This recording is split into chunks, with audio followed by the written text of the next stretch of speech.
participants or attending this as your first public policy meeting. Your engagement is what strengthens the multi-stakeholder model and ensures that the policies developed reflect the needs of the diverse communities that we serve. As we begin, I would like to remind everyone that this meeting is guided by the Afrinic Code of Conduct, and this Code of Conduct promotes professionalism, respect, inclusivity, and constructive participation. We encourage healthy debate and diverse viewpoints, but we ask that all discussions happening both on-site and online in this meeting remain respectful, focused on the issues before us. Together we can create an environment where everyone feels welcome to contribute. Over the course of this meeting, we will review policy proposals, exchange ideas, and work towards community consensus. These conversations are a reflection of the strength of Africa's internet community and our collective commitment to its future. For those joining us online, we will not be using the Q&A session. And if you have anything to say, kindly raise your hand, we will give you the floor. Just make sure that you do not have noise, background noise, as you join this meeting, and you quickly raise your question. This meeting is supposed to stick to time because we have so much to discuss. If you take the floor, you only have 1 minute to ask your question, to give your contribution.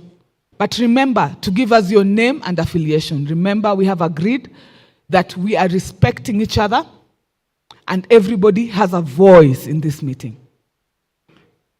With that, it is my pleasure to invite the policy development working group chairs, co-chairs. Darwin is joining us online, and Mr. Vincent Ngundi is here with us, alongside the Afrinic Policy Liaison Team, to officially commence the Afrinic 37 Public Policy Meeting and guide us through today's agenda. Thank you, and I wish you a productive day. I will be here to keep time. Thank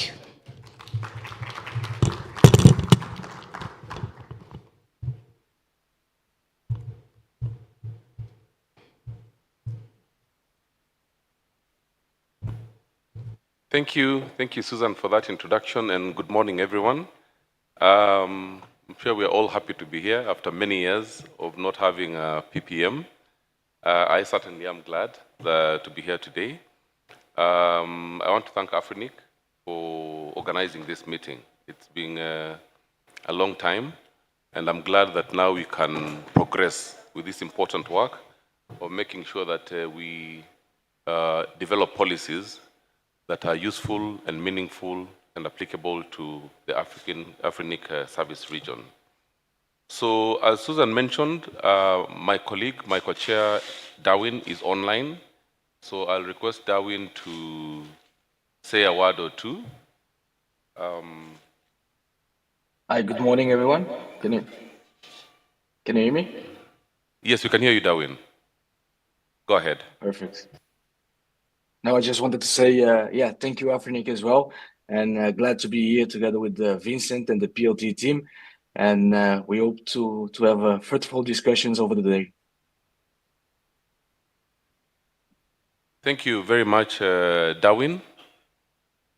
So I think I'd like us to go to the next slide. If I can get the...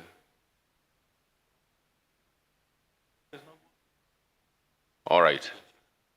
Okay, that's fine. So yes, we're at the next slide. So this is an agenda of today's meeting. As Susan alluded to a little bit earlier, it's going to be a long day because we have 6 policy proposals, which is a good thing. After things cooled down a bit, we were a bit worried whether we'll see any activity in the RPD.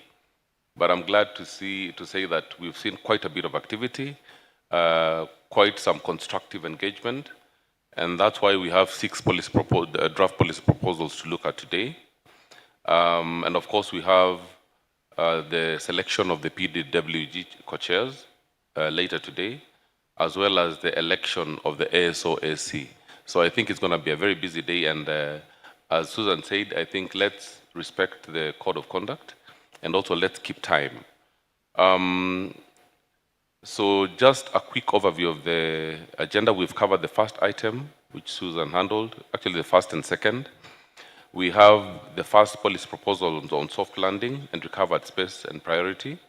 Then we look at the PDP working group, guidelines and procedures. It's not yet ready for consensus, but it's an important policy, and we felt that it would be good for the community to have a chance to give further input.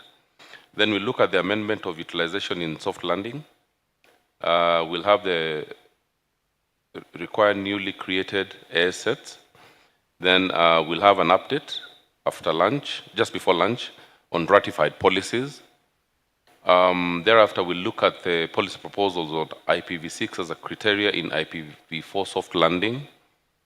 Then we'll look at the policy on Afrinic policy compliance dashboard. And from there, we'll have a tea break. And then we'll have the Secretariat present the policy implementation experience report. And also, we are glad that actually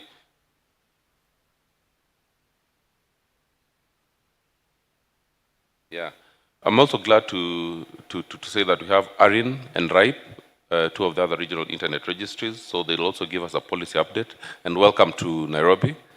Then, of course, now from there we'll go to the elections, the 2 elections, the one for the PDWG and the one for the ASO. But in between, we'll have a Q&A session where we can give our final or concluding remarks.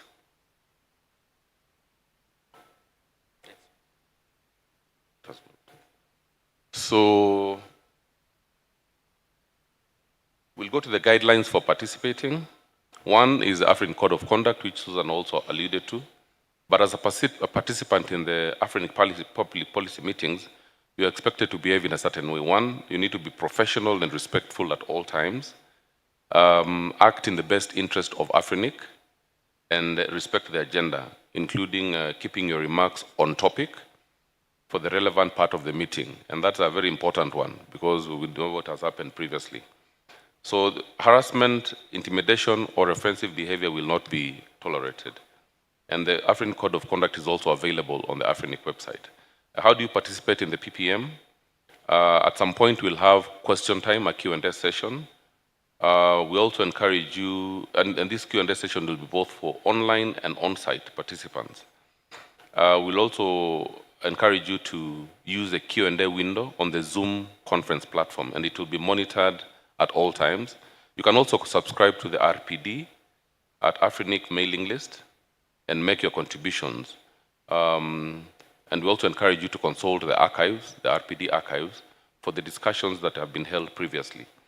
When given the floor, first and foremost, introduce yourself, state your name and affiliation clearly. As mentioned, let's respect timekeeping. 2 minutes for every, up to 2 minutes. If you can spend 1 minute, the better. And you also need to keep your remarks reasonably short.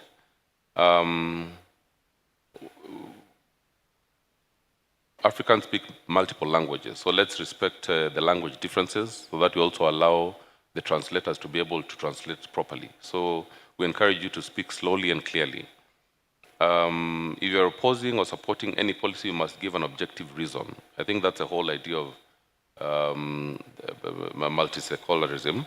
Give an objective reason. Don't just say no or I oppose it. That's just a statement. You need to explain why you feel your issue is has value.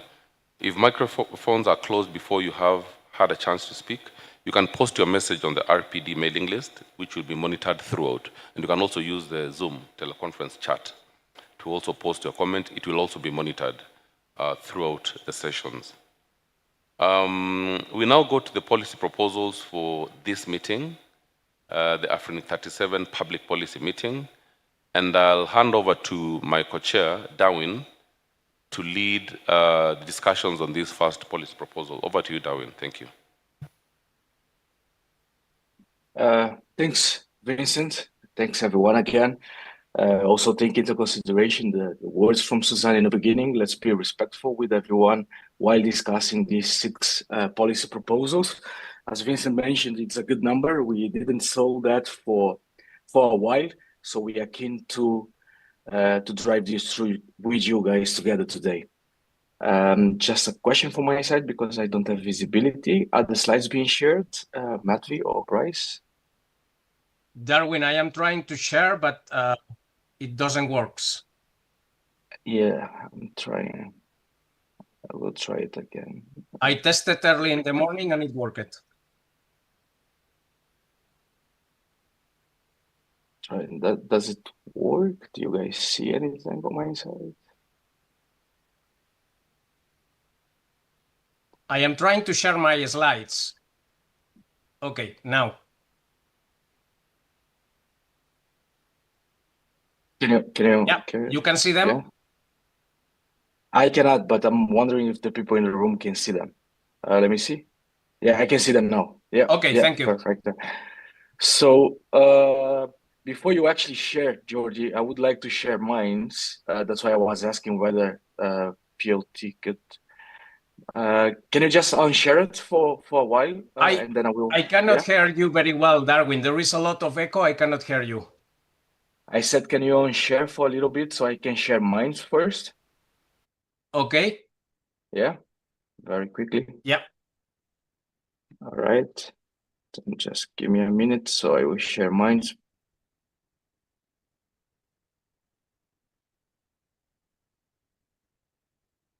Oh, good. I just wanted to know whether you guys can see mine or not now. Can you see it? Yes, we can see it. Okay. Perfectly. Then, yeah, let me just go through whatever we have to go. So it's important also to highlight the flow of the discussions that we want to hold today. So we're going to have 10 minutes from the presentation of the policy proposal author by the author. So Jordi was already quicker than I was. And then we have a presentation of the staff on the impact assessment by secretariat, which we're going to allocate another minutes for that. We have a presentation on contentious areas by the co-chairs. We're going to allocate 5 minutes for that. And then we have an open mic discussions by the DWG and the Q&A, which we're going to allocate 20 minutes. Again, I would like to emphasize that once you go to the mic, please state your name and affiliation and keep your questions straight to the topic that we are going to discuss today. Last but not least, we're going to have the announcement of the decision of the co-chairs, where me and my colleague Vincent going to take 5 minutes break together with PLT to discuss whether this policy proposal has been approved or goes back to the RPD mailing list. Yeah. And so I will then hand over the slides sharing option to Jordi, just to give you the 10 minutes so you can go through it, Jordi.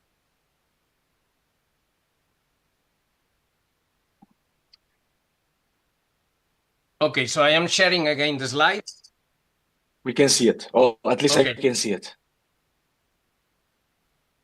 So, just a quick comment about this policy and the other one I am presenting later.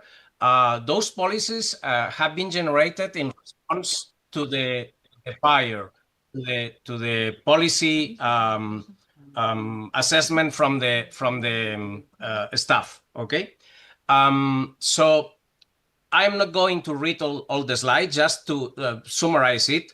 The idea is that since we entered in soft landing, there have been some recovery of IPv4 addresses, 3 million actually, and there is some forecasting done by the staff about how much time it will take to provide these addresses to ISPs, okay, to locate or assign the addresses to ISPs or end users. So the main questions are what we do with these addresses. And the second one is there are some discrepancies between different parts of the CPM with the soft landing policy. So how we resolve them.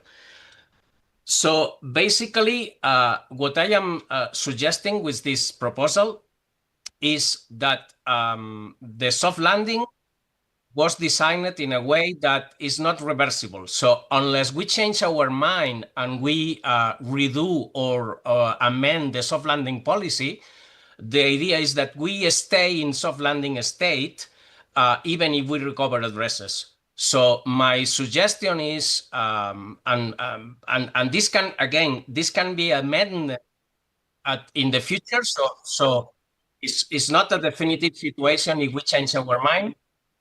But the thing is, we use those recovered addresses as the actual pool for continuing delegations, okay?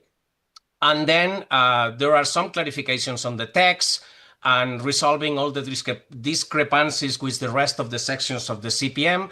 And this is done by ensuring that the soft landing policy has priority in case of any discrepancy with the rest of the CPM. Okay, so that's the basic idea of the proposal. In the next couple of slides, I have the existing text in the left of the slide in a smaller letter. And then what I am amending or adding in blue in the right side. Okay, so in section 5.4, what we are saying is basically what I mentioned before, that soft landing exhaustion is final and irreversible, and unless we change our mind in the future with a policy amendment, any resources recovered will return, despite what is the original pool, will return to what we call the available space. And that's it, basically. Again, in the last paragraph, we state that in case of inconsistencies or conflict between different parts of the actual CPM, the priority is for the soft landing. Okay, even if we are resolving, I believe, all the inconsistencies with this proposal, just in case something else arises in the future. There is also a special /12 block that is a reserve as part of the soft landing proposal. And what we are adding here is just saying that the /12 can be released and refilled with the recovered address from any available space. Okay, even if those addresses are in quarantine period. So that means that the flow, in case of exhaustion of the remaining space, the flow to the people that is requesting addresses will be, let's say, more consistent, unless, of course, we actually exhaust also the last /12. And then finally, we remove 3 sections from the existing policies because they are superseded by the soft landing policy. So not changing anything here. This is consistent with what is actually doing the staff, but we just make it, we just remove them from the CPM in order to avoid people misunderstanding the CPM when reading it. So just for clarity. And that's the final part. There were several timings in the policy that were related to 12 months.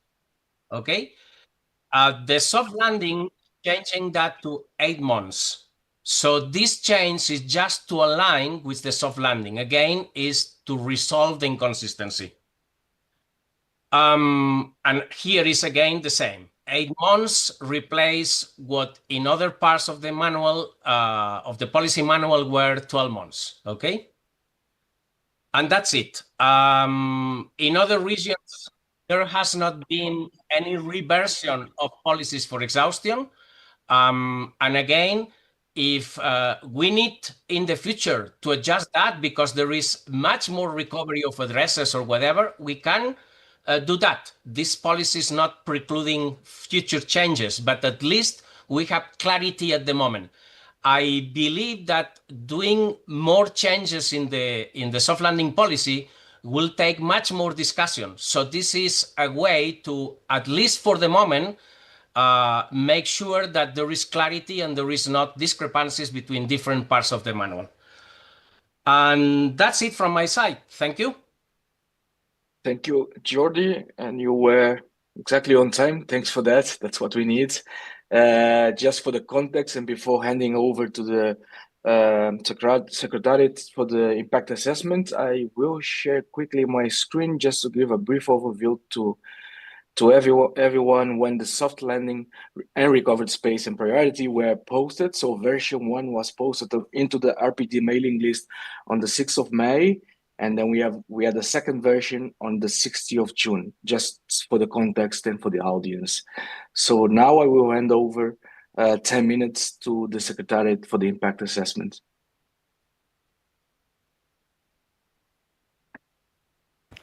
Thank you, Darwin. Can we have the slide of the impact assessment get loaded? So the impact assessment exercise is for Afrinic staff to give their feedback of their staff regarding a policy and take the community through their different aspects of how this policy will impact Afrinic operations. So this is the QR code for the impact assessments. Because some of them can be very long, so if you can take like 1 minute to take a picture, so you can have the impact assessment right there to you. And so I'm starting by the staff interpretation and understanding of the proposal.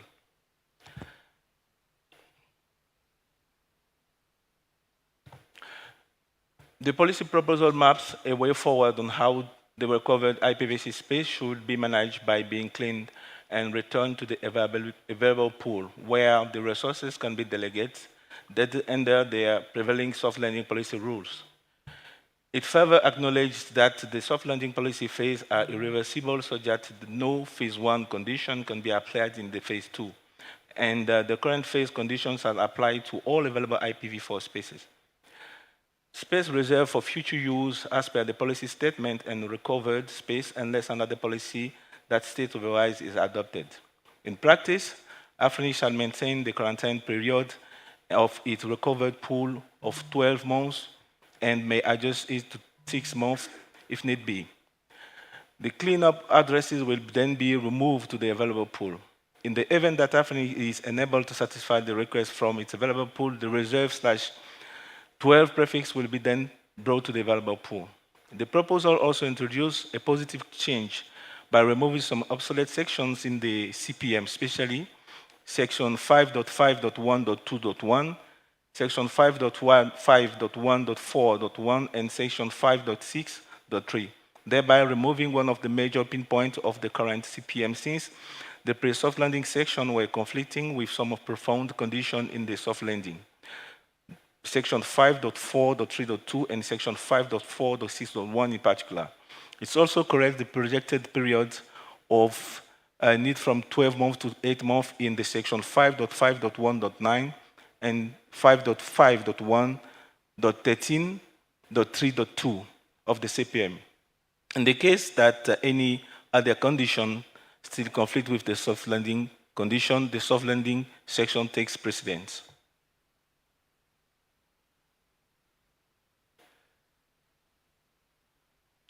So, benefit to Afrinic, the policy clarifies the ambiguity that surrounded how recovered space shall be handled.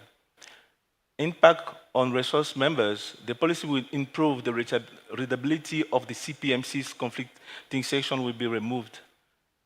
Clarity of policy text known. Area of impact, we have interaction with the existing CPM, the policy, and interaction with the CPM section 5.4.7.2 shall invalidate the preserved state of the /12 prefix, then make it available. interaction with other DPPs and the discussion, removing the section 5.5.1.2.1 and section 5.5.1.4.1 and section 5.6.3 helps the integration of other policy proposal. And impact on IP number registry system, none. Member service operation procedures, introduce an automatic cleanup of monitoring tool, website and communication, web content update, and question and the announce plan. In the IT, non-existing system will be used. HR, no existing skill sets will be used. Legal, no legal issues. Finance, non-subject to existing skill set to be used. Recommendation on the policy wording, none. Staff clarification request, none. Implementation plan, Afrinic will require 6 months to implement the automatic workflow to enhance monitoring and cleanup of the procedure. So this is for the impact assessment. So over to you, Chair. Thank you, Bryce. Thanks for that. I will reshare my screen.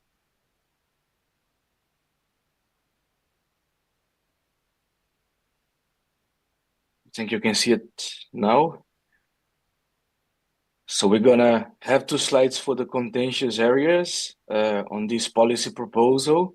Has been for a while, as you saw the date, on the RPD mailing list for discussion. The draft, this draft, we didn't any objections or concerns from individuals within the mailing list. And then this proposal has been supported on the RPD mailing list as well. So the link is in there and you can always consult the archives on this policy proposal. Also, we have now allocated, and I will ask the support from my colleagues locally and physically for the open mic session, where we would like to invite individuals to contribute while introduce yourself, your name and affiliation. And the open mic consists of 2 fundamental points. One is to those who want to clarifications on the proposal from the author. We saw the impact assessment presented by Bryce. So if there is anything you would like to highlight or to questioning about it, please feel free to do so. And B, for those who oppose the proposal with a clear justification, right? Remember that consensus is not the amount of people that say yes, but are the ones who have a fundamental justification for ratification of any proposal which has been discussed in the mailing list or during the physical PPMs. So with that, I will then open the mic for further interaction, and I ask the support of my local team to guide the ones which will be queuing on the microphone.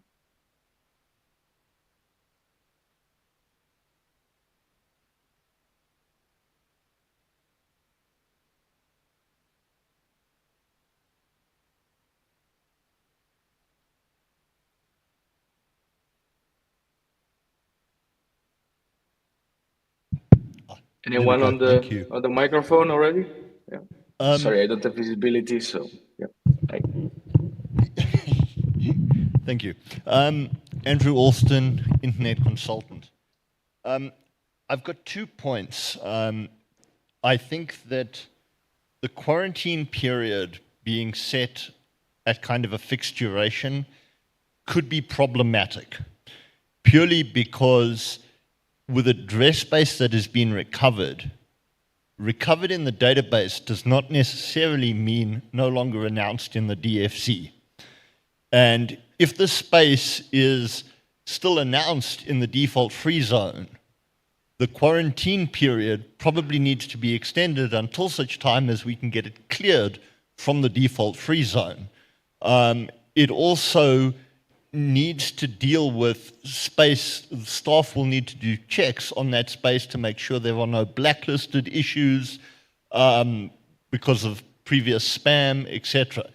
And I think that the process around how space that is recovered is cleaned up needs to be more transparent, as well as the whole recovery process. This needs to be properly published process to say this is how we go about recovering space, these are the criteria, etc. Without that, I think that we could walk into some fairly dangerous legal issues if we cannot point to open and transparent processes to how space was recovered. So that is one comment. The other comment I've got is with regards to how you measure the percentage of utilization. Keep in mind that at the moment, allocation largely is /22. The minimum space you can allocate into the default free zone, announcing to the default free zone, is at /24. I might only need 6 addresses at a data center, but I have to announce that /24. That /24 is then fully utilized because it can't be split up. And so I think we need something in here that is clear what is meant by utilization, because without that, we introduce further subjectivity into this process, and we all know that subjectivity leads to chaos. So I would like to see that clarified before we move ahead with this policy, those issues. I have no objection to the policy in principle, but I believe those issues really do need addressing before we move ahead. Thank you. Fair enough, Andrew. And maybe before we give the author an opportunity to comment, or depending on what my team wants, Vincent, shall we give already opportunity to Jordi to tackle that, or shall we move ahead with the questions first? I have very, very quick responses to that, so maybe it's better to resolve them. I am sharing. Sure, if those are quick, then perfect. Go ahead, Jordi. I am sharing again the slides. The first question is about the quarantine. In the proposal, in the first version of the proposal, I was contemplating 6 months of quarantine period. The staff suggested that this is probably too short. So in the version 2, we changed this to 12 months, but in addition, I added a sentence that says that Afrinic may reduce the quarantine period, for example, when available space is below 13 or other operational reasons. So I think that's resolving the first question from Andrew. Then regarding the utilization is something that we use along all the CPM. So I don't think this proposal should resolve what is utilizations. If we need to define utilization better than what is already defined in the policy manual, I think that deserves a specific policy proposal. Thank you. Thanks for the comments, Jordi. And since I cannot see the queue on the microphone, I will ask PLT whether they want to jump in before, or if we keep going with the questions or concerns. Yeah, Jordi, just a quick clarification on what I said. The 12-month period with the option to reduce it is not really where I had the problem. It is the fact that the 12-month is a maximum. And if we are still 9 months into where we have recovered space from the database, and that space is still in the DFC and we haven't managed to get it removed, that 12 months is going to need to be extensible rather than with the option to reduce it, because we've got to make sure that that space has been withdrawn and properly cleared up, and putting a hard deadline of 12 months in there creates a situation where we could be moving stuff to available when it's not actually available in reality.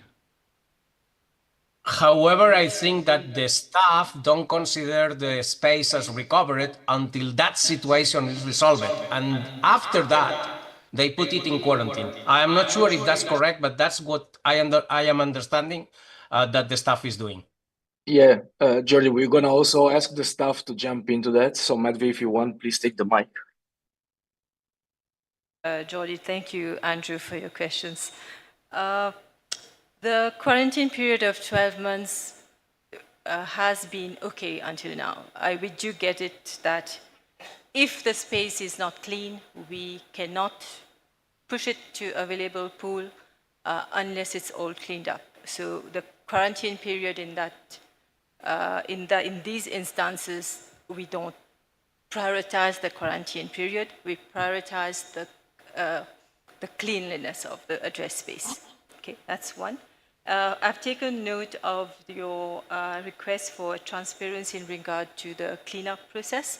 We will work on that. And for the utilization, as at the moment on my Afrinic, it's already coded since the IPv4 allocation policy has been implemented since 2005, 2006. So the utilization counts the registration of the assignments for the allocations at the moment. Okay, thank you. I think it's only for assigned anycast where the /24 is counted as fully utilized because it's meant for anycast purposes. Yeah. Thank you. Right. Thanks, Advi. Then again, since I don't have visibility to the miking queue, I would invite the next question. You have Clément Orange. First, I'm very happy that the PDP has been relaunched, and so till now the discussion within the mailing list has been very constructive and respectful. Please move closer to the mic. Okay. Avec Clément Orange. So first, I'm really happy that the PDP has been relaunched, and the discussion so far in the mailing list has been very constructive and respectful, and it's something I really appreciate for that. Coming back to this Jordi's proposal, I would say that I support the principles of the policy of the proposal as it stated. So for me, it's a support of that. But the implementation issues raised by Andrew are very interesting, and I also think that this sort of implementation thing, even if all of the implementation can be larger than this only policy, I think so it's very useful to have an eye on it as well. Thank you. Thank you. And we took note on that. I don't think we need to comment on here. So I will jump into the next speaker. Next question, please. Huel, Hellraiser, and affiliation, Crystal Web. As with Andrew, the two areas of concern, but I do support the policy, but I'm proposing amendments to it. The two major concerns are with regards to the fact that the utilization needs to be defined. My view, of course, is that that definition should be found in an adopted policy. This isn't the policy that should define utilization. This policy should make reference to a utilization policy, another policy that defines utilization. With regards to the quarantine period, in my view, if address space has been properly recovered and so on, 12 months is too long a quarantine period. 3 months would be an adequate quarantine period. The problem is that we need a proper definition of final recovery. You know, it's to use an analogy, if somebody is put in quarantine because they're sick, you keep them in quarantine not for a period of time, but until they're better, and then a period of time thereafter. So I think what is really needed there as well is that if the policy were to be amended, I would insert wording to the effect of finally recovered in accordance with policy. And then we need to have a policy proposal concerning the mechanisms and so on and so forth for address space to be deemed to be recovered. Now, unfortunately, what I'm proposing does create a bit of a practical problem in that it means that we're going to have a continued lacuna, and until that other policy is adopted, we won't be getting any address space recovered, and that will be a challenged policy. I'm under no illusions that that's going to be an area of contention.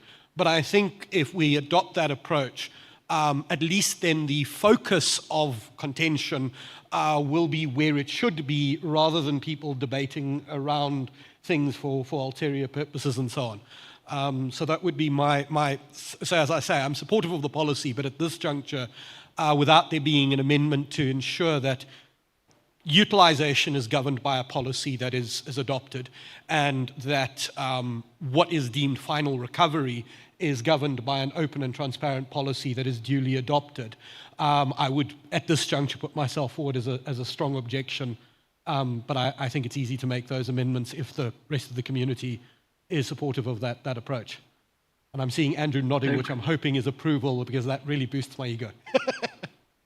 Thanks for the comments, Paul. And we will actually we still have 4 more minutes, so we actually will give the opportunity also to Jordi to comment on both concerns. So Jordi, please unmute yourself and go ahead. I just want to add something else to what I mentioned before. My understanding is that the staff has already procedures for declaring space recovered and then for the quarantine.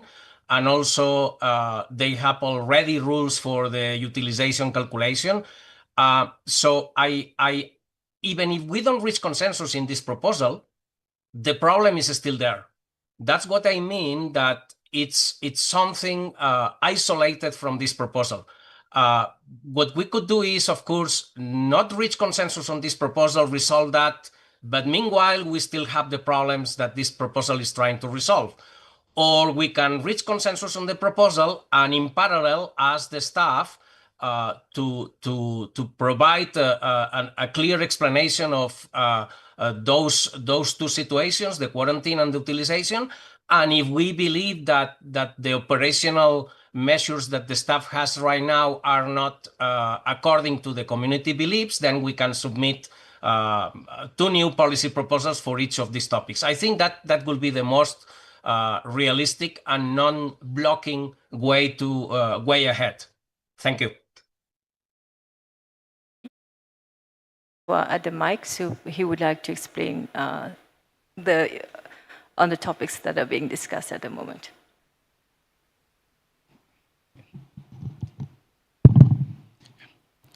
Good morning, James Chirwa, Afrinic, Head of Member Services. I would like to just give a brief of clarity on how the process is undertaken. Please indicate your name and affiliation. James Chirwa, Afrinic. Yes, so I have seen a few concerns raised regarding the recovery of the space, but I can assure the community that the process that we have ensures that we do proper cleanup of the resources before we can make them available and reissue. I think Jordi, we've given Jordi feedback based on the initial proposal that he made. He pointed out about 6 months, but we knew that 6 months will bring in constraints regarding the space that mostly is being used. It will not give us enough time to make sure that we recover that space or we get the member to comply. So I think that is an issue that we can publish the procedure properly and the community will have full visibility of how we are conducting that particular process. Thank you.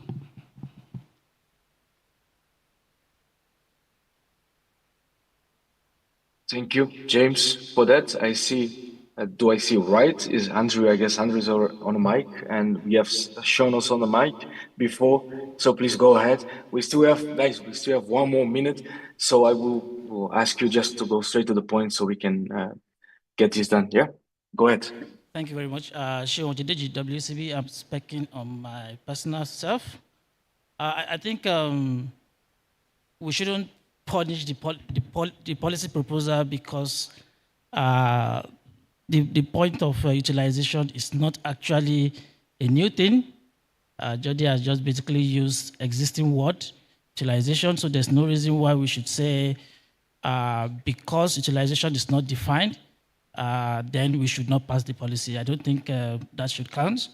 And in the aspect of the first issue with regards to 6 months and 12 months, staff has actually confirmed that 12 months is fine for them.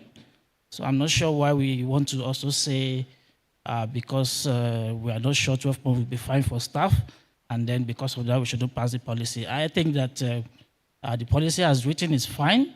I support it, and I think the operational aspect of it, staff can deal with it, and they probably should publish the process that they are using to determine utilization and also determine when the V4 space is in quarantine or not. But in terms of the policy, I support it to move forward. Thank you.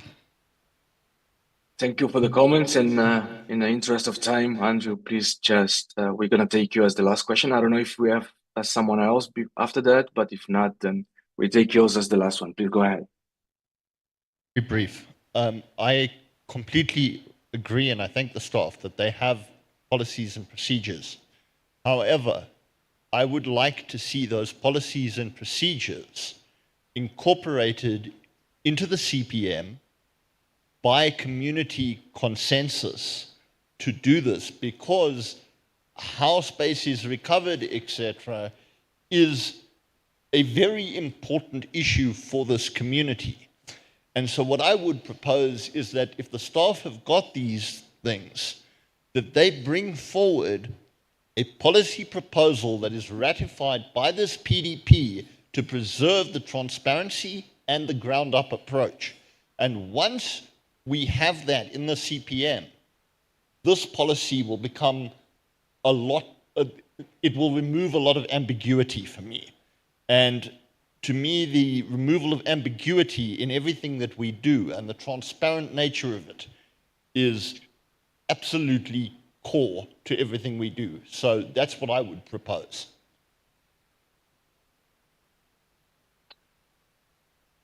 Thanks, Andrew, for the comments. In the interest of the time, I kind of request my the PLT team and my co-chair whether we can allow more questions or more interaction from Georgie, or we close the mic by now. Darwin, we can have one more question, I think. Yeah. Yeah. There was one online actually. That's why. So we have two. That's why I was asking. There was one from Gregory online before the one on the microphone.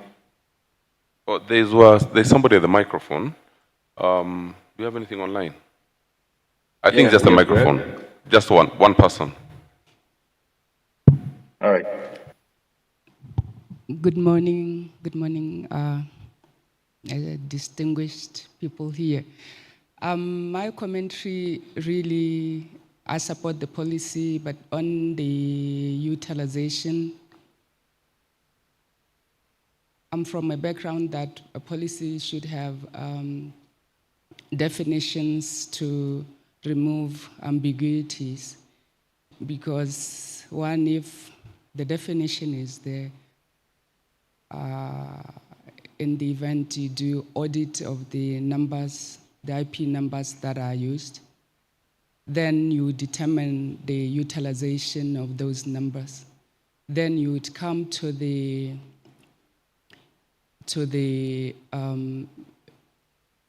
use, determine who uses and who doesn't use the numbers. Then we come to the cycle of the number use, the IP number use. So that cycle would be quarantine, recycling, and coming back to the pool. So if we determine, if we have definitions that are clear, then the policies would be clear. But I support the 12 months utilization for the numbers. Thank you. Thanks for the comment. Bryce, Madhvi, I don't know if you guys see that, but I see two hands raised. Yeah, please, Darwin, I recommend we allow the two. Okay, and then we close the mic. Perfect. Then Gregory was the first one. So Greg, you feel free to unmute yourself and please go state your name and affiliation and go straight to the point. Thank you, David. Grégoire Eoumi, independent consultant. I have some concern about the proposal. As reading, it says the soft landing is irreversible, and I think that seems premature. And Jody said that it can be changed if you want later, but it's creating some issue for future. So that's the first concern. My second concern is about the /12 that is reserve block. The /12 can be refilled with quarantine addresses, effectively bypassing the quarantine period. So this undetermined the quarantine policy intent and eliminate the strategy that we put for the /12. Is it that something that is we want? So I think in overall, the policy is trying to, it will create more issue that is trying to resolve.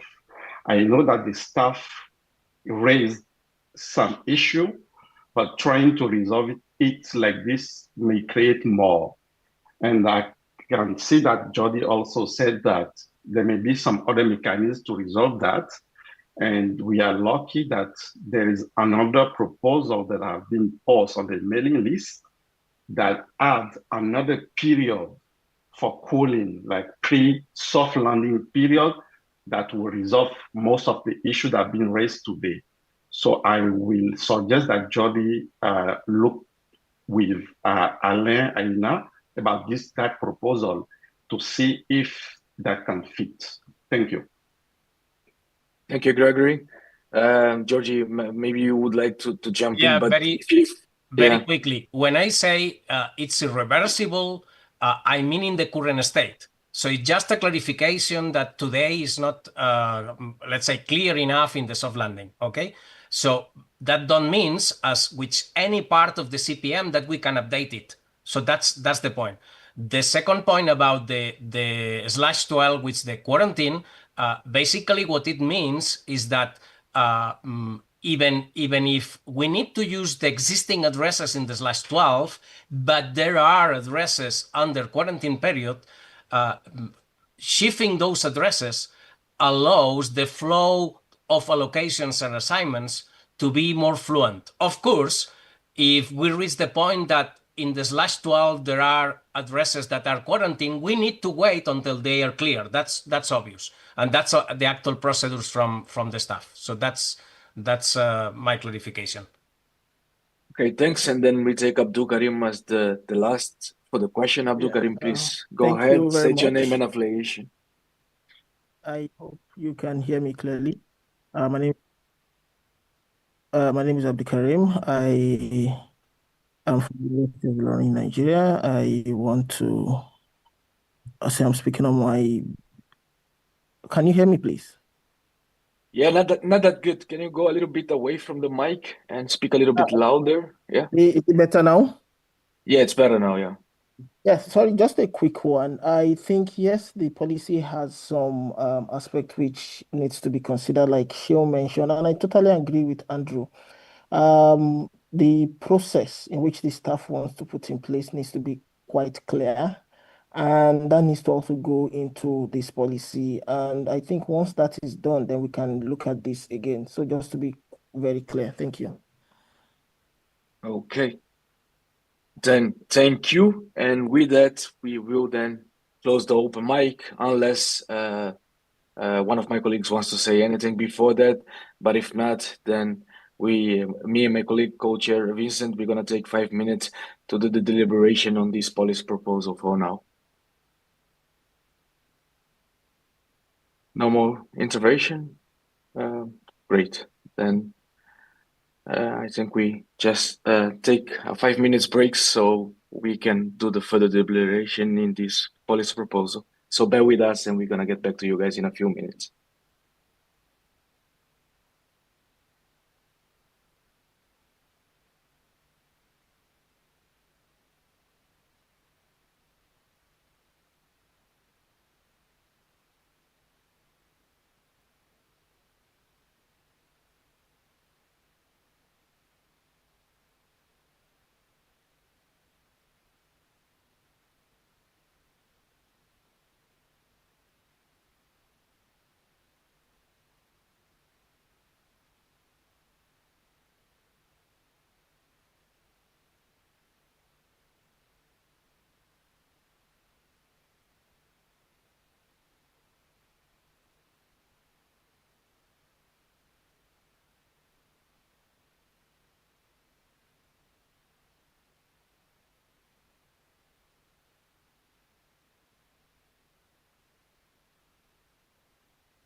All right, everyone. Thanks for waiting. And apologize for the slightly delay, but we were doing further deliberations before announcing the last result and before we let you go into a tea break.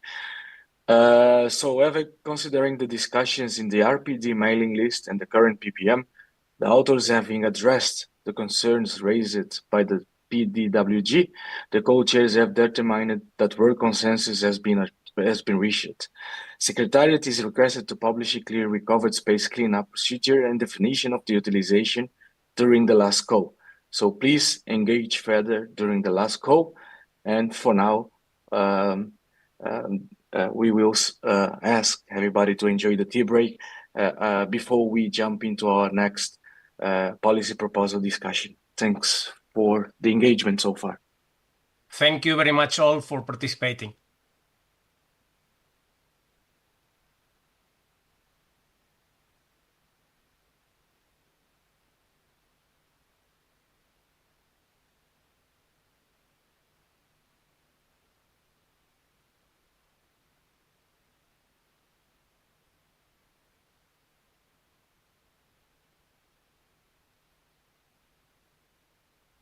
The mic, okay. 15 minutes coffee break, stick to 14, so that 15, you are sitting down. Thank you.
you're serving tea, it's okay to come with your tea inside the room. Whether it's the use of We are Liquid's so digital tight on services. this time. Those in the room kindly settle in so that we can go on with the program. I assured you that today is going to be a tight program and we don't want to be here up to 8 p.m., don't we? Okay? So those who are inside, Nico and the rest, kindly settle down. Thank you. Sean, thank you. Cedric, thanks. Okay, over to you as we go on. Thank you. Thank you, Susan, and welcome back. So please just have the slides up.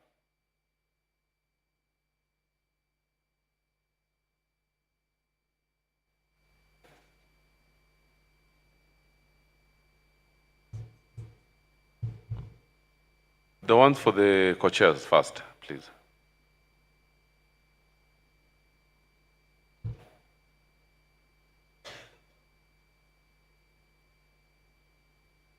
Go back one slide.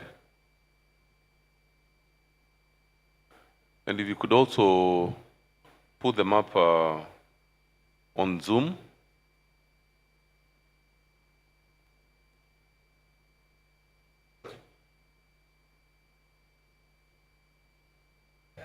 Thank you. Next slide. Next. Next. Let's go to the first slide on the second policy proposal. Yeah, there. Thank you. Thank you and welcome back once again. The next policy proposal is on the PDP working group guidelines and procedures. It was it's been drafted by 3 authors.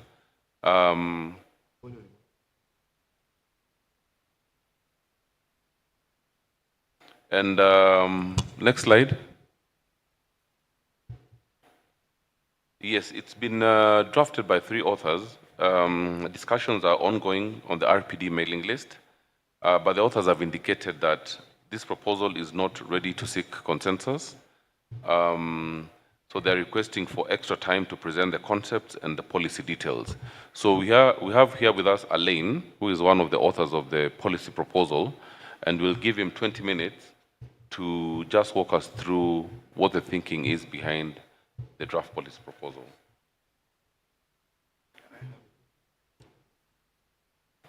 So now you can put up Alain's slides, and over to you, Alain. Yeah, thank you. I think I have one of the co-author online. Can we check if Gregoire Eumi is online? Yes, I'm here. Okay. Okay, as Vincent said, we as co-chairs, as co-authors, we have decided that it's not time for the policy to move to next step, because after discussions, then the next step should have been to seek consensus or not. But we said we need just the opportunity to present the concept to the community and get your feedback, because the issue we are trying to address here, I must admit, are a bit complex. And so bear with me. I will do my best in the 20 minutes to explain the concept. So the policy is the name PDP, Policy Development Process Working Group Guideline and Procedure. So our existing PDP, which has been adopted in 2010, used a working group. It said that the policy development should go to, or should happen through a working group. Then if you have a working group, for those who know, then the working group needs to have its own procedure, guideline, and how do you operate. That is, and a working group is supposed to do some work. So how do you organize yourself to do work? And the PDP we had from 2010 didn't really explicitly define. Okay, I should, for those I don't know, if people who have been attending Afrinic meetings since 2005, anyone in the room has been attending Afrinic meetings since 2004. 2004 was Senegal. Anyone who have been following the history? Okay, so, but if you go online, you look for the PDP, you see the PDP said a minimum, okay? And the idea was to allow the community to adjust the guideline as we go. But as we go, we end up in a conflict of interpretations. Okay, when something is not written on the policy, you can't do it, it's not there, and when we even trying to say, but let's follow best practices, say no, best practices are not part of it, etc. So what we are trying to do here is to elaborate a little bit more on a minimum of guideline and procedure for our working group. And this work, we started this work long ago, as you can see. The attempt to amend the PDP started in 2017, and it's failed. We've gotten several times. Don't fix what is not broken. Don't do this, don't do that. Okay. This last attempt we started in July 2020. It's also end up, you can see we try, go through several versions, and we end up into trouble because there were another competing policy. Okay, this policy even went to last call, but because of the conflict, okay, we were told that the two groups should get together, okay, and propose one single policy. But this never happened because if you see the timing, this is the timing where everything got frozen. Everything got frozen. Okay. So now that the PDP has been reopened, we try to bring the proposal up with some amendment. So since June 2022, what has happened? Everybody we've seen that the governance, the Afrinic limited governance crisis has exposed vulnerability and has exposed consequences to the Afrinic community. The people here must know, we used to say that we have two Afrinic, the Afrinic Limited and the Afrinic community, all of us. But the vulnerability of the Afrinic Limited, okay, has impacted the Afrinic community. Okay, then everything was frozen. We can't have a policy discussions. We can't do anything because it was become obvious that the policy, the community activity were so dependent on board. We made the board a single point of failure. Then there was no board, and then everything was frozen. No continuity mechanism.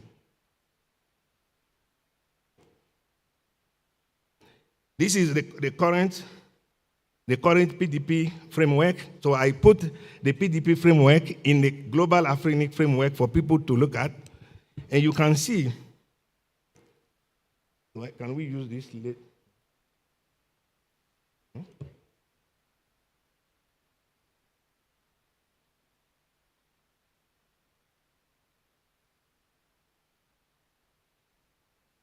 So if you look at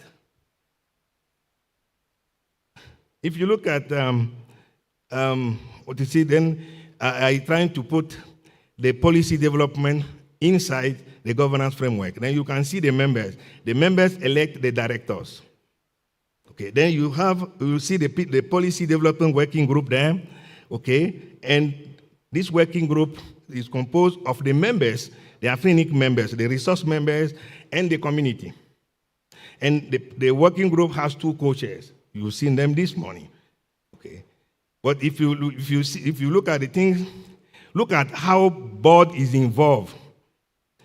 Board appoint appeal committee. Board appoint recall committee. Board call PPM. Board oversee staff. Board ratify policy. Board can make policy when there is emergency. Board appoint one of the ASO AC representative, which is normal. So you see, it's heavily dependent on board.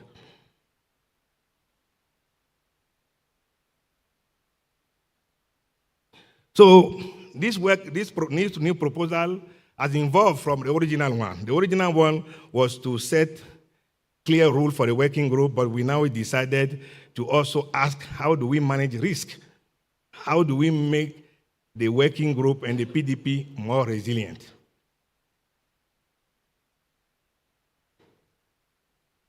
Objective, as I said, clear procedure for the working group.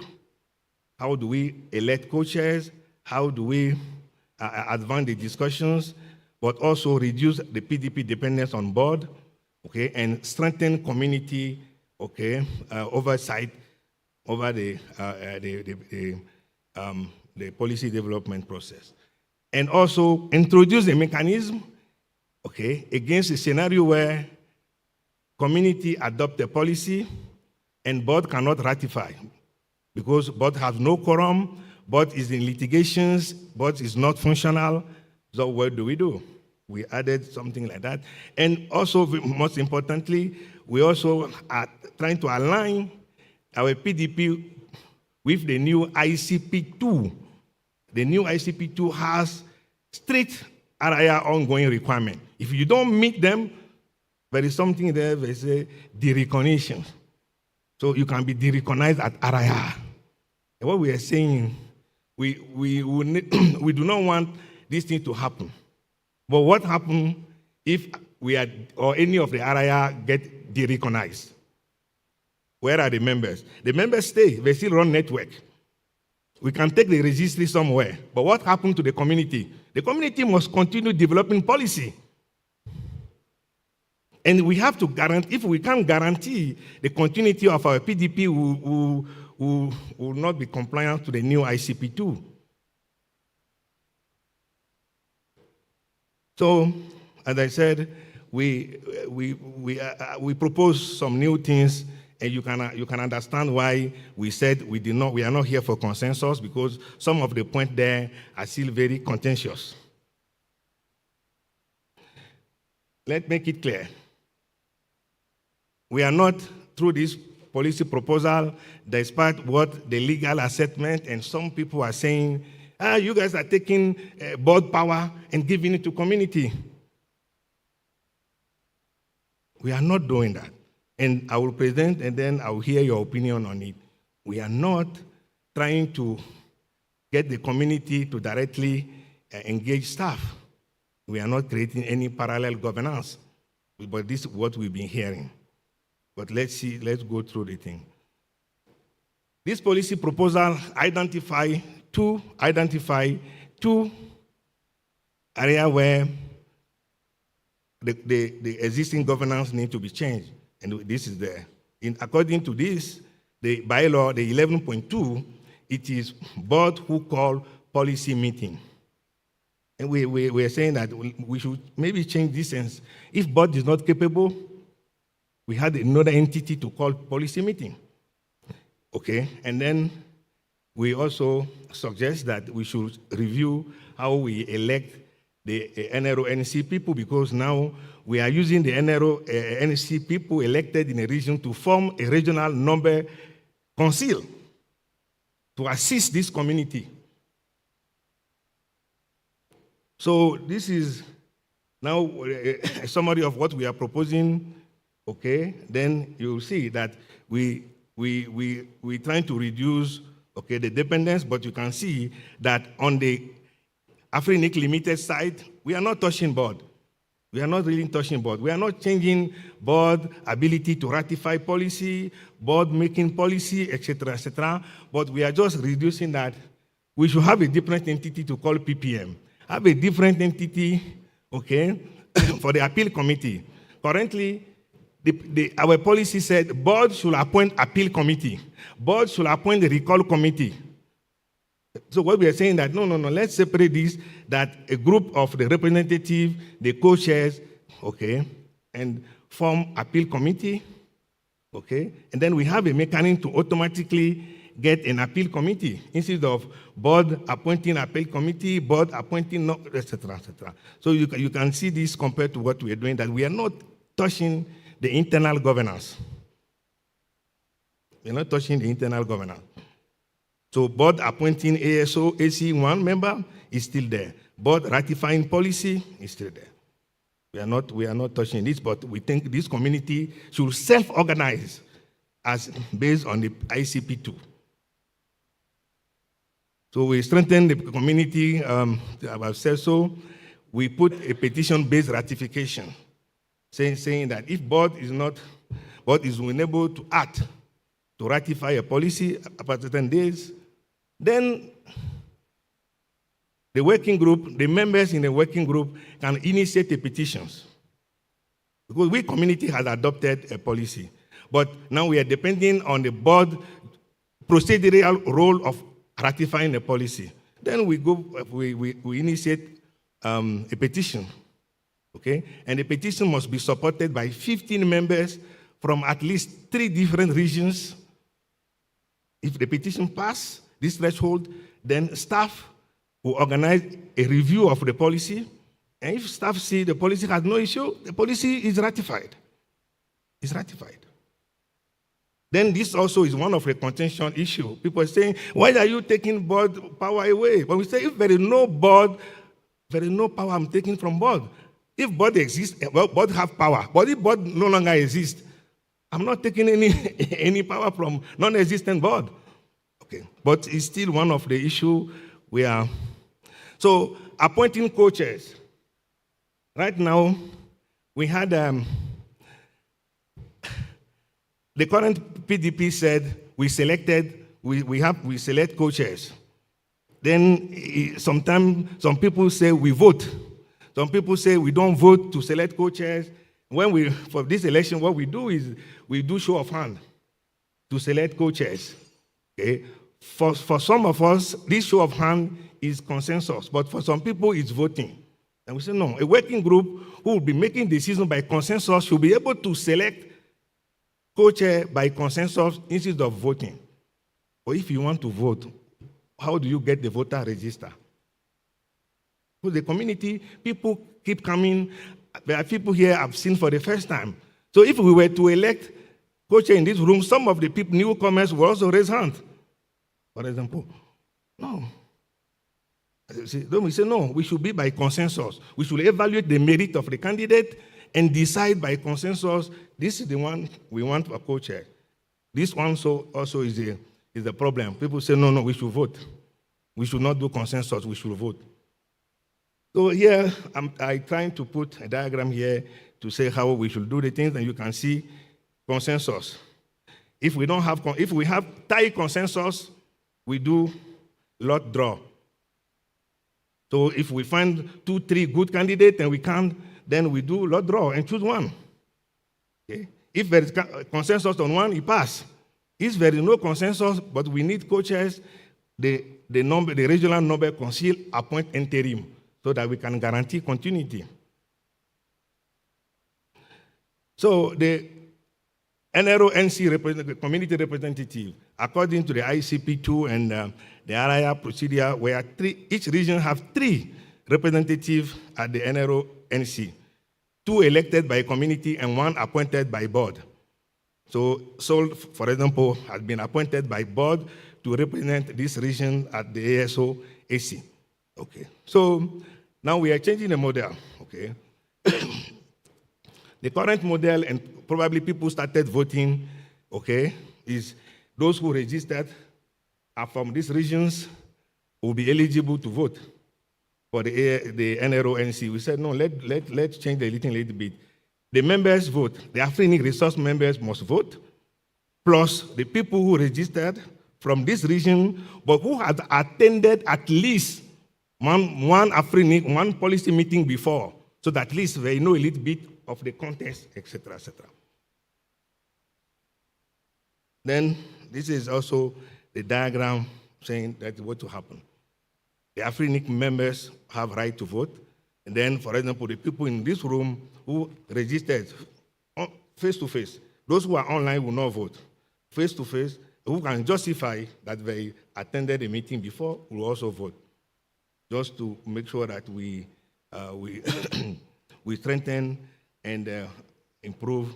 So now we decided to create something called the regional number council, because we are taking board from calling policy meetings. So who will be calling policy meeting?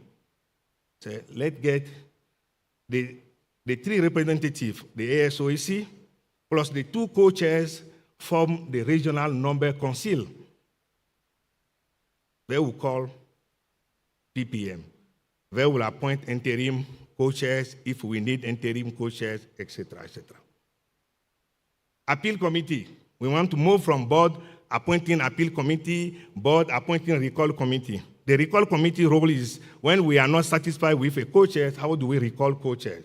Right now, board must appoint recall committee. Board must appoint appeal committee. So we say no. What do we do? Let's get the two community representatives, which are community, because we don't want the board appointee to play the role here.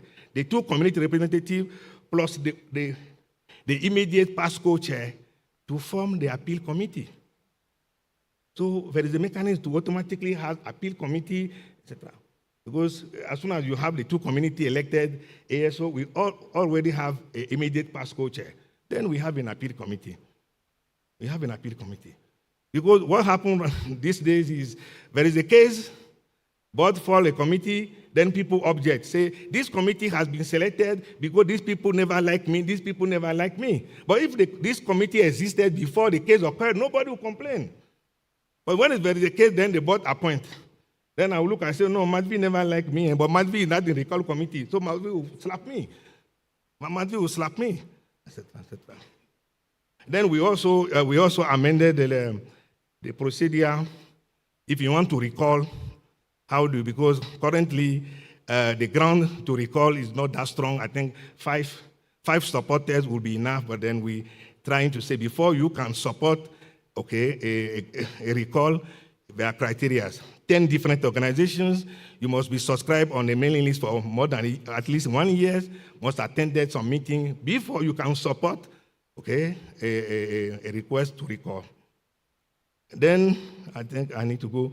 Then how do we moderate the discussion on the mailing list? Because currently there is no clear mechanism, so we're trying to define something. So this is basically, I think I managed the 20 minutes, no?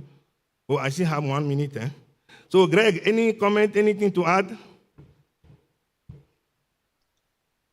Yes, I just want to add that and after everything you said, we have cleared most of the comments we have seen in the list.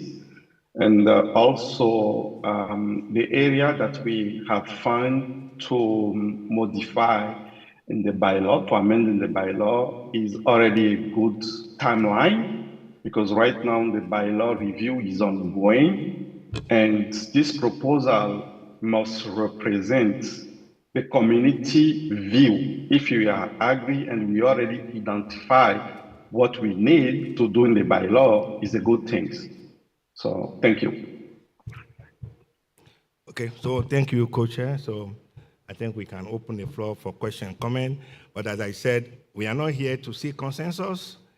We are not here to answer everything, because it's not going to be the authors against the community. This is a proposal. You may have a better proposal on solving a problem.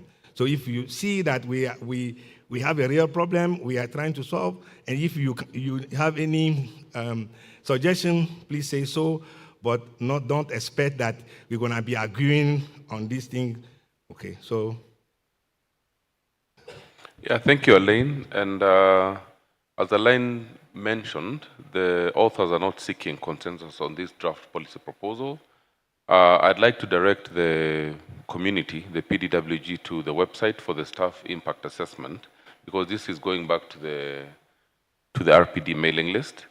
And so I'll invite the PDWG to the question and answer session. Any questions, any comments?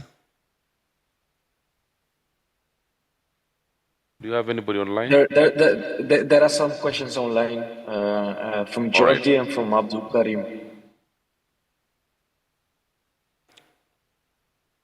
I just wanted to clarify, sorry, Jordi Palet, the IPv6 company. I just wanted to clarify something that Len mentioned very quickly. It's true that we have already in the past 2 competing proposals. It's true also that when those competing proposals reached both consensus, I was the author of the other one, just for clarification. the chairs suggested that we should work together. I tried that many times. I believe that in all that interaction, the chairs were copied. And finally, it seems that the authors of the policy that we have right now in the table decided to go by their own. Fine with that, of course. But I just want to mention that at the time being, I decided not to submit my own policy proposal just to avoid again the conflict that we had previously. That's one point. Of course, I can submit a policy proposal if I believe that the current one is not good enough or whatever. In fact, I agree with most of the interactions that we got in the list. I didn't have time to respond to them because I was too busy with my own proposals and other daily job activities. But there is one final point I want to make. I think it's fine we keep discussing on the modification of the PDP, but I also believe that because we are engaged in a modification of the bylaws and there are a lot of interactions with the PDP, I think we should hold trying to reach consensus on any PDP modification until the bylaws are clarified. I think we should keep the discussion in the list. Why? Because that discussion in the list probably can influence also the bylaws modification. Thank you.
Operational processes are very easy to change, and you don't want to put something in a policy that should be operational.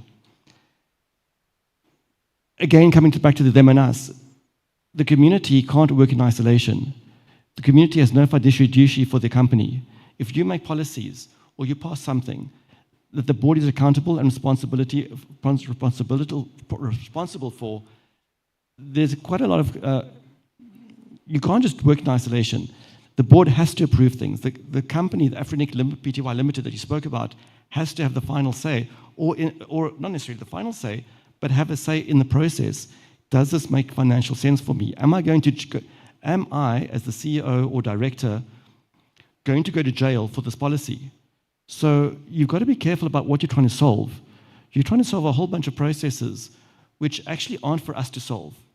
And I'm going to put my ASO hat on here for a few minutes now. A lot of what you're trying to solve, a lot of the points that you raised, is actually in the new ICP2 document. So again, coming back to Geordie's point, wait for all these processes to finish. The ICP2 draft document, we're having an update tomorrow, so you'll hear a little bit about where we are. And the draft document is also available on the internet to read. So a lot of these things are, is the PDP process working? Is there a conflict resolution? And So those processes can be taken care of under the new document, and you can request audits if they're not being done properly. So if you get stuck in that loop, for example, where you can't get something approved, there's an audit process that you can, an appeal process that you can actually submit as a group, you can get a collective together and submit it for an audit to be done as to why that policy wasn't ratified. I think also you've got to be careful of what you're asking the ASA representatives to do and what's their responsibilities and what and also the time that they're giving. I think that might change the requirement and the character that you're going to get for the ASA responsibilities. And just the last point, I think you need to take a look at your document, look at the wording, look at the headings, and structure it in a methodological method, structurally, accordingly. Get your headings right, get your subheadings right, because right now it's all over the show, and it makes it very difficult to read. I think that also might help in the readability of the document. Thank you. Let's hear from Abdul Karim online, and then Daniel, and we close at that. Then we can give a chance to Alain to respond. Okay, thank you very much. My name is Abdul Karim. I'm a professor of wireless telecommunications from University of Ilorin. I'm speaking in my personal capacity. I want to thank the co-authors of this proposal. And I think the intention of this proposal is a valid one. And I believe there are good intentions with this proposal.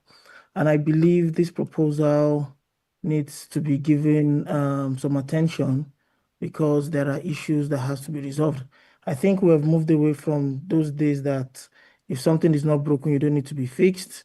I think, yes, we've seen that there are some things that are broken that needs to be fixed in some of these things. So I totally agree with some of the intentions. However, I think there are some aspects that needs to still be worked on in order for this to be ready. The first one from my own side is the issue of how to select the co-chair. That's the proper one. I think for me, what I would suggest is there should be some requirements, basic requirements as to who can qualify to be the co-chair of the working group. And once probably 1, 2, 3 people meet the requirement, then I think I like Alain's suggestion of probably having a ballot. Just have their names in a box and somebody picks 1, 2, as long as they meet some certain pre-requirements that will be defined first of all. And I think probably that would solve the problem of subjectivity. And those requirements needs to be clear, and it needs to be something that can be evaluated, and everybody will be sure that, yes, this is this. And if you have more than the required number meeting that requirement, then a ballot in that manner would probably be required. That's number one. Then number two is on the issue of, sorry, bear with me 1 second. On the issue of the requirements, one of the things that was mentioned is to have attended a number of PPMs. We need to be clear. I totally agree that the co-chair do not really need to be somebody new, and at the same time, it has to be somebody that has the experience. But physical attenders at PPMs, I think sometimes it might be out of inconvenience for some people, and that should not be probably one of the requirements. It should probably be physical attendance maybe previously, because I think physical attendance is important, and it also shows some level of commitment. But it's sometimes an opportunity for some to be able to attend and some not to be able to attend. And because we also have different work schedule, the timing might not be convenient for some people. In terms of the functions of the board, I agree with Alain to some extent that there is a need for you all to take some powers away from the board. But I think the most important power that is still with the board that cannot be taken away is the issue of ratification. And once that ratification issue is still there, I do not see how, and I do not see an alternative to that, and I do not see how the hands of the board can completely be taken out. I understand the intention. The intention is valid, but it is not going to be achieved because if the board is still not there, there still has to be a ratification process, and the ratification still has to be done by the board. So completely removing the hands of the board in some of these things, I think might not be, the intention is valid, but I don't see how realistic that would be to a certain extent. Yes, you can do it in some aspect, but once you can't do it completely, then it's still dependent on the board one way or the other, and that aim is not going to be achieved. Then in terms of the committees, like the recall committees, I think there has to be some thought that has to be put in place before you have this kind of committee organized. I think I agree with Alan, there's still some work that has to be done, and I will probably make some suggestion as to how I think this can be done, because I think what we have currently in the proposal is kind of subjective and can actually give room for some kind of for the committee not to be really thorough in what they are doing, and for the process to be a distractive process sometimes. So I think in general, yes, I agree that there are some things that has to be fixed, but it's just the process of fixing some of these things that needs more attention, that needs more time, that we just need to put them in place in the right order, and I think we'll be good to go. Thank you very much. Thank you, Abdul Karim. You certainly have quite a bit of input, so please document it on the RPD. I'm also requesting that we stick to the timelines we agreed on, 2 minutes. So Daniel, 2 minutes max, so that we hand it over to Alain. Thank you. Thank you. My question is just very brief.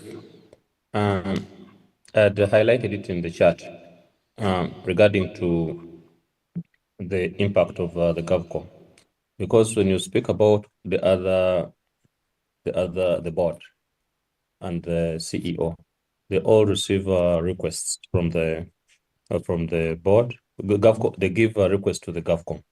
Now, if the powers, I should say, of the board have been limited, then the number of requests that would come would also be limited, and would have a potential impact. However, I'm going to request Alain, would you please highlight how is this going to affect the normal operational procedures in relation to how the GovCom operates? And then also when it comes to ratification of some PDPs, the bylaws, for instance, would they be affected in one way or the other? Because the overseeing of the bylaws also stands within the GovCom remit, and also once the board gets the request, then the GovCom has to act on it. So indirectly or directly, there is a potential impact. What would be the risk into this? Alain, thank you. Thank you, Daniel. Over to you, Alain. Oh, there's one more, and then we close. Please go ahead. Hi, Paul Hellraiser, and affiliation with Crystal Web. I'm feeling a little bit sheepish because I don't feel like joining in the flogging of Alain, especially because he's promised to do a public service announcement for me later today. But I do need to sort of just dovetail on some of the sort of fundamental criticism that's been in the mailing list, as well as from the floor of this proposal even staying around. I understand that it's been sort of moved from they're not seeking consensus, but the problem is that it's being kept in this kind of limbo, means that it'll come up at the next meeting and so on and so forth. And so the fundamental problems, I think, that have been identified need to be stated, and we need to sort of reconsider that. And I honestly think that the proposers for this document do need to go back and actually extract some of the biggest concerns that arise. And so I'm unfortunately, the bylaw committee, I think, is meeting at the moment. So Andrew, for example, isn't in the room, and his email covers quite a bit of the problem. But just to add on that, board members have a fiduciary responsibility. PDP co-chairs cannot carry a fiduciary responsibility. Any structure that we create that allows to circumvent the board or act when there isn't a board cannot carry those fiduciary responsibilities, and that becomes an entirely untenable situation. And as somebody who unfortunately has been in the weeds of how the board dysfunction can arise and how the courts declare that the board is not operational. I mean, I have the declaration that there isn't a board. I can state without any shadow of a doubt that the biggest problem of there not being a functional board is not that the PDP doesn't operate. There are other massive problems, and we need to fix the problems that can lead to a situation in which the court doesn't readily appoint somebody to sit in as a board, or that if a receiver steps in. Those are governance matters. That pertains to the bylaws committee, needs to come up with proposals on that. That pertains to some legal advice that Afrinic has received that frankly is disastrous. And I don't think that it's going to be healthy to continue with the sort of way of thinking of the community, and the PDP process tries to find ways to work around the corporate structure, around the board, because there's a fear that the board can end up being taken across, because that leads us down this kind of path of, and again, I don't believe, based on what Elaine said, that the intention is to create this kind of two Afrinics discourse. But the fact of the matter is that if that discourse continues, it's going to lead to other problems. And so my earnest appeal to Elaine and the other authors, one of whom most certainly won't take anything that I say on board, is to go back and ask what are the first principles of the proposal that you're making, and how do we align those first principles of what it is that we're trying to propose with the ICP process, the ICP2 changes, with what comes out of the bylaws committee, and with what would lead to a Afrinic that is fundamentally committed to and practices good governance, rather than trying to create some sort of technical circumventions. And that would be my input. And Elaine, I'm hoping I didn't flog too hard and that you'll still make the announcement about Bafana later. Not worry, he's been around for a while, so he can handle that. So, Elaine, we have about, I'll give you 8 minutes. 5 then. Okay, please go ahead, even better. Yeah, so, let me say it again. And I thought I've been clear. We are not changing anything related to the org, the Afrinic. I've said it clearly. And to respond to Daniel, what we are proposing here has nothing to do on how the governance committee and the board and the Afrinic staff work. We are not changing, we are not, because if you look at the current PDP does not give any role to the governance committee. Am I wrong? They have no role for the governance committee. So we are not changing anything, okay, on the org side. Okay, but I still see comment saying that we are trying to create parallel governance. But it's not parallel governance. The board is still board. The board still has its own power, etc., etc. So we are not, I mean, for example, we have not said that board should not appoint ASO. We have not said that board should not ratify policy. We have not said board will not make policy. We have not said so. We have not said anything. We are just saying that the community process should continue even if the org has some challenges. And recently, for people maybe to understand, when we were running, we ran the thing for 3 or 4 years. We found board, we found CEO, but the registry was functional. We were allocating numbers, but we were not in position to make policy. But for 4 years, the staff here, they have been running the registry, allocating numbers, keeping RPKI, DNS, all these things functional, no board, no CEO, and we cannot give them a policy if some of the issue arrive for what they were doing. So the registry was running without board, without CEO.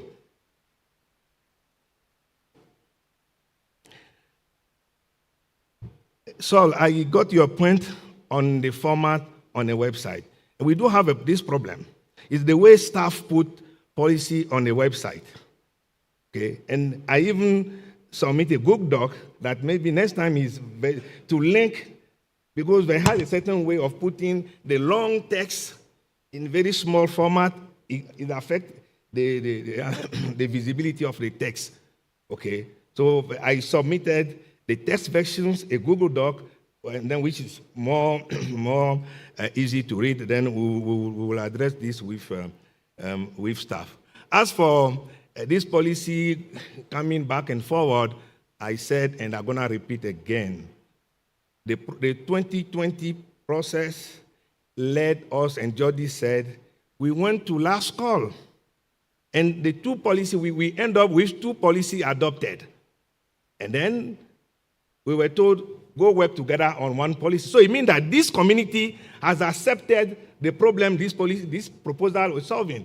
So we are not bringing something who has been rejected before here. We are bringing something which has been accepted, but we end up in two competing policy. And as I said, what we are just adding here is the lesson learned from the governance issue we face. And I will just conclude with one last thing.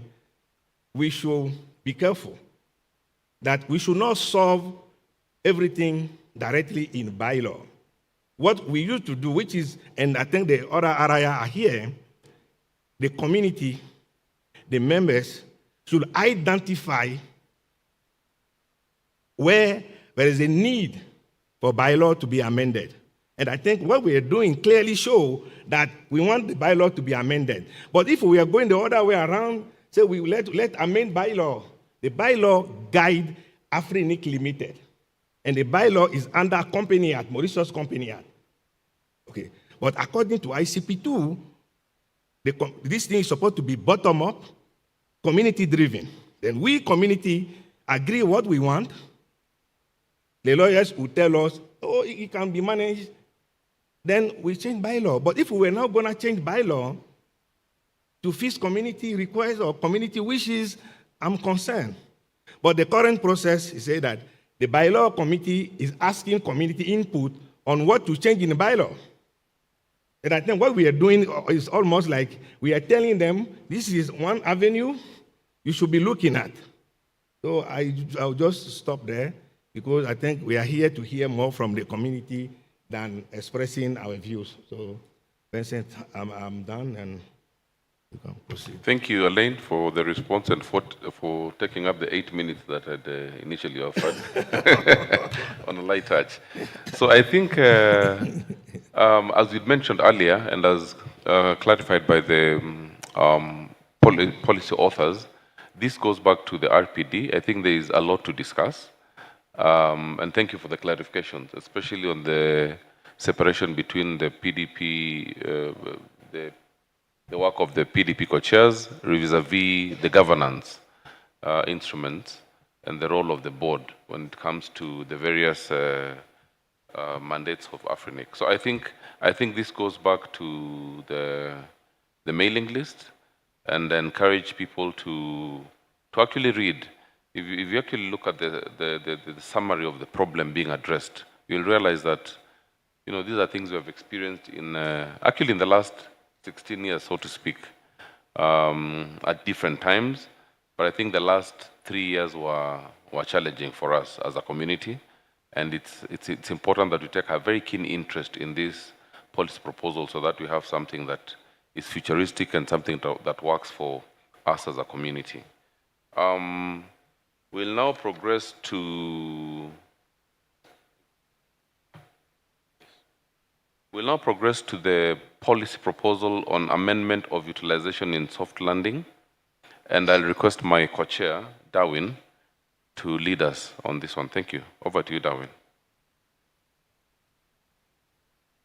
Thank you, Vincent. And if I might also give some inputs on what we just saw on the proposal of Alain, Gregory, and others. I think this is actually the right way of doing things now, right? So we don't need to reach a consensus, but it was nice to see the discussions along the proposal and what the authors want to achieve. So maybe we can take this as a lesson for the future as well, of the community, right? And always with a bottom-up approach, as has been mentioned in here as well. So for now, let's not lose more time and jump into the next policy proposal. I'm just sharing my screen with you all. And just let me know when you can see it. I guess you can see it now, but Yes, we can see it. yeah. All right. As Vincent mentioned, so now we're gonna tackle a few minutes with regards to the amendment of utilization in the soft landing. Out of context, it's important to say that the first version was submitted on 6 May of 2026, and then on 16th of June, the second version came up. And so we're gonna have the same flow of discussions. And please let's bear in mind the timing that we have, especially when the open mic goes through, so that we then can go through the important points and the authors can take notes on whatever they need to improve on their existing policies. Yeah. And so with that, you will, for now, I will hand over the mic to Jordi. 10 minutes, Jordi, as always, and then eventually we're gonna jump into the impact assessment right after. Yeah. Yeah, I am already sharing my screen. If you can confirm that you can see it. I can see it, yes. Okay, thank you. As I indicated at the beginning of the morning, this proposal is also trying to fix some of the sharings of the staff about concerns of policy implementation, the peer. Okay, so the soft landing utilization criteria is actually written in a way that prevent organizations that may need to deploy multiple sites, and I mean simultaneously, not one after the other. For example, if you want to have some redundancy or multiple data centers, etc., because it requests that 90% of the previous allocations or assignments must have been used, okay?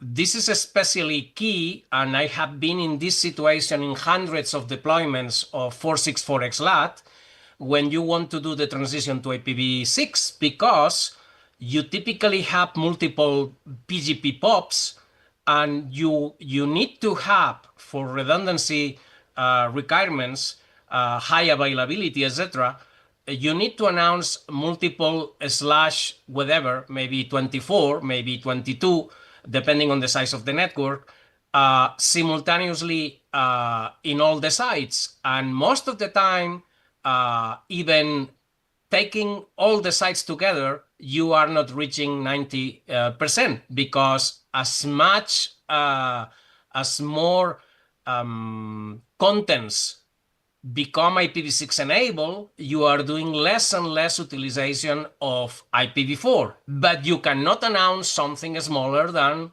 /24 in BGP normally.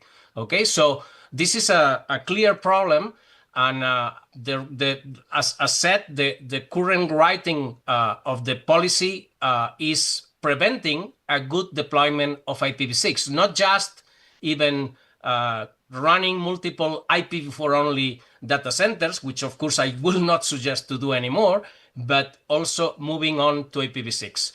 So what this proposal is suggesting is modifying the utilization criteria to allow the previous examples that I have provided.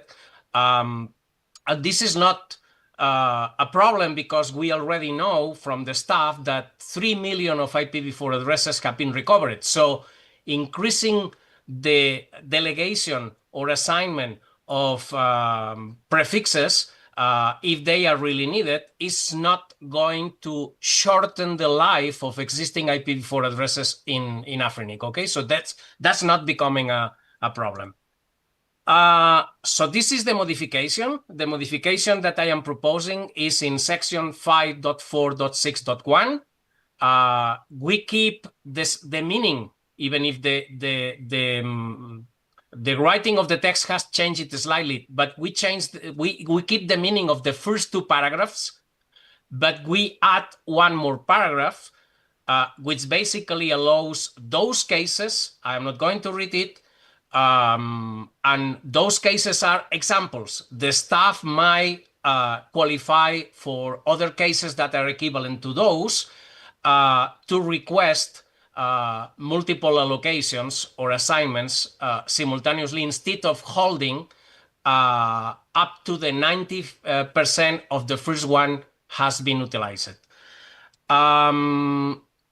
In other regions, all IPv4 addresses have been exhausted, and it seems that there is not an equivalent anymore in general. There are small exceptions, but in general, to the soft landing. So basically what happens is that members need to access IPv4 addresses via transfers, and of course they can request for multiple /22s or whatever, depending on the transfer policy in each region, simultaneously. They don't have a restriction to happen utilization in a single site before moving to the next one. And that's it from my side, very quick. Thank you. Thank you, Jordi, for the clarification and feedback. I will then hand over the next 10 minutes for the Secretariat for the impact assessment regarding this proposal. So, Bryce, please go ahead. Thank you, David. So if I can have this slide, the impact assessment below that.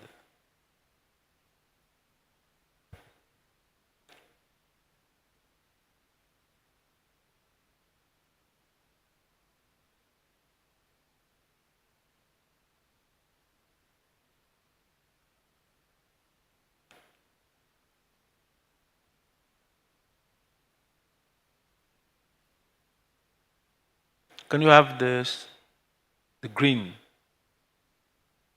slide on impact assessment?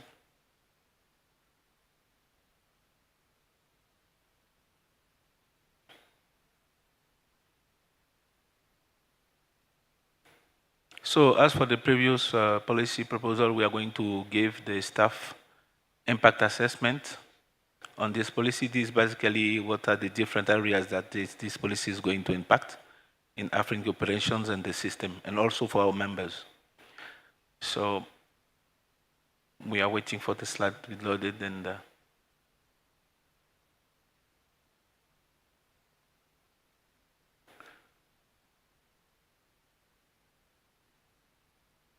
okay, thank you. So this is the QR code for you to scan and go straight to the impact assessment so that you can have it on your hand while I'm reading it. So I'm going to let like 1 more minute for you to be able to take picture and go straight to the staff impact assessment.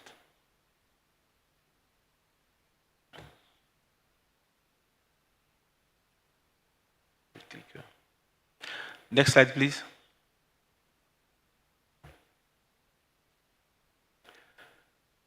Okay, so I'm going to read the staff understanding of the proposal. The 90% threshold requirement remains the underlying condition to access eligibility for receiving additional IPv4 resources from Afrinic. However, some technical constraints deem it necessary to override this threshold requirement.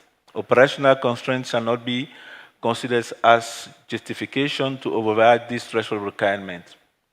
Benefit to Afrinic. Hostmaster will have a clearly documented policy for guidance where dealing with such cases. Impact on resource members. Members will be able to use the policy if faced with such technical constraints while having used less than 90% of the allocation and assignment, IPv4.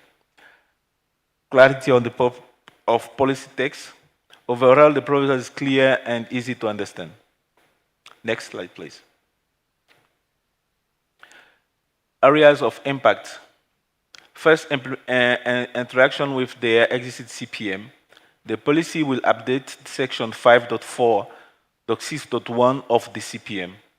Interaction with other DPPs and the discussion, no overlaps detected. Impact on IP number registry system, none. Next slide, please. Member service operations procedures. Member service procedure will be updated to include policy provision. The procedure will also have to evolve in ways that fraudulent requests are identified and there is no abusive use of this policy session. Website and communication updates and question as well. IT, no impact. HR, no impact. Legal, no legal issues have been raised. Finance, no impact. Recommendation on policy wording, none. Staff clarification request, none. Implementation plan within the 6 months that is in the CPM, and the time frame can be 30 days from the date of ratification of this policy. This all for the impact assessment. So over to you, Chair. Thank you, Bryce, to guiding us through the impact assessment. I will share now my slides again for the contentious areas on this policy proposal. Just sharing my screen, and I think you might be able to see it. So the amendment of utilization in soft landing policy, there has been support on the RPD mailing list for version 1. We always make sure to guide you guys to the archives. So we stated the links over there so you can have a look into the archives again. And there have been some suggestions to amend the policy text, which has to be taken into consideration in this case. And then no further discussion once the draft 2 arrived on 16th of June 2026, as I have shown on my previous slides. And no discussions on the RPD mailing list after the submission of version 2 of the proposal. So on the with regards to objections and concerns related to draft 2. But and obviously this then will bring us to the open mic, because we would like to listen more from the community out there. And for that, we keep the same flow structure, whereby you go to the mic and you introduce yourself, name and affiliation, whether you are physically or online. And on our hand, as a PDW chairs, we want clarifications on the proposals from the author, and also we want those who oppose the proposal with a clear justification as a second point. So please, whether you are online or physically, just raise your questions and don't forget to state your name and affiliation, and bear in mind the timing that we have for questions. So with that, I open the mic for further interactions.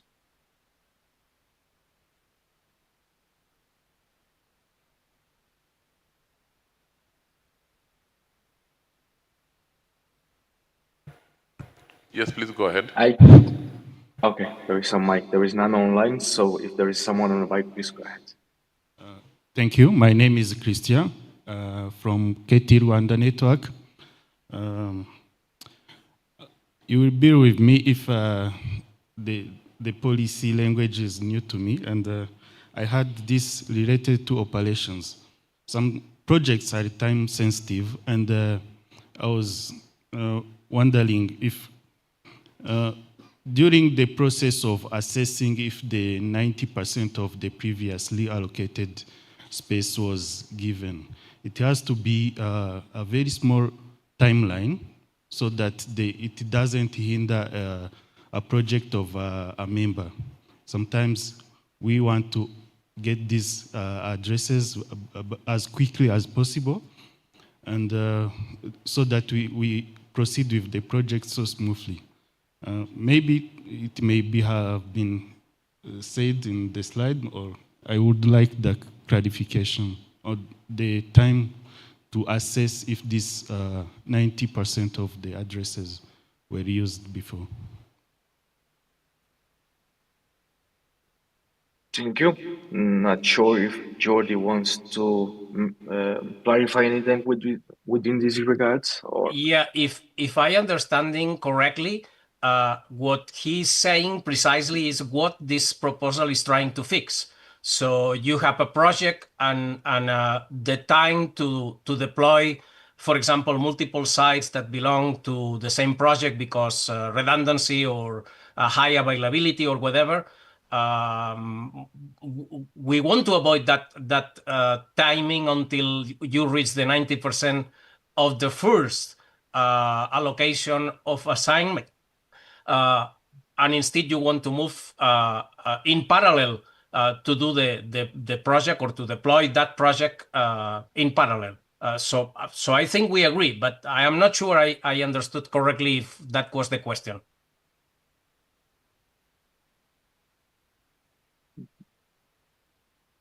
Or if not, I think the one who raised the question might be able to go back to the microphone. But if not, if all is well, then we hand over to the next question or comment.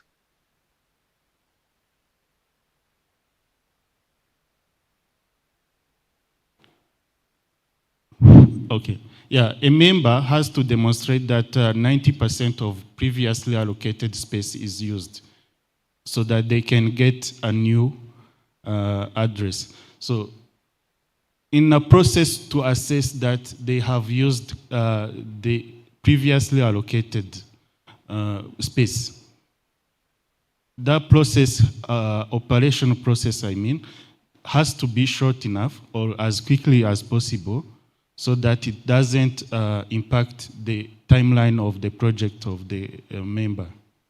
That was my point. Okay, I think I got it now. Basically, that's the first paragraph of this text, okay? And we are not changing that. So that remains the same if you are only needing one allocation. The time to fulfill the 90%, it will depend on if you need more allocations or assignments sooner or later. Anyway, I guess probably the staff can clarify that. But the point is that this part of the text is not being changed and is the same as what we have now in the CPM. What we are resolving here is when your project requires simultaneously getting multiple allocations or assignments instead of waiting for the first one to fulfill the 90%.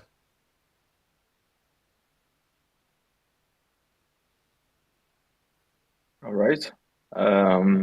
Then if staff wants to say anything, or are we okay to? We have Darwin. We have a staff member who wants to say something. Yep. Perfect. Hello. Yes, James here, James Chirwa, Head of Member Services, Afrinic. So I think one part has been addressed by Jody, where there's a constraint, and I think that's where the policy is trying to address. But on the other element, I would also comment on two aspects. If the constraint is operational, then the staff will work with somebody to help them go towards the 90% and see how they can move quickly so that they can come back and get the resources when they have reached 90%. On the other aspect, if we see that the member, or if a member comes in, they have to give us enough information so that we can ascertain that 90%, so that will help the process to accelerate and move faster. So I think on the concern of maybe the speed, it's input-output. You bring us the requirements, we are able to justify the 90%, then we are able to cross that as quickly as possible. Thank you. Okay, thanks for the clarification, James. Then, since there are no questions online, I will ask the next person on the microphone to raise your concerns or questions. Hello, thank you so much. My name is Lex Ampua from Malawi Research and Education Network and an Afrinic resource member. Of course, I'm in full support of the proposal, but I just need clarification on the technical documentation that will be required to be shared with the team in case you need more assignment for different sites. So I'm asking in terms of you have not reached the 90% utilization, but you still need more blocks like to cover different sites. So to make sure that the members are not taking advantage of that, maybe to request for or more resources when it's, and also just be sure that the requesting is indeed legitimate. So I just wanted to understand the evidence or the technical documentation required for this. What would be required or whatsoever? Thank you so much. Yeah, I think in the paragraphs that we are adding to this in this proposal is very clear, because basically it says additional IPv4 resources for demonstrated purposes. And then also there is a sentence on the end that says the request justification must be sufficiently documented in such way that Afrinic can verify the compliance with the provided justification. So what it means basically is that not necessarily the documentation that you provide, for example, for IPv6 transition, or just building 2 data centers or 3 data centers at the same time, will be the same. But this is something that, as James mentioned in the mic a few minutes ago, it's an input-output. So it's a conversation between the staff and the member that is requesting more resources. So it just needs to be sufficiently documented in a way that it can be demonstrated and justified. Yeah. Thanks for the clarification, Jordi. Not sure if this replied the one who answered the question. If yes, then perfect. We jump into the next person for questions. If not, then please feel free. Yeah, I Ade Omoriluye, main one, Nigeria. My point actually also, the question is related to what she had asked initially. While I'm totally in support of this policy, I think the condition for address spaces equals. I'm not sure of how staff intend to, find this out, but anybody can come, any member can come and request for additional spaces, saying there is need for high availability and redundancy.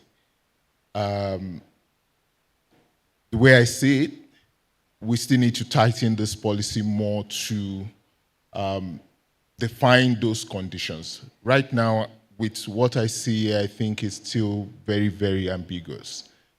We will have problems with implementing this as it is. I don't see the problem.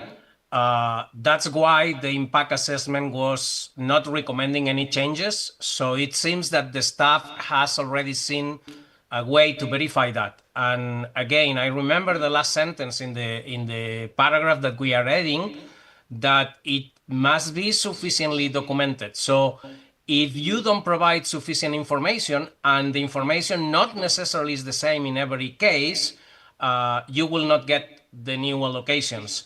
And if we try to make this, let's say, with a stronger text, we need to list 20 examples and the documentation for every example or every case, and maybe we are missing something, and then that case will be out of scope of the proposal.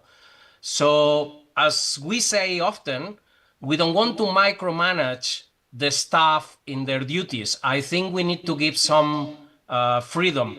If the community believe that the freedom that the staff is taking on the operational issues of any proposal, then the community can come back and fix that. But I think initially we need to trust the staff will be doing the right thing. Thank you. Thanks, Georgie, for the clarification. We still have 10 more minutes on the open mic, so I would invite the next person to raise his questions and concerns. Darwin, we also have James. from staff? Maybe I cannot see it. Thanks, Vincent, for that. Yeah, I only can let's see have the James. one I mic suggest queue. we have James and then Andrew. Thanks, Vincent. I just wanted to bring something. I don't know if we can bring back the impact assessment so that there is something that staff noticed, I think, in the first proposal, and we gave feedback to Jody, and this also has been pointed out in the impact assessment, simply to say, I think initially there was that gray area to say, how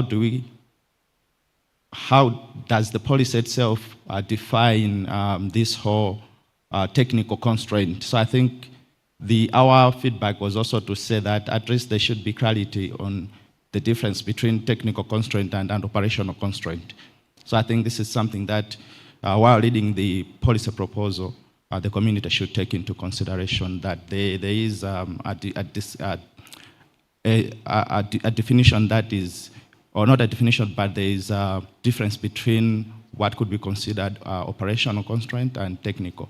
So most of the operational constraints are not things that would lead to this particular policy being in effect. Also on the other part is we've also identified to say there is need that our procedures ensure that this policy does not get to be abused. So I think there are certain things that staff have already taken note of and they have been put ahead. So just to clear that up. Thank you. Andrew Alston here from Internet Consultant, but I think that the question here goes back to a question which I think goes back, I can remember instances of dealing with the same question back in 2011, and that is the definition of utilization. And I do not, at the moment, I find that to be extremely subjective. But that is not the fault of the staff, that is the fault of the PDP. Without a clear definition of how we define utilization, there will always be a level of subjectivity that can lead to unhappy people. I remember dealing with an application where I was applying for space for a university way back when, and the answers that were coming back were completely different from a previous application I had done from another university. And it is a result of this community not adequately defining what utilization is. I will point out that there are operational constraints, for example, where you have caching engines, for example, where the caching engine will need a slash, but you have to announce a /24 into the DFC. And you don't want anything else on that because of the way that traffic is engineered within a network. That is an operational reality. But that does mean what is utilization? I would argue that the moment that /24 is announced and contains that caching engine, that /24 is utilized. But to an Afrinic staff member, you're saying, I'm using a /27 out of the /24. Is that utilized? There is an onus on this community to get much more specific about how we define utilization, while at the same time, I hearken back to the words of Randy Bush, which says, do not tell an operator how to operate their network. There is a balance that has to be found. And I would really encourage this community to think long and hard about this problem, because we have to remove the subjectivity here. And at the moment, it is incredibly subjective and incredibly ambiguous as to how that utilization is actually defined in terms of operational constraints, traffic engineering, and all sorts of other things. Thanks, Andrew. I will allow in regards.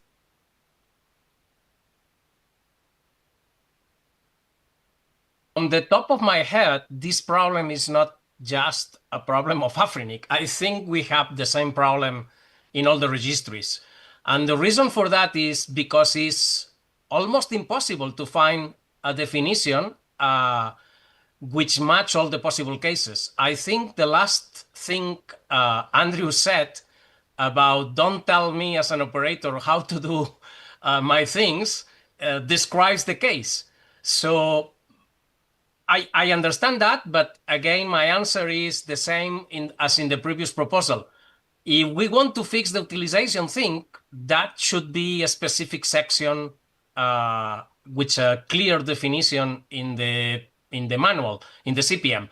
I am not sure we will be able to reach consensus on that, but I think the proposed text is at least resolving the cases where it can be justified. And the justification is precisely responding to what Andrew said. Don't tell me how to operate my network. So I think we are fine. If we want to try to work on utilization definition, let's do it, but it's a separate problem because it's affecting many other sections of the manual, not just this specific section. Thank you. Perfect. Thanks, Georgie. And we really appreciate the engagement of the community and the authors so far. And I don't think we have anyone on the mic, but I will consult my the local team in there to see if there Darwin. is someone on the mic. Yeah. Darwin, yeah, we have Andrew back at the mic. Maybe we can give him a minute. Okay, perfect. Sure, Yeah. sure. We still have time. Go ahead, Andrew. Jordi, the way I look at this, and I know that you, like myself, have been fairly active within the IETF, I think that we get to a point where it is possible for us to look at policy that has almost what in IETF terms would be a normative reference, and until such time as the other policy is properly defined, this policy doesn't come into effect. So the policy can still pass consensus, but it becomes contingent on additional policy being passed first. That way you avoid the ambiguity, and that is a thing that we've been doing with regards to protocol standards and other standards that I really do believe could work in situations like this where we have policy that people support, but it is clear that there is also concern about the ambiguity. So there is no harm in saying, yes, policy has consensus, but it is contingent on the passing of further policy. And I think that we need to, as a PDP body, decide if that is appropriate and if that could work. That would be my suggestion. Fully agree. I will encourage you to draft utilization draft in ITF or in the PDP. If you need a co-author, I am with you, but I don't really think it will be easy. But we can try, of course. Yeah, thanks, Georgie. Since we have one more minute, we allow one last question, and then we will do the deliberations on this policy proposal. So I saw someone else on the mic. I think it was Sean. So please go ahead with your comments and concerns, or who was first? Yeah, thank you. Sean Didiji at WCB. I'm speaking on my personal behalf. I think Andrew makes a very good point with regards to utilization, having a policy around it. But as again, currently our PDP does not allow for passing a policy conditionally. There's nothing like that in our PDP. So it's either we pass the policy and let it operate the same way the current policies are operating, or we don't pass the policy at all. In this particular case, the issue we have with utilization is not conditioned or is not unique to this policy proposal. And as Jody has mentioned, if Andrew wants to take up the challenge of helping us to define what utilization means by by all means, I will be happy to read this policy proposal, and hopefully we get to achieve something. But I would also like to, if staff could actually, to some extent, publish some operational explanation of how they kind of address this utilization thing in their review. Maybe at the high level could also help, but again, I don't think it should be a condition to passing this policy. At the moment, I support the proposal as written in the second draft. I think it should go to the last call. Thank you. Seun, you can join also as a co-author for solving the problem. Thank you, Sean. Thank you, Sean. Andre, unfortunately, we are tight on time, so we will need to close the mic on that. Can I make one very brief comment, please? I just can you define what brief is? I'm joking, but please just go ahead. Please, very straightforward. Yeah. Yes. All I wanted to say is, Sean just said the current PDP process does not allow for conditional pass of policy. So my question is, how do we introduce that mechanism? Because the PDP process is defined by this body.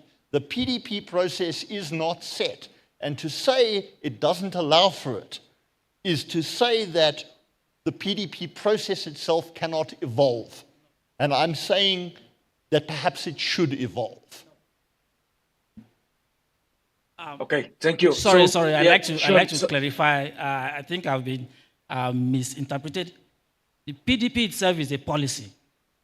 So, indeed, PDP can evolve. And we indeed have policy proposals at the moment that is actually trying to evolve PDP. So, and I like to just correct that. I did not say PDP cannot be evolved. What I said is that the current PDP does not allow us to pass a policy conditionally in terms of saying that it's dependent on when we do another policy. I don't know about that. Thank you. Thanks for the clarification, Sean. Thanks for the clarification. And we're going to do 5 minutes deliberations on this policy proposal, and we shall get back to you in 5 minutes. So just bear with us. Thank you.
All right, so we took less than 5 minutes, folks. Good. It also means to say that we keep up with the timing on our hand.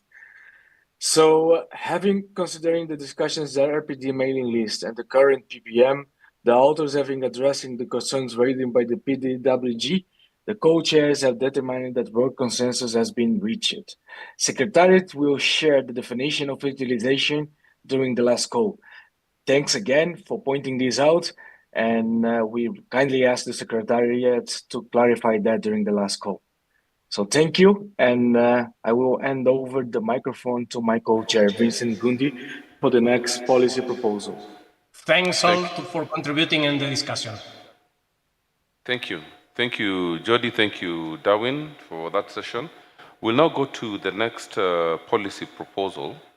It's on requiring newly created assets to have hierarchical names. Now, unfortunately, the author is indisposed. He's not feeling well, and he's requested that. So after discussions with my co-chair, we have decided that the Secretariat can just give an overview because this is a public policy meeting. It would be good to get feedback, at the very least, from the community. He might not be able to respond, but at least let's get feedback, and then we'll make a decision towards the end on how best to progress. So over to you, Madhvi. Thank you, Chair. Can we have the slides of the proposal require newly created AS sets displayed, please?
All right, so I'll be presenting the proposal. The author is James Bensley.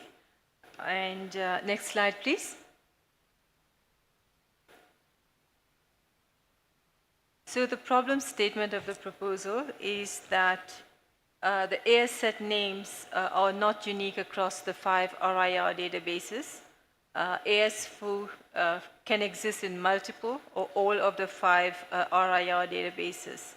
So when an AS set is created, a database can only check if the AS set does not already exist in itself. It can't check the other databases. So this leads to multiple AS sets existing in different databases with the same name. If the name is not unique, the wrong AS set may be used, either by mistake or intentionally. It is not clear which network an AS set belongs to.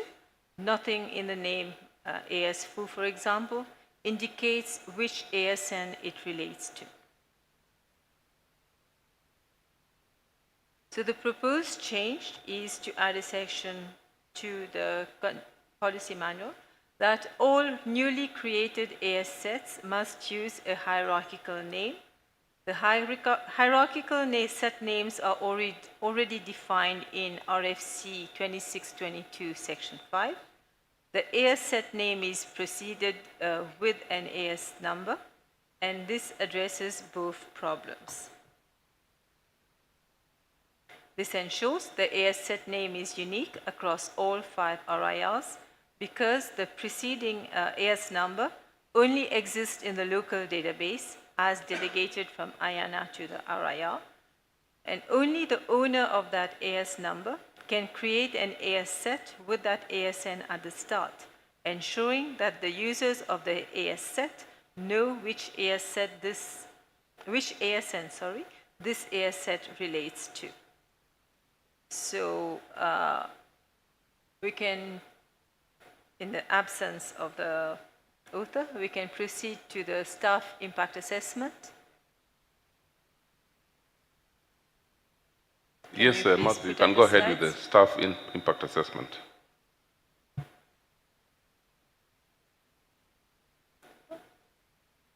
Okay. We need the other slide.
All right, the QR code will take you to the impact assessment on the Afrinic website, and I'll proceed and read the impact assessment part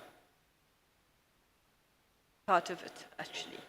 So, AS set names are not currently required to be unique across authoritative IRR databases, including the 5 IRR databases operated by the regional internet registries. When name collisions occur, resolving them is extremely difficult because network operators do not own specific AS set names.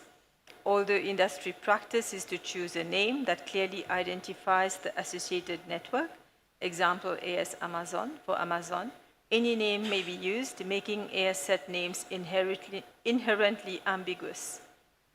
So if AS set name squatting is carried out intentionally or maliciously, the affected party has limited recourse to have the squatted AS set removed, particularly when it exists in a different IRR database. Right. So the proposal mandates that any new created AS set in the Afrinic WHOIS database must use a hierarchical name as defined by RFC 2622 section 5. Practically, the name must contain a colon, start with the holder's ASN as the first element, followed by an AS set element explicitly excluded.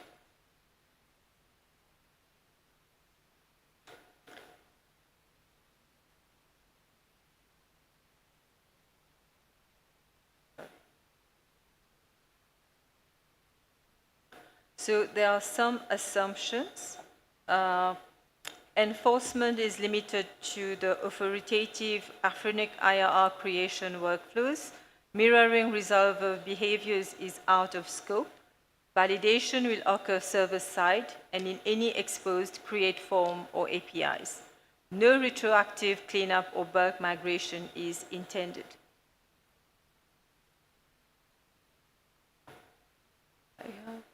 Okay. Sorry. Benefit to Afrinic, reduced risk of global name collisions and squatting, clearer authorization linkage between ASNs and sets, fewer misconfigurations propagated via resolvers, alignment with other ORIR practices, and improving the ecosystem consistency. The impact on resource members, new AS set creators must follow the hierarchical syntax, minor learning curve and potential updates to automation tooling that currently assume flat names. So existing non-hierarchical sets remain valid and editable, so thereby limiting disruption. The members may need guidance and examples to avoid creation failures.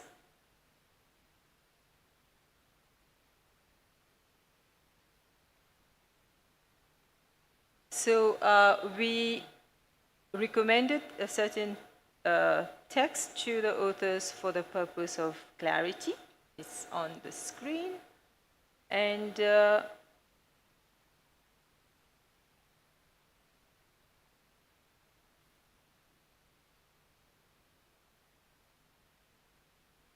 sorry, just...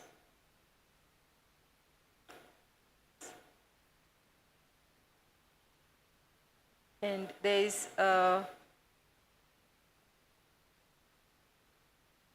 7.87. So exceptions for the creation of hierarchical names may be granted where necessary, and that Afrinic shall document the reason for any of the exception.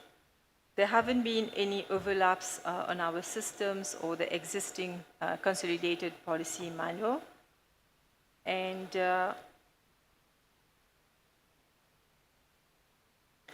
in regard to the systems, the implementation will impact our WHOIS and RDAP systems, as well as the MyAfrinic IRR interface, Internet Routing Registry interface on the MyAfrinic portal. And for the member services operations, their procedures, there will be minimal impact on the current processes and procedures, as the hierarchical sets are already functional in the WHOIS database. Okay, so the implementation will be done on the WHOIS so that to comply with this policy if it reaches consensus and is ratified. There's one observation, the exception that was highlighted in section 7.8.6 in the policy text that could allow restoration of deleted objects. As operation staff feel that such recalls may introduce operational loopholes, okay, and it may also reduce the effective objective for the policy in general. Okay? In the instance that an unintended deletion happens, the affected members may take the opportunity to create aligned AS sets. Right? Basically, we're meaning that you want us to fix something, but then still allow an open, a side door open. But deletion of objects on the WHOIS database requires someone to actually authenticate against the maintainer. So they need to be sure that if they are deleting, that's the action that they have to take, right? So that's feedback from us. And in regard to the implementation, the policy can be implemented as written, and it would take us less than 6 months after the end of the last call, unless so. No, okay, sorry, I'll repeat that. The policy can be implemented as written. The CPM mandates that the implementation date should be less than 6 months after the end of the last call, unless a waiver is requested. At present, all the Afrinic resources, human resources, have been channeled to the Afrinic V2 project, which is expected to go live by the end of the year. And the implementation of this policy, if it gets ratified, will be prioritized once that implementation is concluded, because we are limiting the amount of scope creep, and we really need to get the V2 up. So that's it in regard to the impact assessment. Thank you very much. Over to you, Co-Chair. Thank you, Madhvi. We'll now go to the Q&A session. Unfortunately, as I mentioned, the author is not here, but all the same, we can receive some comments and feedback from the community since we're at a PPM. So we'll start with Andrew. Mike. Internet consultant. I fully support the policy. I do think that the policy would be far more useful if it was globally done and globally aligned with other RIRs.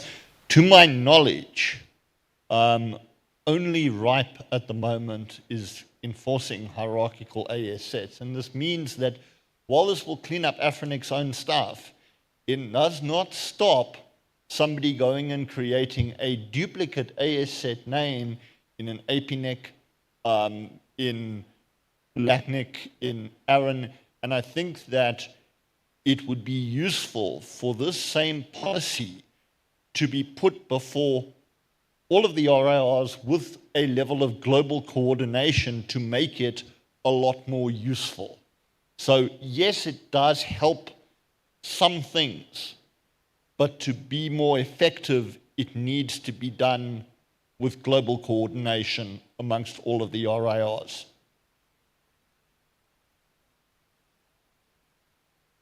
Thank you. Please go ahead.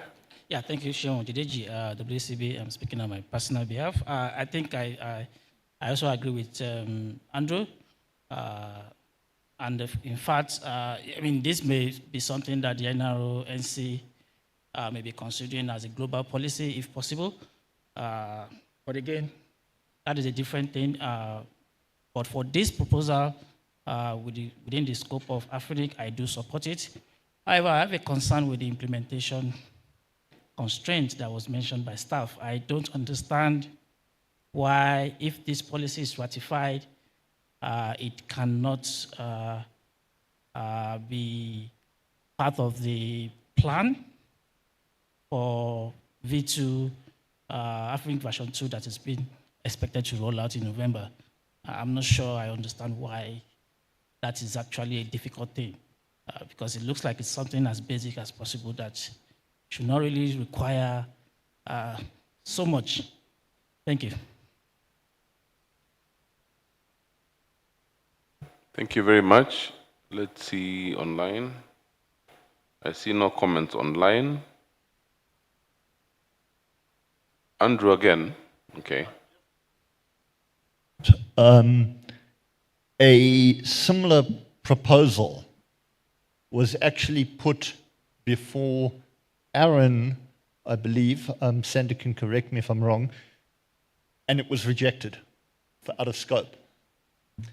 Yeah, just to clarify that bit, it was rejected in their PDP because it was out of scope for their policy development process and referred to a different process. So the idea wasn't rejected, the way it was handled was rejected. But as a RIPE community member, we implemented it about 3 years ago, I think, if I remember correctly. And we have a similar policy, so please join the club. Thank you very much. I think, Andrew, have taken note that the proposal to have a global policy proposal on this, but again, doesn't restrict us from having one for Afrinic, for the Afrinic service region. In the absence of the author, I think at this point, I'll retreat, given the fact that I don't see any other comments, I'll retreat with my, come again? Oh, there's somebody. Okay, Jody. Hi, Jordi Palet, the IPv6 company. I support the policy. I have only an open question, but I think we can resolve it in the last call. I like the wording provided by the staff. I think that wording is not changing anything from the proposal. So probably in the last call, we can suggest, if the author agree, to use that wording instead of the one provided by the author. That's one point. The second point, I want to respond to Seun. This cannot be implemented as a global policy because global policies are only related to interactions with Chayana. Okay, so this cannot be a global policy unless we change the definition of global policy. Also, it was mentioned already by the previous speakers. I believe ASZ has been implemented already in all the regions through the IRRs. Because in several regions it was not, and that was the case also in the IRIN, considered as something needed in the PDP. That's debatable, but I am happy if this gets implemented as part of the policy development process in Afrinic. Thank you. Thank you, Jody. So I think that's the last comment. Yeah, I see no hand and I see nobody at the mic. So we'll take a few minutes with my co-chair to agree on the way forward, then we'll come back shortly.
So thank you very much. We're reconvening.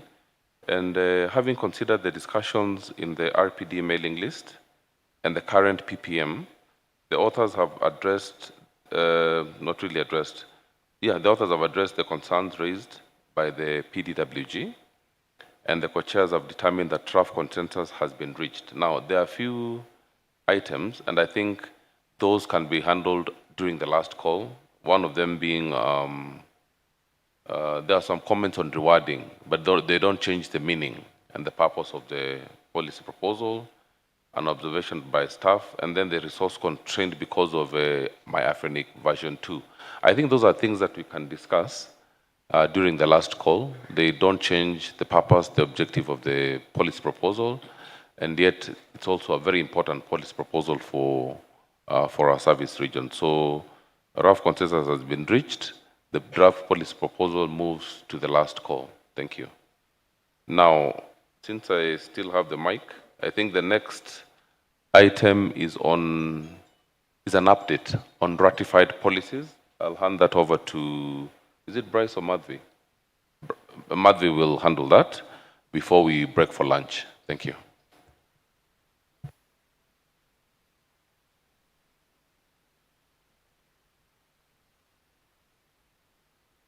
Can we please have the slides up? Thank you.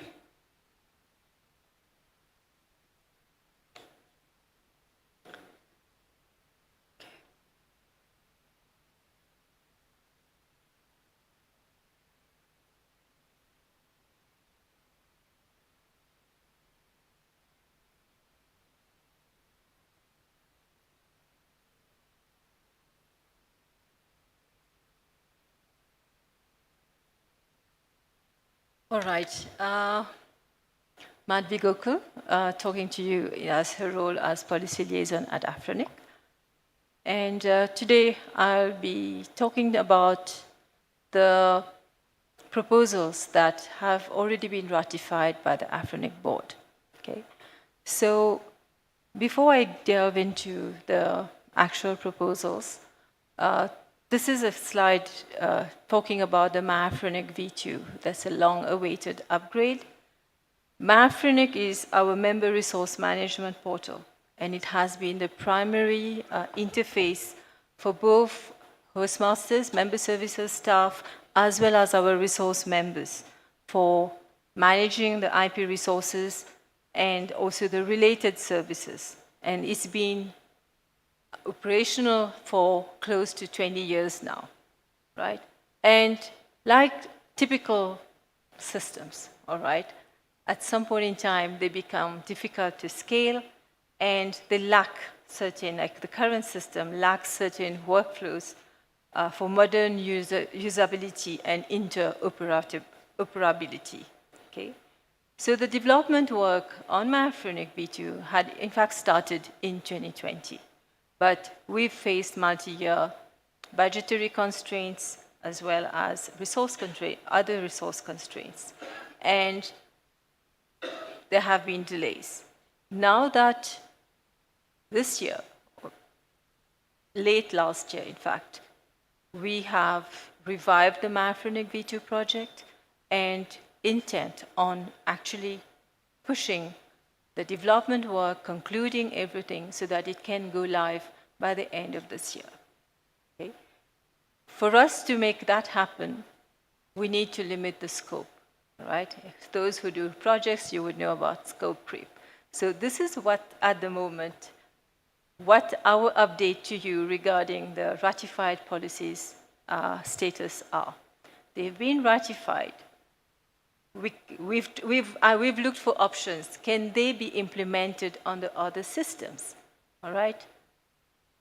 But it's the way the RIRs work. I mean, at some point in time, it touches the Afrinic portal. So we brainstormed. Do we implement a policy on WHOIS? But then what happens when the members update, etc.? The rules will break. So it creates extra work. So is it worthwhile? So there have been a lot of discussions around that. So please don't shoot the messenger. And So the policy, the first policy that has been ratified but not been fully implemented is the RPKI ROAS for unallocated and unassigned Afrinic address space. While there were the delays, there was one innovation, I would say, that there is the krill, okay, the krill software that evolved and could allow us to use it for the implementation. So at the moment, we have tested the implementation via krill. It's been internally tested. We see we're monitoring it daily, and we are confident that it is working as it should, right? And the beta release of this implementation is meant to be end of this month, all right? But we'll only be announcing it as partly implemented, because we have to wait for the go-live of the Afrinic V2 so that we can implement the policy as written in the policy text. Okay? So that's one partial good news for you.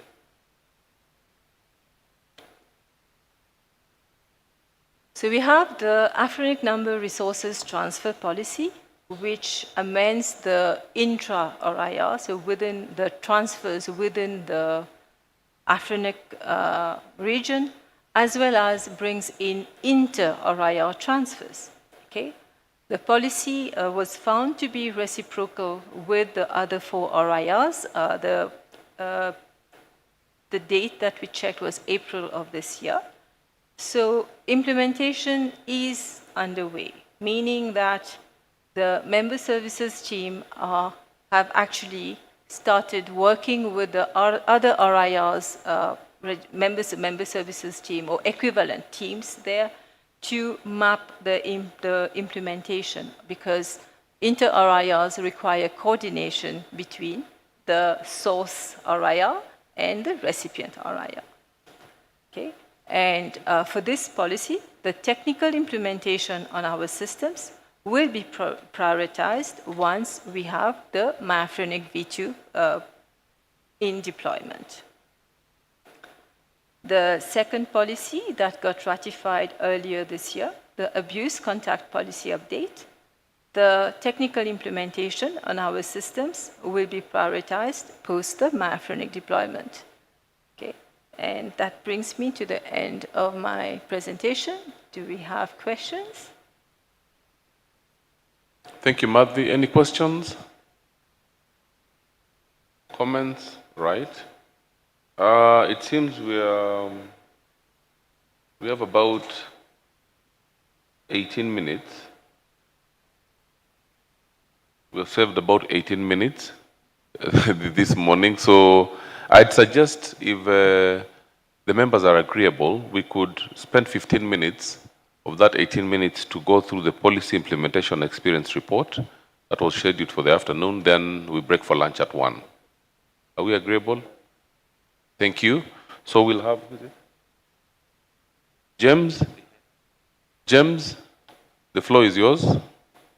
Yeah, please, James. Thank you.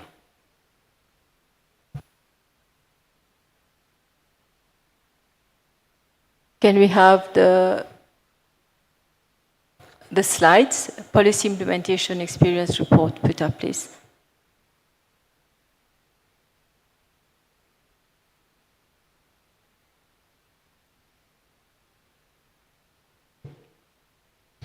Good afternoon, everyone. My name is James Chirwa. So while we're waiting for the slides to come up, I can simply start introducing the topic for the day. I'll be covering what we call the policy implementation experience report. The objective here is to give feedback to members and community on the experiences that we come across as we apply these policies in our daily work. So once the slides come up, I'll be able to give more details on that. So there are different reasons why we give this feedback, because sometimes there is technology changes that impact certain policy sections, and in that element, we need to put it back to the community so that the community can look into it whether there is need for a policy change or otherwise. Right, so I think I'll just wait for the slides to come up, then we can proceed.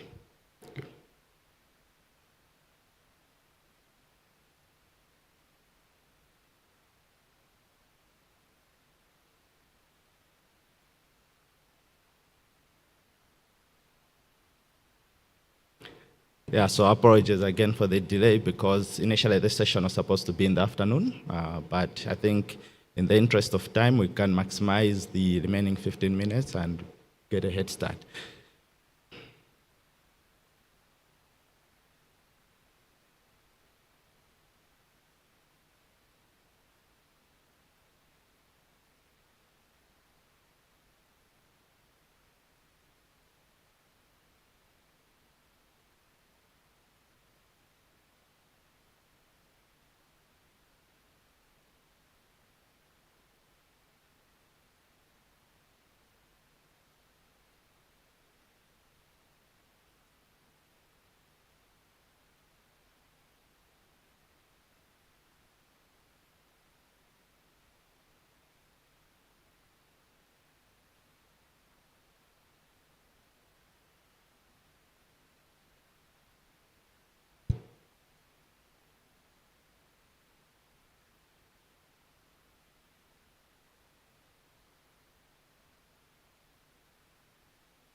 All right, thanks for waiting. I think we can proceed now.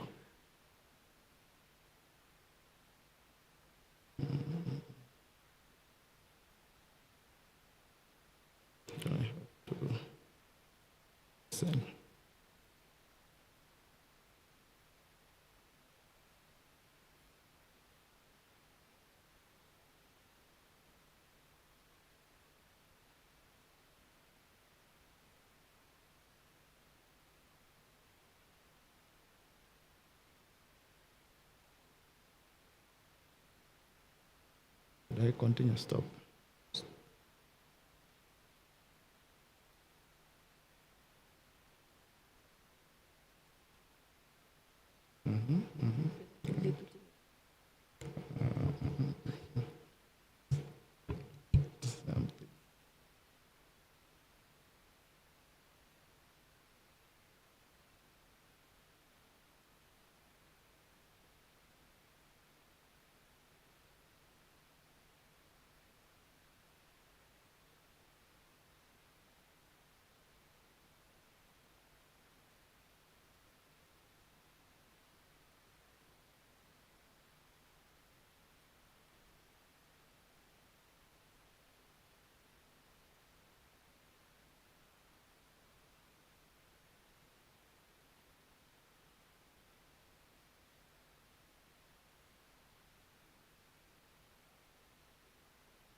Yes, I think we're good to go, and thanks for waiting once again.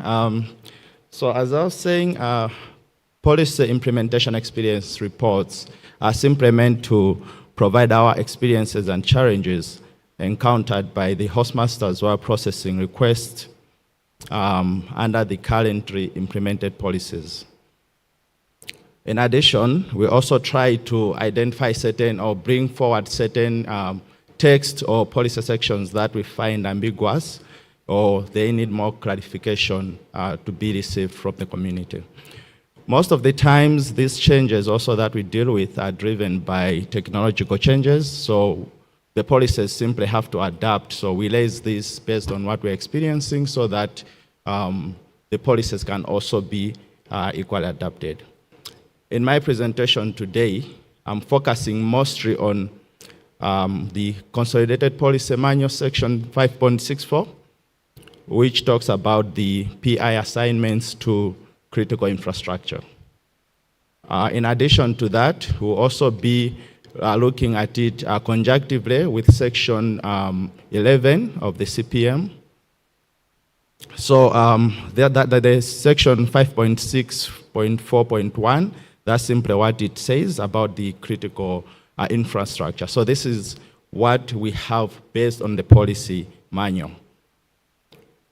Clear definitions for those two elements of critical infrastructure for internet exchange points and code definitions for code DNS services is provided in those two subsections below, which I also provide the definition text in my slides to follow. This is the definition given in the policy manual for an IXP. Now, this is what we use when we are evaluating requests for IXPs. Now, there are other conditions also defined in Section 11, some of which I'll project, just snippets of them.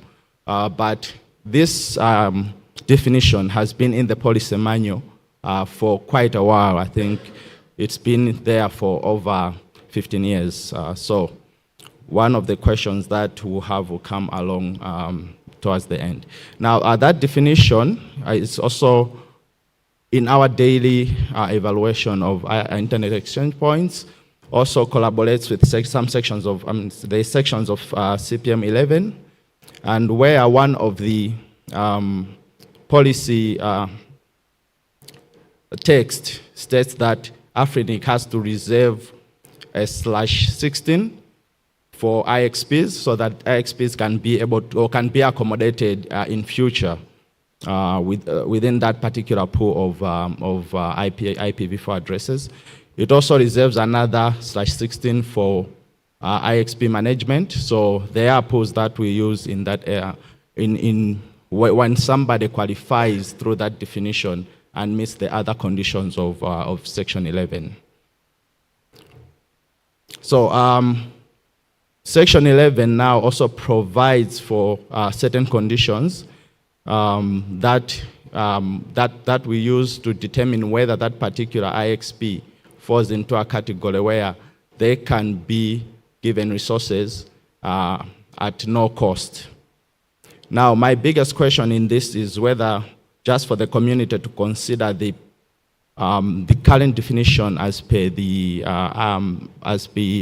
CPM is, to say whether it still caters or it still meets the current operations of IXPs.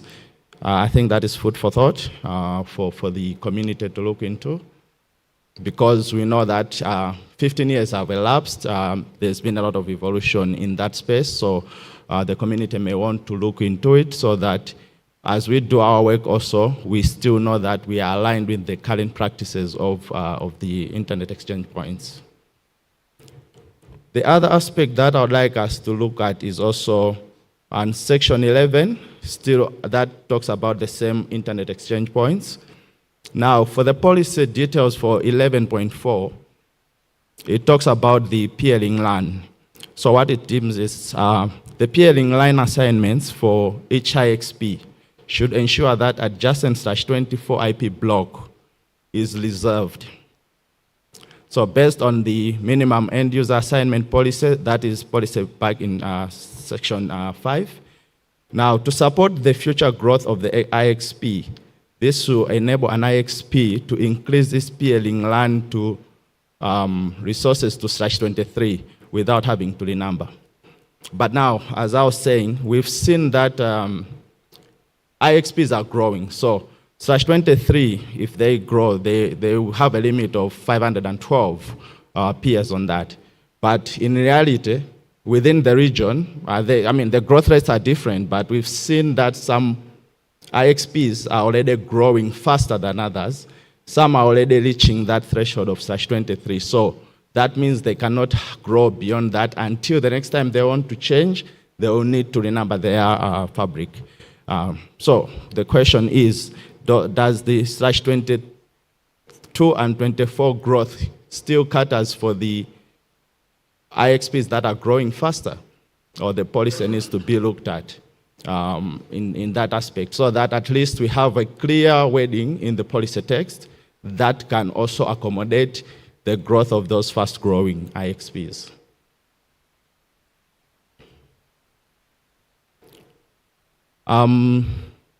So one of the next element I would like to talk about is another, still within the same section of critical infrastructure, now focusing on the section 11. Now, section 11 itself defines two sets of IP address pools that are reserved. One is specific for peering, and one is specific for management platforms. Now, one of the observations that we've had over the years is members are having cross-usage. Now, instead of putting the prefix that is reserved or that has been given to them for peering, they're ending up swapping the usage. So this practically is an unconformance to the way the policy is written. What we do is, of course, we work with them to align, but what we're trying to do here is to encourage members to stay within the parameters of how the resources are supposed to be used. Where it says peering, members should ensure that the peering prefix is being used. Where it says management, they should make sure they're using management prefixes. So that is just one of the things that we want to bring forward. The last element that I would like to talk about is now this, under the same critical infrastructure, now the core DNS service. This is one observation that we've just had recently. So here's the definition that we have according to the policy. But then I think I can have the error root server that they do give out for operators to host. So practically, operators already have their own infrastructure, which actually can be used to help root out the ICANN root servers. So now we also have what is called the ICANN Managed Root Server program.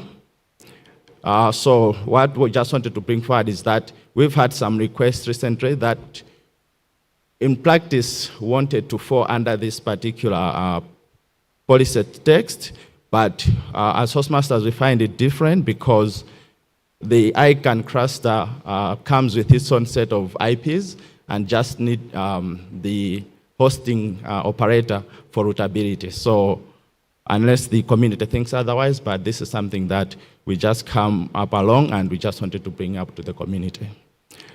This brings me to the end of my presentation. Thank you for your attention. And if there's any question, or if there are any questions, I would be happy to take out. Thank you. Thank you, James. Any questions?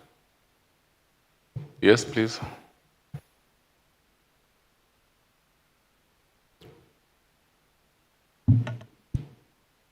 Okay.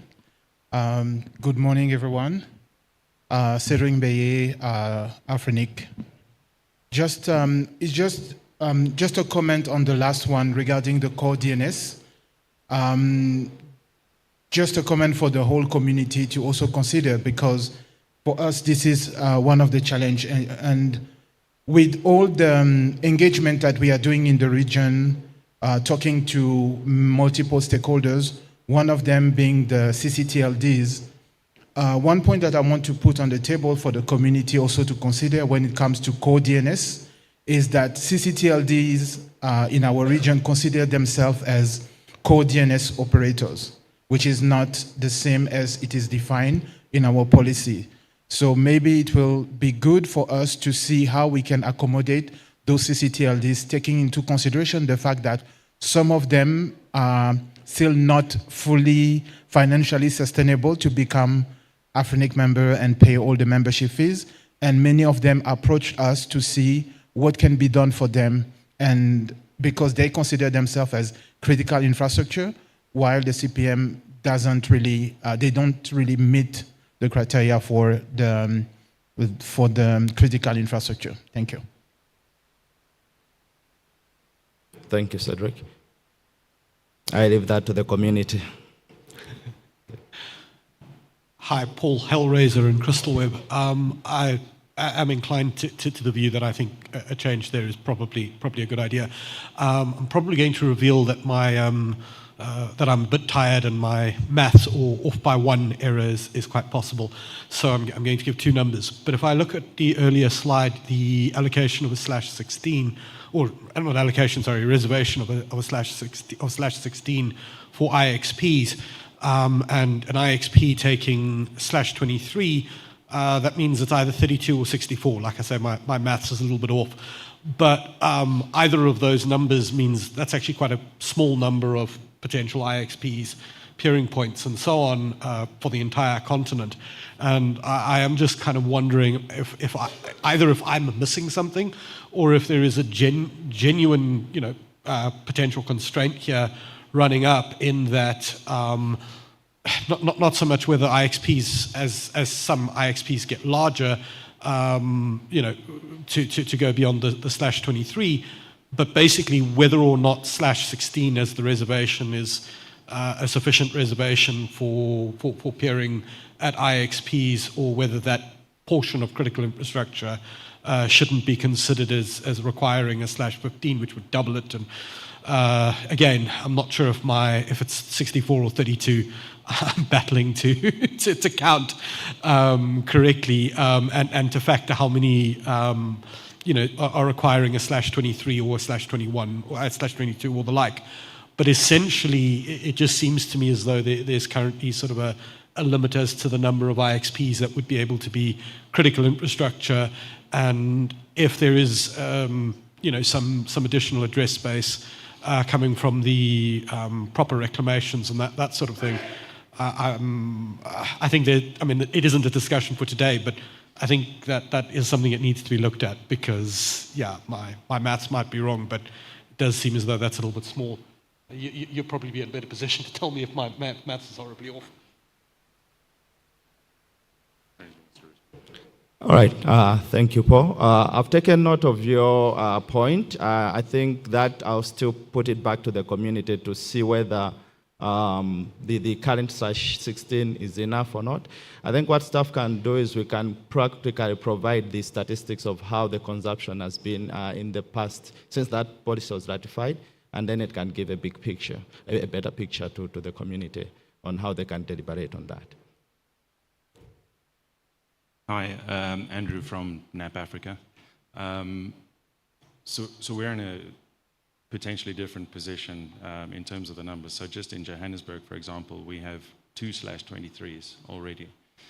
Now the problem with that is planning for that is incredibly difficult, because I'm running close to a /22 full utilization, which means that if I need more space now, I need an additional 2 /23s to get to a /21. And so that means you're going to have to predict from a very early point how many contiguous blocks you keep for each internet exchange.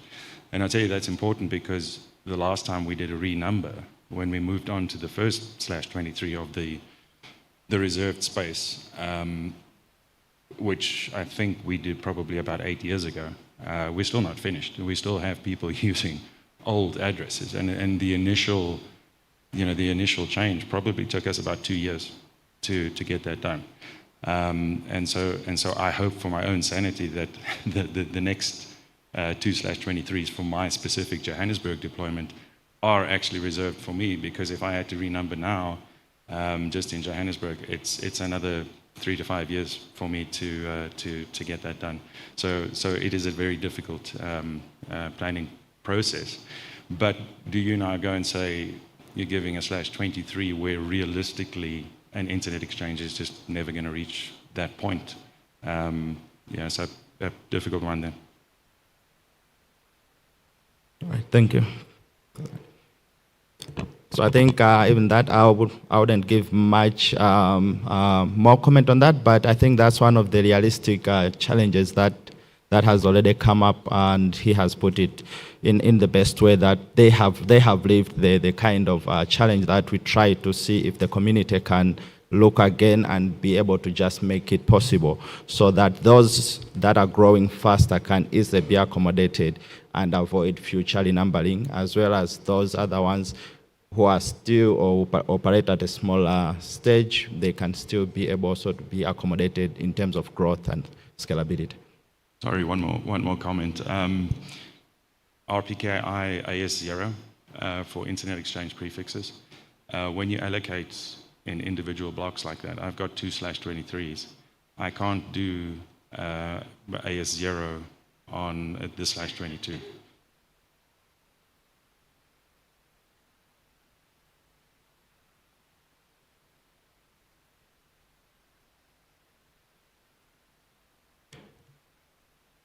All right, I think we'll have to look at it.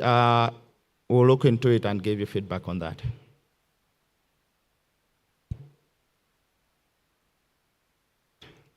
Okay, it seems like there's no more question, so I think online, so go ahead.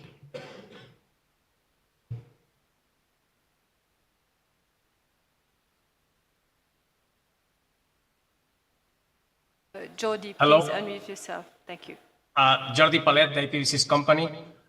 James, thanks for giving us extra work with new proposals. Now, there is an RFC that has been updated recently.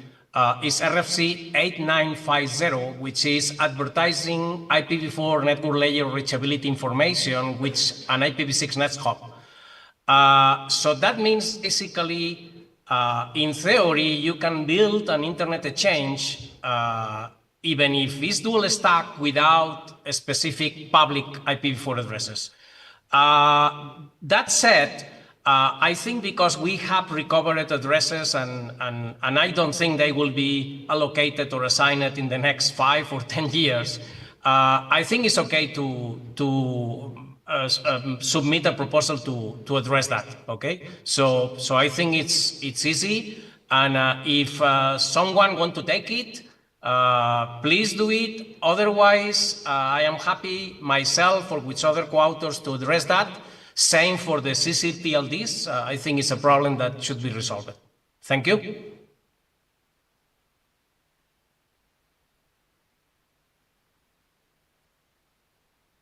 Grégoire, you may proceed. Yes, Thank you, Jordi. Thank you. Thank you. Grégoire Eoumi, independent consultant. Thank you, James, for the presentation. I appreciate the feedback. However, I would like to suggest to provide some numbers when bringing issues. For example, I would like to know how many members did by the issue of /23 and reservation of /24. So that will help us to understand the emergency of the issues before jumping to policy proposal. Thank you. All right, point taken. I think we'll make it an effort to do that in the future presentations, but also we'll be happy to share the statistics at the current state. So I think this will be shared at the on the mailing list. Thank you.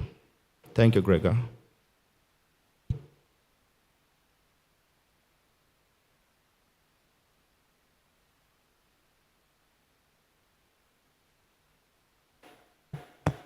Thank you. Thank you for that report, James. And I think that brings us to the end of the morning session. I want to hand it over. First, I want to thank everybody for being very cooperative and giving your input and comments and views. So I want to hand it back to Susan for the lunch break, and then we will convene, I guess, after Susan will guide us, where we'll look at the two other draft policy proposals as we can come to the end of the PPM, hopefully by around 5 o'clock. Over to you, Susan. Thank you. Good afternoon. Are you all okay? Good. Thank you for a good session. It was really nice, no? So we maintained the same momentum in terms of timekeeping, in terms of motivation and psych, and in terms of respect in the room, and serious discussions as we come in the afternoon. I expect us all here at exactly 2 p.m. Kenyan time. And bon appetit. We are going to third floor. You will receive vouchers. I know some of you have already received the vouchers.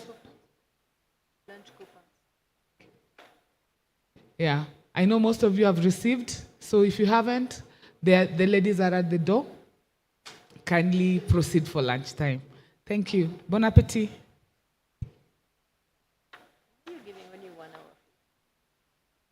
No.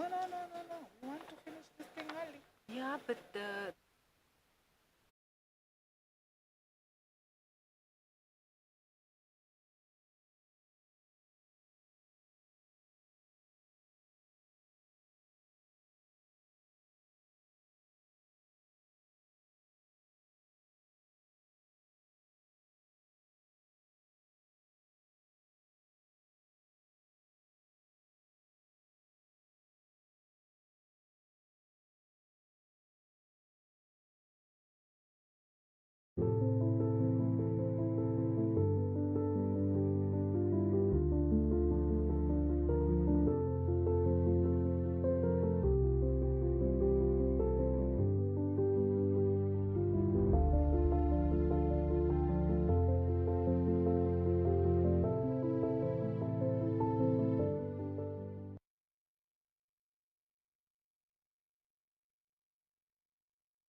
The invention of the steam engine and electricity drove the first industrial revolution. The availability of high-speed internet connectivity and digital technology is a transformation that is creating a new industrial revolution. A new revolution accelerating the East African region, making 3 of our countries part of the top 10 fastest growing economies on the continent.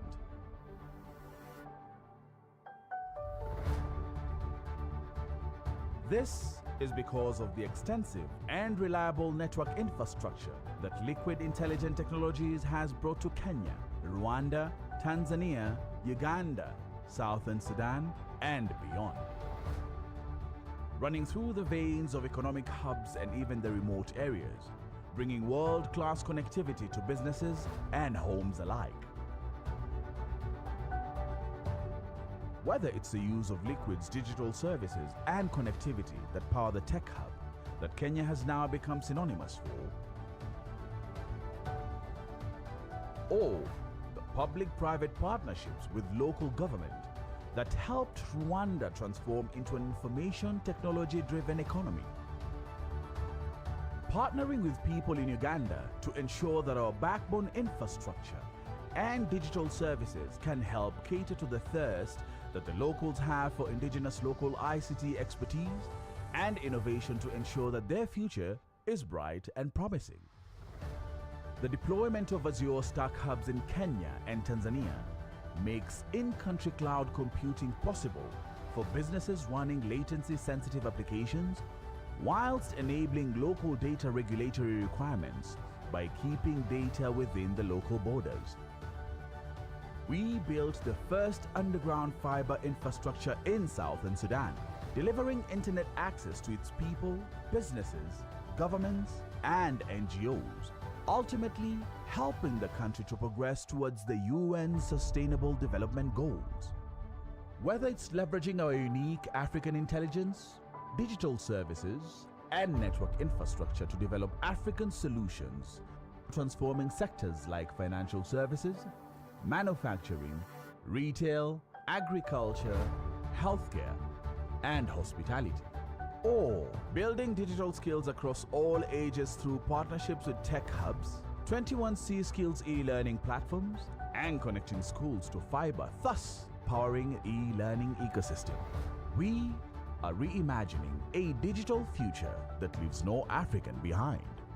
East Africa's digital future is an intelligent one. We are Liquid.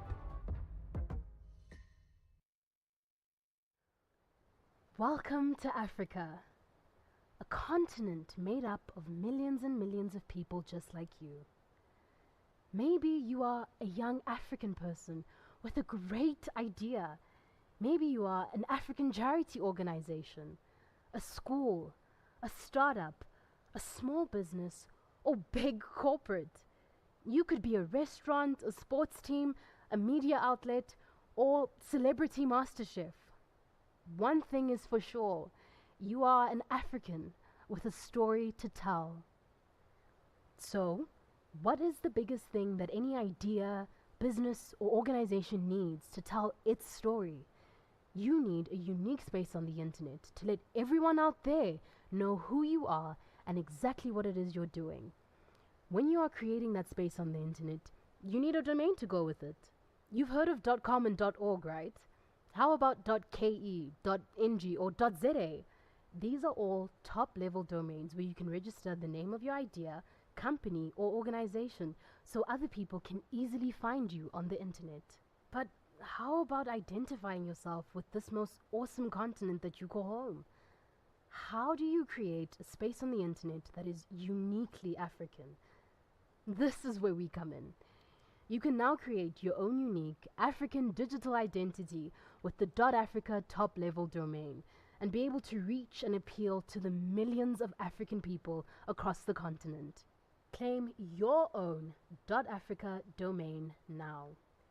Visit www.registry.africa to find an accredited registrar near you. Start your African digital journey. .africa, one continent, one digital identity.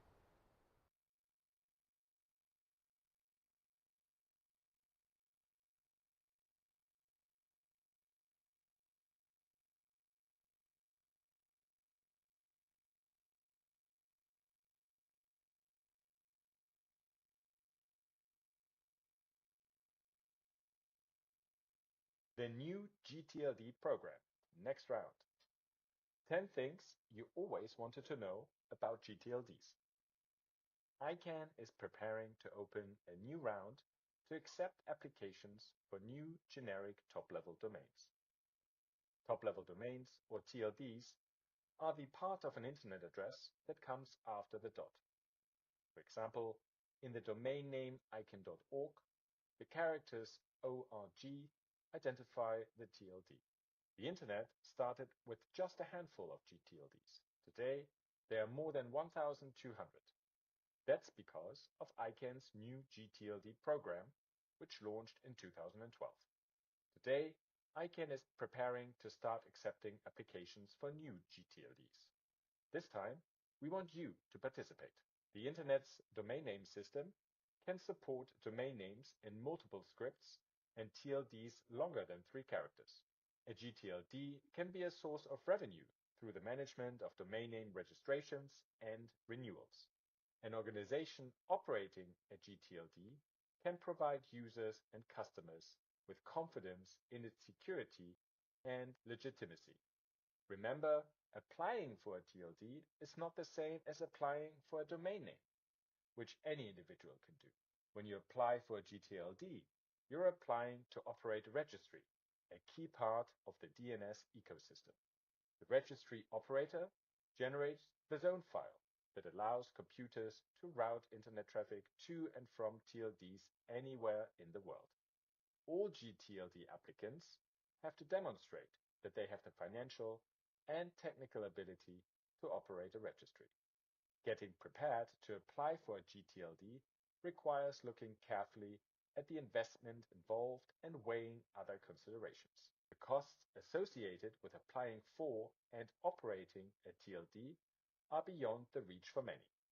That's why ICANN created the Applicant Support Program. The ASP provides financial and non-financial assistance to qualified, eligible entities. So, if you are a charitable organization, nonprofit, IGO, indigenous or tribal peoples organization, or a small business operating as a social enterprise or in a developing economy, you may be eligible for support. The deadline to apply for assistance through the ASP is November 19th, 2025. If you'd like to find out more, send us an email.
The invention of the steam engine and electricity drove the first industrial revolution. The availability of high-speed internet connectivity and digital technology is a transformation that is creating a new industrial revolution.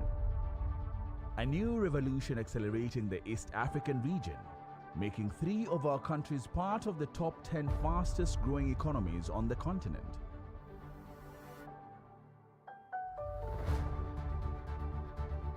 This is because of the extensive and reliable network infrastructure that Liquid Intelligent Technologies has brought to Kenya, Rwanda, Tanzania, Uganda, Southern Sudan, and beyond. Running through the veins of economic hubs and even the remote areas, bringing world-class connectivity to businesses and homes alike. Whether it's the use of Liquid's digital services and connectivity that power the tech hub that Kenya has now become synonymous for, or the public-private partnerships with local government that helped Rwanda transform into an information technology-driven economy. Partnering with people in Uganda to ensure that our backbone infrastructure and digital services can help cater to the thirst that the locals have for indigenous local ICT expertise and innovation to ensure that their future is bright and promising. The deployment of Azure Stack hubs in Kenya and Tanzania makes in-country cloud computing possible for businesses running latency-sensitive applications whilst enabling local data regulatory requirements by keeping data within the local borders. We built the first underground fiber infrastructure in Southern Sudan, delivering internet access to its people, businesses, governments, and NGOs, ultimately helping the country to progress towards the UN Sustainable Development Goals. Whether it's leveraging our unique African intelligence, digital services, and network infrastructure to develop African solutions, transforming sectors like financial services, manufacturing, retail, agriculture, healthcare, and hospitality. Or building digital skills across all ages through partnerships with tech hubs, 21C Skills e-learning platforms, and connecting schools to fiber, thus powering e-learning ecosystem. We are reimagining a digital future that leaves no African behind. East Africa's digital future is an intelligent one. We are Liquid.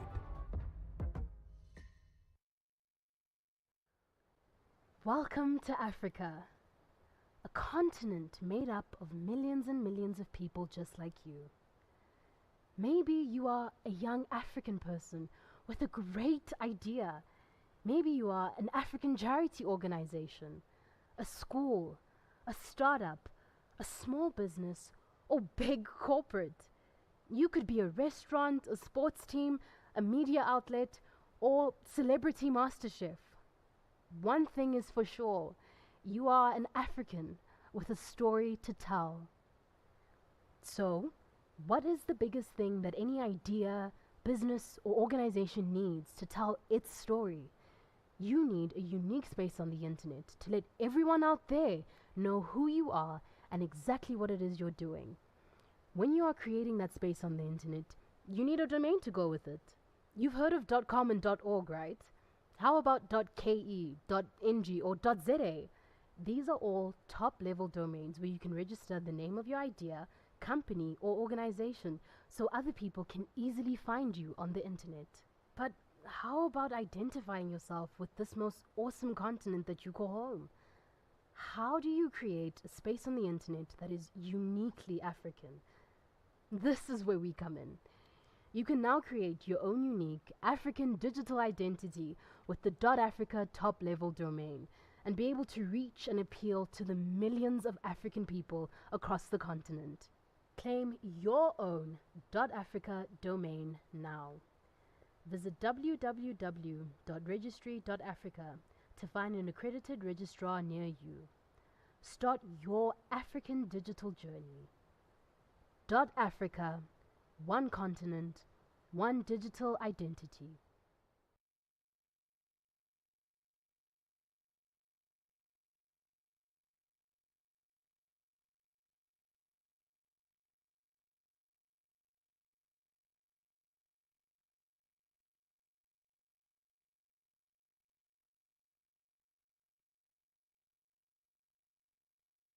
A new GTLD program.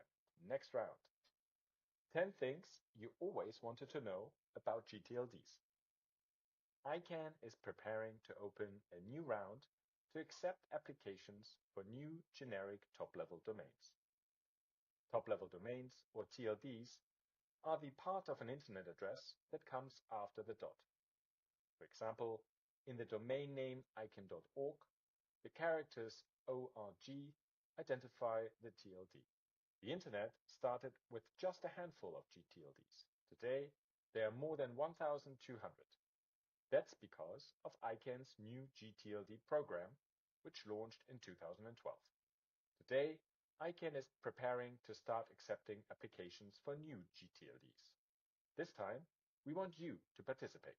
The Internet's domain name system can support domain names in multiple scripts and TLDs longer than 3 characters.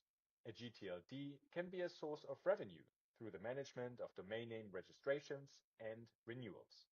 An organization operating a GTLD can provide users and customers with confidence in its security and legitimacy. Remember, applying for a TLD is not the same as applying for a domain name, which any individual can do. When you apply for a GTLD, you're applying to operate a registry, a key part of the DNS ecosystem. The registry operator generates the zone file that allows computers to route internet traffic to and from TLDs anywhere in the world. All GTLD applicants have to demonstrate that they have the financial and technical ability to operate a registry. Getting prepared to apply for a GTLD requires looking carefully at the investment involved and weighing other considerations. The costs associated with applying for and operating a TLD are beyond the reach for many. That's why ICANN created the Applicant Support Program. The ASP provides financial and non-financial assistance to qualified, eligible entities. So, if you are a charitable organization, nonprofit, IGO, indigenous or tribal peoples organization, or a small business operating as a social enterprise or in a developing economy, you may be eligible for support. The deadline to apply for assistance through the ASP is November 19th, 2025. If you'd like to find out more, send us an email.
The invention of the steam engine and electricity drove the first industrial revolution.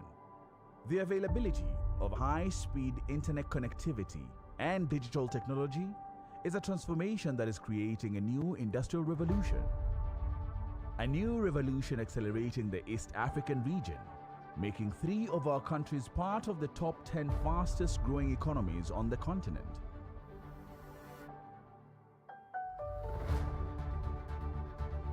This is because of the extensive and reliable network infrastructure that Liquid Intelligent Technologies has brought to Kenya, Rwanda, Tanzania, Uganda, Southern Sudan, and beyond. Running through the veins of economic hubs and even the remote areas, bringing world-class connectivity to businesses and homes alike.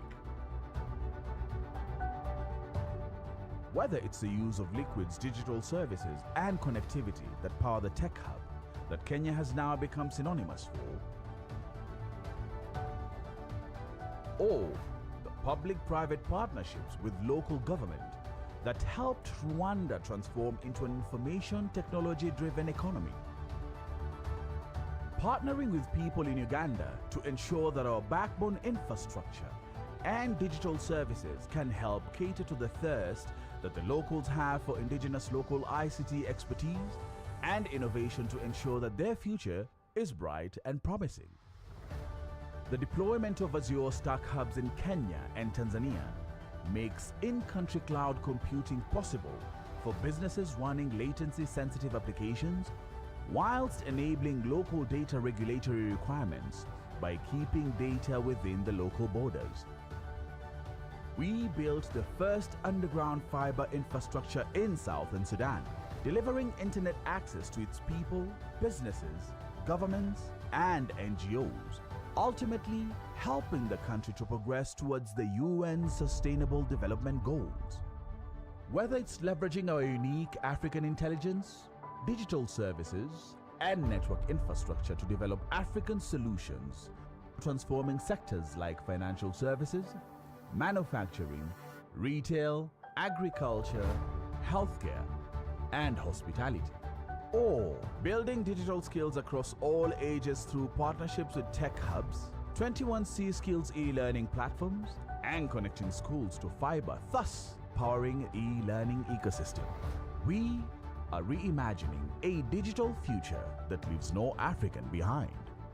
East Africa's digital future is an intelligent one. We are Liquid.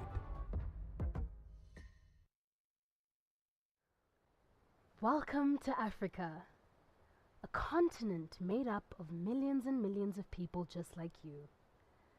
Maybe you are a young African person with a great idea. Maybe you are an African charity organization, a school, a startup, a small business, or big corporate. You could be a restaurant, a sports team, a media outlet, or celebrity master chef. One thing is for sure, you are an African with a story to tell. So, what is the biggest thing that any idea, business, or organization needs to tell its story? You need a unique space on the internet to let everyone out there know who you are and exactly what it is you're doing. When you are creating that space on the internet, you need a domain to go with it. You've heard of .com and .org, right? How about .ke, .ng, or .za? These are all top-level domains where you can register the name of your idea, company, or organization so other people can easily find you on the internet. But how about identifying yourself with this most awesome continent that you call home? How do you create a space on the internet that is uniquely African? This is where we come in. You can now create your own unique African digital identity with the .africa top-level domain and be able to reach and appeal to the millions of African people across the continent. Claim your own .africa domain now. Visit www.registry.africa to find an accredited registrar near you. Start your African digital journey. .africa, one continent, one digital identity.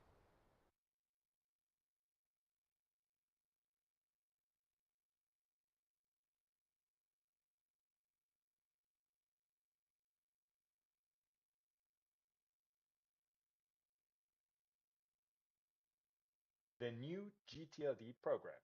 Next round. 10 things you always wanted to know about GTLDs. ICANN is preparing to open a new round to accept applications for new generic top-level domains.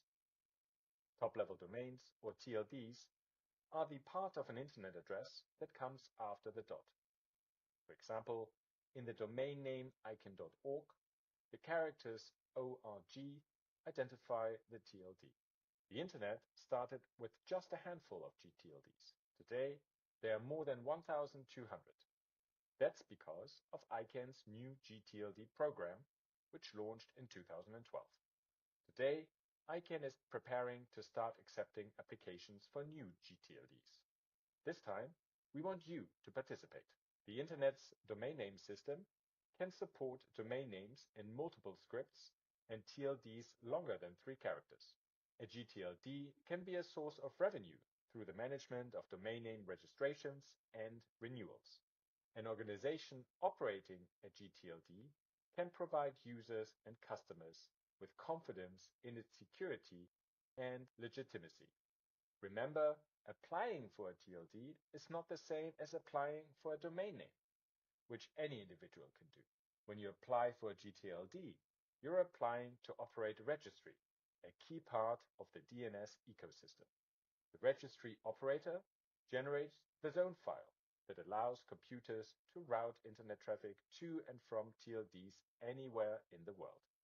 All GTLD applicants have to demonstrate that they have the financial and technical ability to operate a registry.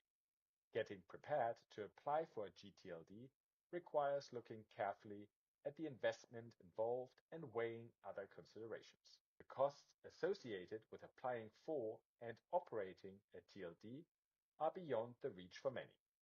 That's why ICANN created the Applicant Support Program. The ASP provides financial and non-financial assistance to qualified, eligible entities. So, if you are a charitable organization, nonprofit, IGO, indigenous or tribal peoples organization, or a small business operating as a social enterprise or in a developing economy, you may be eligible for support. The deadline to apply for assistance through the ASP is November 19th, 2025. If you'd like to find out more, send us an email.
The invention of the steam engine and electricity drove the first industrial revolution.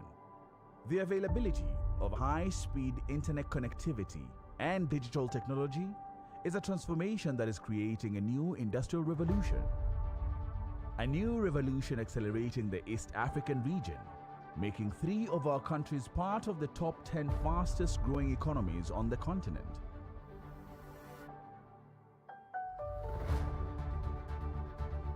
This is because of the extensive and reliable network infrastructure that Liquid Intelligent Technologies has brought to Kenya, Rwanda, Tanzania, Uganda, Southern Sudan, and beyond. Running through the veins of economic hubs and even the remote areas, bringing world-class connectivity to businesses and homes alike. Whether it's the use of Liquid's digital services and connectivity that power the tech hub that Kenya has now become synonymous for, or the public-private partnerships with local government that helped Rwanda transform into an information technology-driven economy. Partnering with people in Uganda to ensure that our backbone infrastructure and digital services can help cater to the thirst that the locals have for indigenous local ICT expertise and innovation to ensure that their future is bright and promising. The deployment of Azure Stack hubs in Kenya and Tanzania makes in-country cloud computing possible for businesses running latency-sensitive applications whilst enabling local data regulatory requirements by keeping data within the local borders. We built the first underground fiber infrastructure in Southern Sudan, delivering internet access to its people, businesses, governments, and NGOs, ultimately helping the country to progress towards the UN Sustainable Development Goals. Whether it's leveraging our unique African intelligence, digital services, and network infrastructure to develop African solutions, transforming sectors like financial services, manufacturing, retail, agriculture, healthcare, and hospitality. Or building digital skills across all ages through partnerships with tech hubs, 21C Skills e-learning platforms, and connecting schools to fiber, thus powering e-learning ecosystem. We are reimagining a digital future that leaves no African behind. East Africa's digital future is an intelligent one. We are Liquid.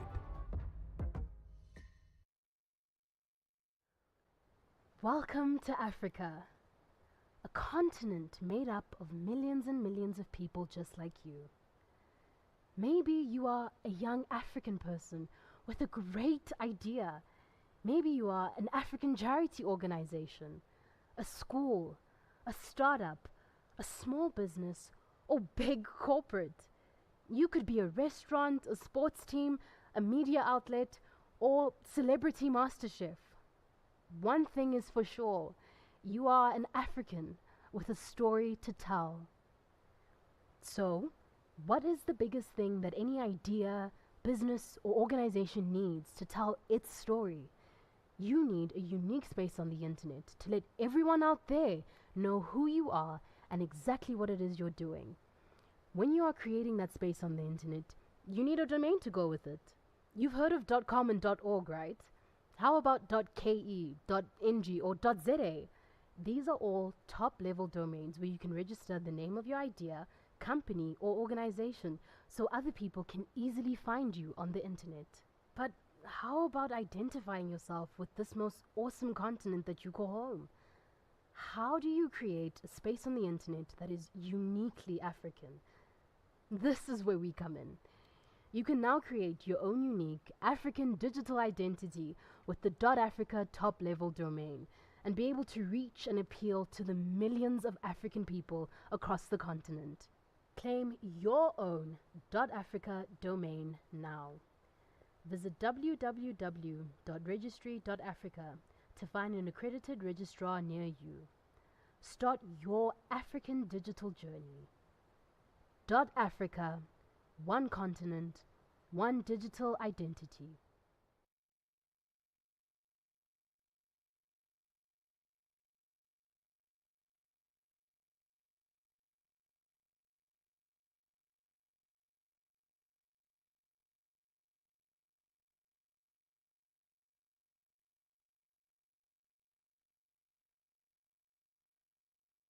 the new GTLD program.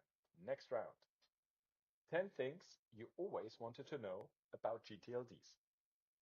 ICANN is preparing to open a new round to accept applications for new generic top-level domains. Top-level domains, or TLDs, are the part of an internet address that comes after the dot. For example, in the domain name ican.org, the characters ORG identify the TLD.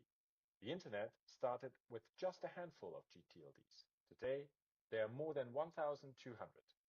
That's because of ICANN's new GTLD program, which launched in 2012. Today, ICANN is preparing to start accepting applications for new GTLDs. This time, we want you to participate. The Internet's domain name system can support domain names in multiple scripts and TLDs longer than 3 characters. A GTLD can be a source of revenue through the management of domain name registrations and renewals. An organization operating a GTLD can provide users and customers with confidence in its security and legitimacy. Remember, applying for a TLD is not the same as applying for a domain name, which any individual can do. When you apply for a GTLD, you're applying to operate a registry, a key part of the DNS ecosystem. The registry operator generates the zone file that allows computers to route internet traffic to and from TLDs anywhere in the world. All GTLD applicants have to demonstrate that they have the financial and technical ability to operate a registry. Getting prepared to apply for a GTLD requires looking carefully at the investment involved and weighing other considerations. The costs associated with applying for and operating a TLD are beyond the reach for many. That's why ICANN created the Applicant Support Program. The ASP provides financial and non-financial assistance to qualified, eligible entities. So, if you are a charitable organization, nonprofit, IGO, indigenous or tribal peoples organization, or a small business operating as a social enterprise or in a developing economy, you may be eligible for support. The deadline to apply for assistance through the ASP is November 19th, 2025. If you'd like to find out more, send us an email.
The invention of the steam engine and electricity drove the first industrial revolution. The availability of high-speed internet connectivity and digital technology is a transformation that is creating a new industrial revolution. A new revolution accelerating the East African region, making 3 of our countries part of the top 10 fastest growing economies on the continent.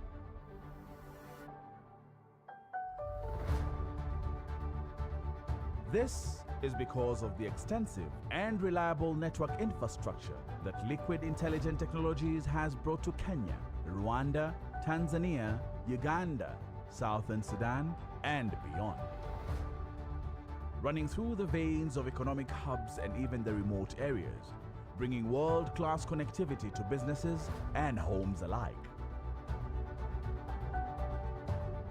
Whether it's the use of Liquid's digital services and connectivity that power the tech hub that Kenya has now become synonymous for, or the public-private partnerships with local government that helped Rwanda transform into an information technology-driven economy. Partnering with people in Uganda to ensure that our backbone infrastructure and digital services can help cater to the thirst that the locals have for indigenous local ICT expertise and innovation to ensure that their future is bright and promising. The deployment of Azure Stack hubs in Kenya and Tanzania makes in-country cloud computing possible for businesses running latency-sensitive applications whilst enabling local data regulatory requirements by keeping data within the local borders. We built the first underground fiber infrastructure in Southern Sudan, delivering internet access to its people, businesses, governments, and NGOs, ultimately helping the country to progress towards the UN's Sustainable Development Goals. Whether it's leveraging our unique African intelligence, digital services, and network infrastructure to develop African solutions, transforming sectors like financial services, manufacturing, retail, agriculture, healthcare, and hospitality. Or building digital skills across all ages through partnerships with tech hubs, 21C Skills e-learning platforms, and connecting schools to fiber, thus powering e-learning ecosystem. We are reimagining a digital future that leaves no African behind. East Africa's digital future is an intelligent one. We are Liquid. Welcome to Africa, a continent made up of millions and millions of people just like you. Maybe you are a young African person with a great idea. Maybe you are an African charity organization, a school, a startup, a small business, or big corporate. You could be a restaurant, a sports team, a media outlet, or celebrity master chef. One thing is for sure, you are an African with a story to tell. So, what is the biggest thing that any idea, business, or organization needs to tell its story? You need a unique space on the internet to let everyone out there know who you are and exactly what it is you're doing. When you are creating that space on the internet, you need a domain to go with it. You've heard of .com and .org, right? How about .ke, .ng, or .za? These are all top-level domains where you can register the name of your idea, company, or organization so other people can easily find you on the internet. But how about identifying yourself with this most awesome continent that you call home? How do you create a space on the internet that is uniquely African? This is where we come in. You can now create your own unique African digital identity with the .africa top-level domain and be able to reach and appeal to the millions of African people across the continent. Claim your own .africa domain now. Visit www.registry.africa to find an accredited registrar near you. Start your African digital journey. .africa, one continent, one digital identity.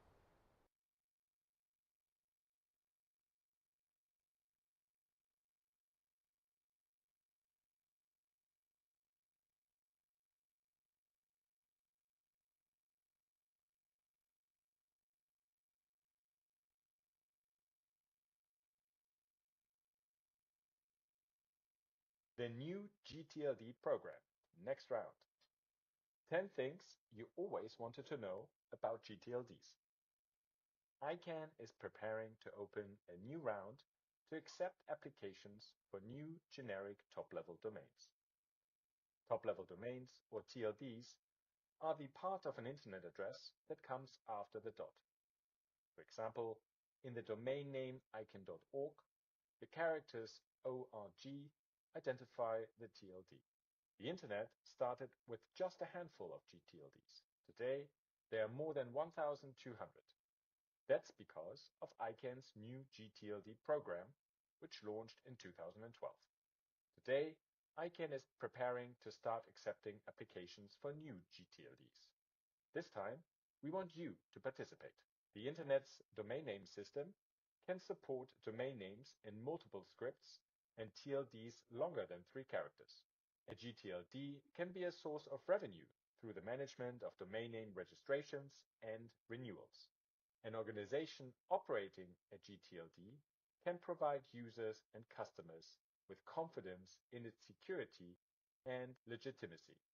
Remember, applying for a TLD is not the same as applying for a domain name, which any individual can do.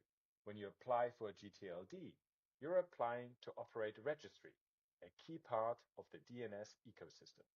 The registry operator generates the zone file that allows computers to route internet traffic to and from TLDs anywhere in the world. All GTLD applicants have to demonstrate that they have the financial and technical ability to operate a registry.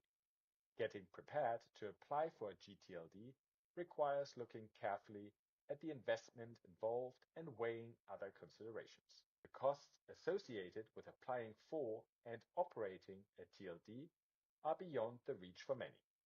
That's why ICANN created the Applicant Support Program.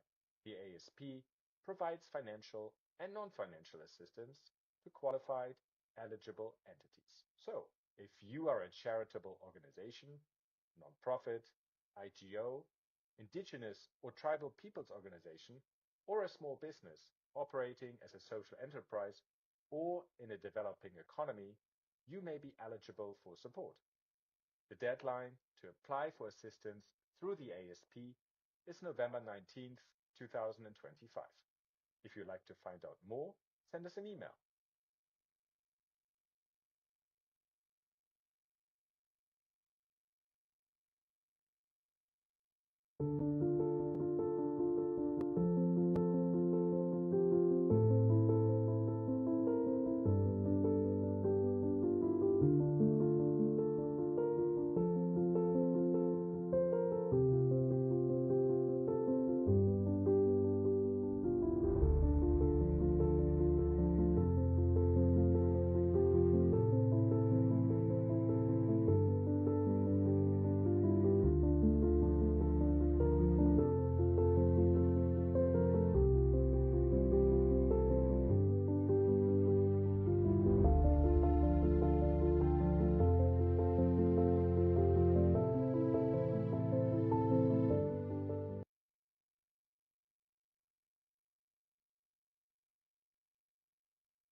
The invention of the steam engine and electricity drove the first industrial revolution.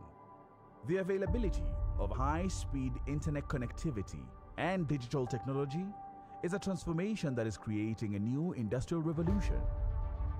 A new revolution accelerating the East African region, making 3 of our countries part of the top 10 fastest growing economies on the continent.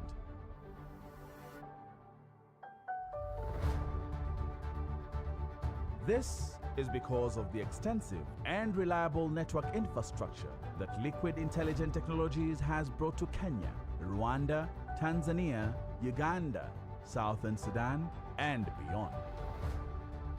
Running through the veins of economic hubs and even the remote areas, bringing world-class connectivity to businesses and homes alike.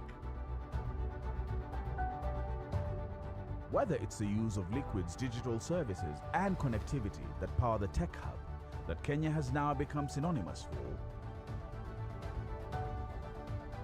or the public-private partnerships with local government that helped Rwanda transform into an information technology-driven economy. Partnering with people in Uganda to ensure that our backbone infrastructure and digital services can help cater to the thirst that the locals have for indigenous local ICT expertise and innovation to ensure that their future is bright and promising. The deployment of Azure Stack hubs in Kenya and Tanzania makes in-country cloud computing possible for businesses running latency-sensitive applications whilst enabling local data regulatory requirements by keeping data within the local borders. We built the first underground fiber infrastructure in Southern Sudan, delivering internet access to its people, businesses, governments, and NGOs, ultimately helping the country to progress towards the UN's Sustainable Development Goals.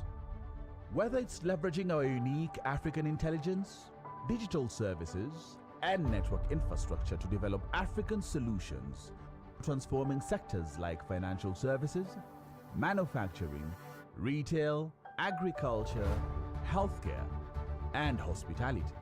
Or building digital skills across all ages through partnerships with tech hubs, 21C Skills e-learning platforms, and connecting schools to fiber, thus powering e-learning ecosystem. We are reimagining a digital future that leaves no African behind. East Africa's digital future is an intelligent one. We are Liquid. Welcome to Africa, a continent made up of millions and millions of people just like you. So we need to continue our meeting. Okay. So we'll now, let me just check whether my co-chair is online.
Okay, we'll start the afternoon session by going through the policy proposal on IPv6 as a criteria in IPv4 soft landing.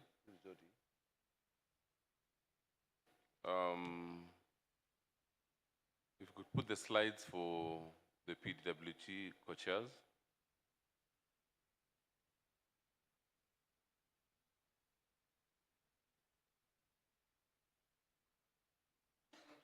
No, the ones for the, yeah, okay, all right. So just scroll down. Next slide. Yeah, so we'll give the author 10 minutes, and then we'll have the staff give an overview of the staff impact assessment, another 10 minutes. If there are any issues, we'll explain them. We'll bring them up as co-chairs. Then we'll have a 20-minute open mic session, and we'll have 5 minutes as co-chairs to come to our conclusion on the way forward. So next slide. So we want to allow Jody to present an overview of the policy, then we'll take it up from there. Jody? Not quite sure if Jordi is already online. No. At least I don't see his name here. 14:25. Yeah, it seems you have come back a little bit earlier. Yeah, because I think we had anticipated a longer lunch break. So I think we give it until 2:25. So we'll start in about 17 minutes. All right, thank you.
The invention of the steam engine and electricity drove the first industrial revolution. The availability of high-speed internet connectivity and digital technology is a transformation that is creating a new industrial revolution. A new revolution accelerating the East African region, making 3 of our countries part of the top 10 fastest growing economies on the continent.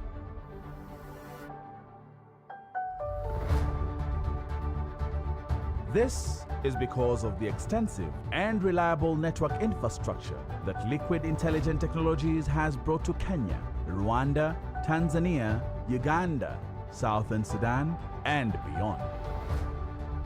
Running through the veins of economic hubs and even the remote areas, bringing world-class connectivity to businesses and homes alike. Whether it's the use of Liquid's digital services and connectivity that power the tech hub that Kenya has now become synonymous for, or the public-private partnerships with local government that helped Rwanda transform into an information technology-driven economy. Partnering with people in Uganda to ensure that our backbone infrastructure and digital services can help cater to the thirst that the locals have for indigenous local ICT expertise and innovation to ensure that their future is bright and promising. The deployment of Azure Stack hubs in Kenya and Tanzania makes in-country cloud computing possible for businesses running latency-sensitive applications whilst enabling local data regulatory requirements by keeping data within the local borders. We built the first underground fiber infrastructure in Southern Sudan, delivering internet access to its people, businesses, governments, and NGOs, ultimately helping the country to progress towards the UN's Sustainable Development Goals. Whether it's leveraging our unique African intelligence, digital services, and network infrastructure to develop African solutions, transforming sectors like financial services, manufacturing, retail, agriculture, healthcare, and hospitality. Or building digital skills across all ages through partnerships with tech hubs, 21C Skills e-learning platforms, and connecting schools to fiber, thus powering e-learning ecosystem. We are reimagining a digital future that leaves no African behind. East Africa's digital future is an intelligent one. We are Liquid. Welcome to Africa, a continent made up of millions and millions of people just like you. Maybe you are a young African person with a great idea. Maybe you are an African charity organization, a school, a startup, a small business, or big corporate. You could be a restaurant, a sports team, a media outlet, or celebrity master chef. One thing is for sure, you are an African with a story to tell. So, what is the biggest thing that any idea, business, or organization needs to tell its story? You need a unique space on the internet to let everyone out there know who you are and exactly what it is you're doing. When you are creating that space on the internet, you need a domain to go with it. You've heard of .com and .org, right? How about .ke, .ng, or .za? These are all top-level domains where you can register the name of your idea, company, or organization so other people can easily find you on the internet. But how about identifying yourself with this most awesome continent that you call home? How do you create a space on the internet that is uniquely African? This is where we come in. You can now create your own unique African digital identity with the .africa top-level domain and be able to reach and appeal to the millions of African people across the continent. Claim your own .africa domain now. Visit www.registry.africa to find an accredited registrar near you. Start your African digital journey. .africa, one continent, one digital identity.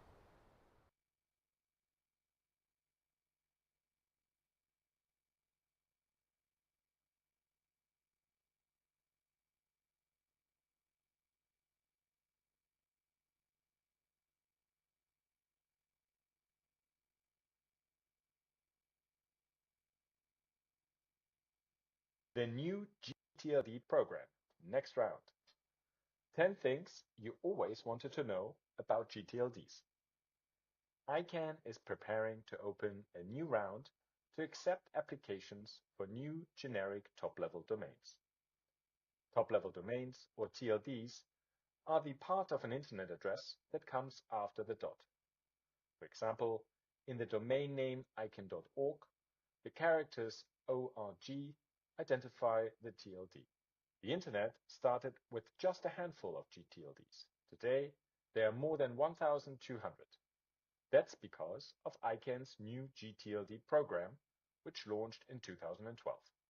Today, ICANN is preparing to start accepting applications for new GTLDs. This time, we want you to participate. The Internet's domain name system can support domain names in multiple scripts and TLDs longer than 3 characters.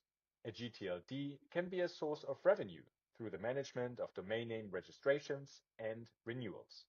An organization operating a GTLD can provide users and customers with confidence in its security and legitimacy.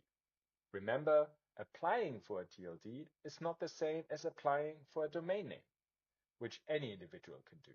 When you apply for a GTLD, you're applying to operate a registry, a key part of the DNS ecosystem. The registry operator generates the zone file that allows computers to route internet traffic to and from TLDs anywhere in the world. All GTLD applicants have to demonstrate that they have the financial and technical ability to operate a registry. Getting prepared to apply for a GTLD requires looking carefully at the investment involved and weighing other considerations. The costs associated with applying for and operating a TLD are beyond the reach for many. That's why ICANN created the Applicant Support Program. The ASP provides financial and non-financial assistance to qualified, eligible entities. So, if you are a charitable organization, nonprofit, IGO, indigenous or tribal peoples organization, or a small business operating as a social enterprise or in a developing economy, you may be eligible for support. The deadline to apply for assistance through the ASP is November 19th, 2025. If you'd like to find out more, send us an email.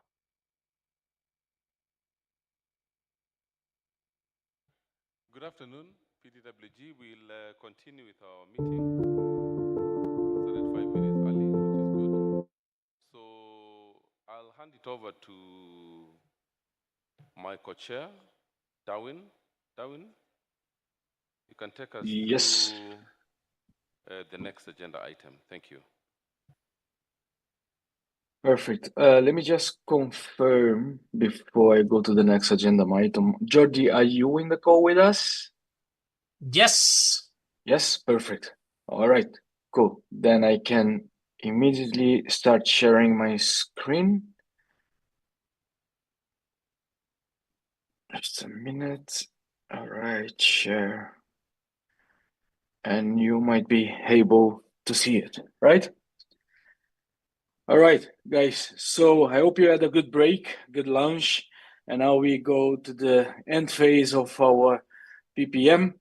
And with this, we would like to touch bases on the policy proposal submitted by Jordi related to IPv6 as a criteria in IPv4 soft landing. The first version has been submitted on the 22 of May 2026, and the second one was submitted on my birthday, actually, on the 14th of June 2006. That's good to know. And yes, so we shall keep the same structure when it comes to time allocation. So I will ask everybody to just bear in mind the minutes you have. And with that, I would immediately pass the mic to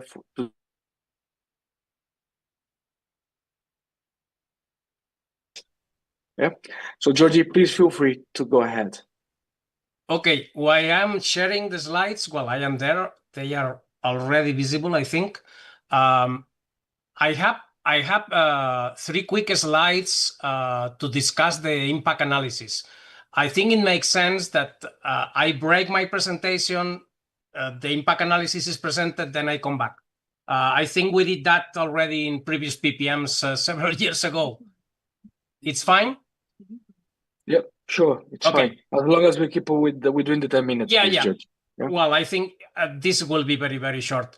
Okay, so let me explain why I submitted this proposal. During the discussion of the two proposals that we discussed this earlier in this morning, somebody was suggesting, I think it was Sami, somebody was suggesting that we should tie the allocation of resources from in the soft landing to IPv6.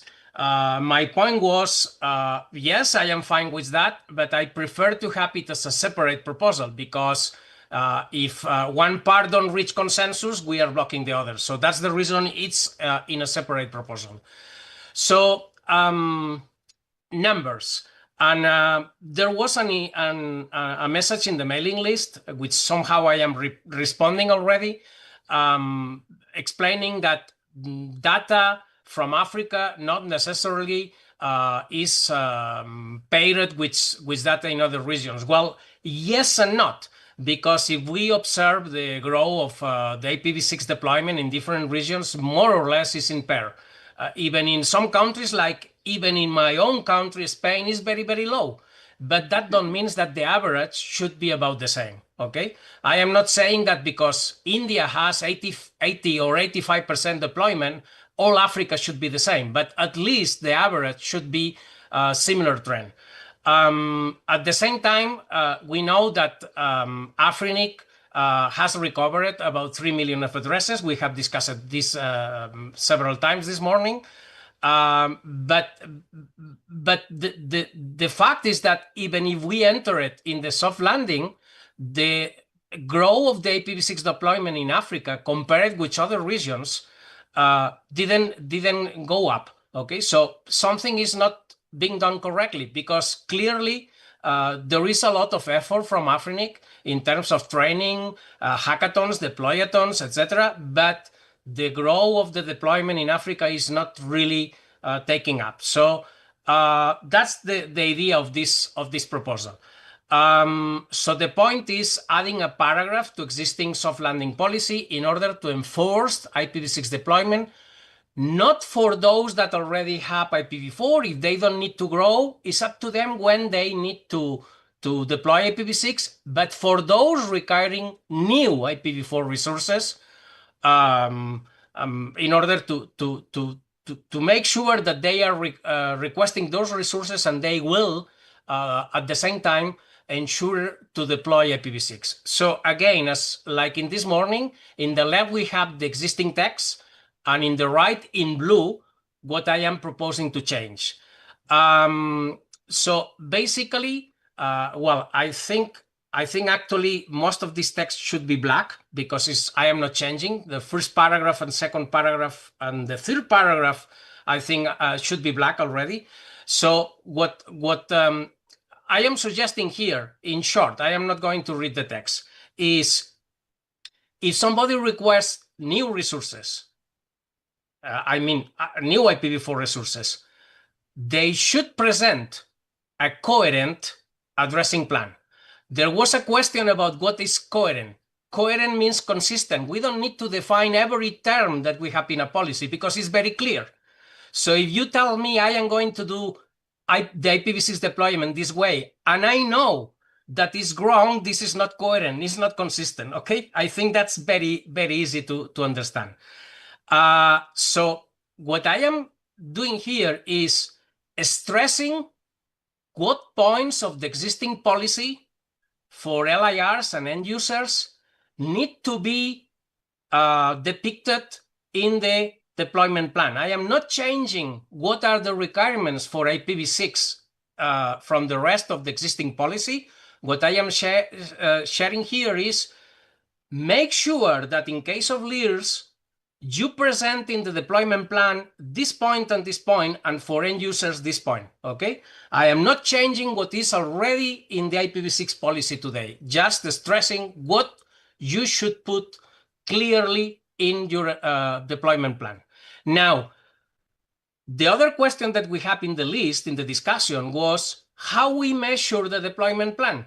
And because I have done hundreds of deployments, I know very well how to measure that. So I am having a very, very simple way to measure that.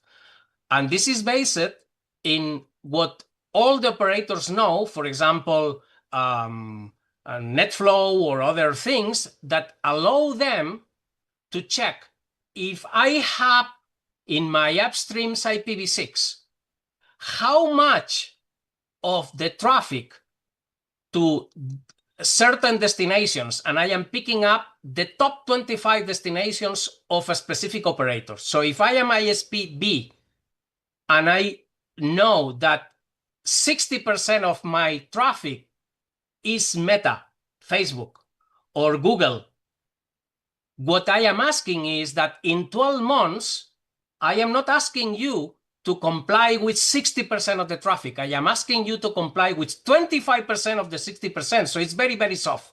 It's a small portion. Maybe it's not very easy to understand that, but what we are doing is instead of asking you to do the deployment in one shot in 1 year, we are actually giving you almost 4 years to reach only 75%, not even 100%, okay? In case of, instead of an ISP, you are, for example, a data center and you are offering services and applications, I do the same, but based on how many of your resource records have Quad A. So they are reachable with IPv6 from outside of the internet. That's the idea of how to measure the deployment. And again, it seems a lot, but considering that today, if you deploy in an ISP IPv6, you will get typically, at least for residential customers, 85% of IPv6 traffic. This is peanuts, because in 1 year, I am asking you only 25%, okay? So you can do a progressive deployment. In other regions, all IPv4 addresses have been exhausted. There is not equivalent or not so much equivalent to the soft landing. So this is not anymore an issue. In some of them, they have waiting lists. For example, ARIN has a dedicated IPv4 pool to facilitate IPv6 deployment. In LACNIC, a request for IPv4 must be accompanied by an IPv6 request, if not already done, but there is not an enforcement of deployment, okay? There are some other exceptions, like, for example, the mandate for deployment of IPv6 in IXPs. And that's it. I did it very quick, so we can go to the impact assessment, and then I have 3 slides to respond to some of the questions that, well, some of them I already responded, but I will make it clear. Thank you. Thanks, Georgie. Right on time.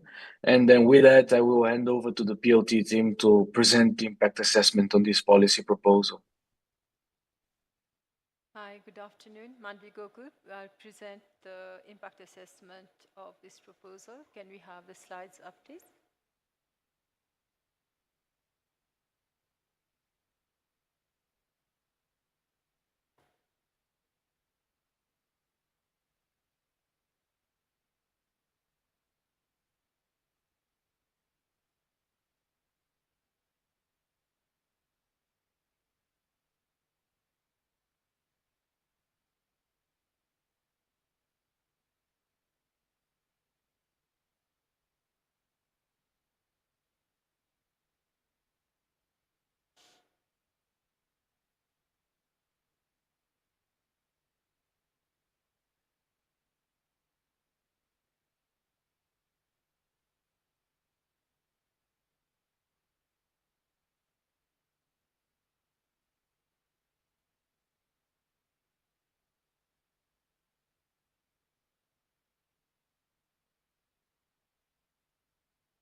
Right, thank you. All right, the QR code will lead you directly to the website where the impact assessment is published. You can go through it. So the understanding of the proposal, okay? So the proposal maintains the current soft landing approach for IPv4 requests during exhaustion, while adding new eligibility conditions tied to IPv6 adoption. New and existing members requesting IPv4 must also request, justify, and satisfy the IPv6 allocation or assignment criteria, including a coherent deployment plan. For members already holding IPv6, additional IPv4 requests trigger a retrospective review of their IPv6 needs and utilization.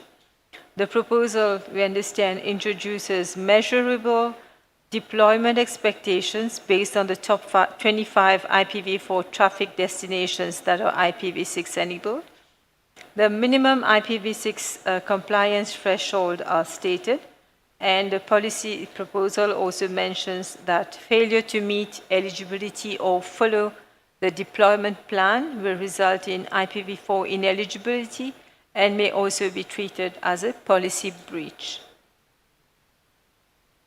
So the benefit to Afrinic, what we understand is that the proposal aims to encourage concrete IPv6 deployment rather than passive IPv6 holdings, and introduces stronger accountability for organizations seeking scarce IPv4 resources during exhaustion.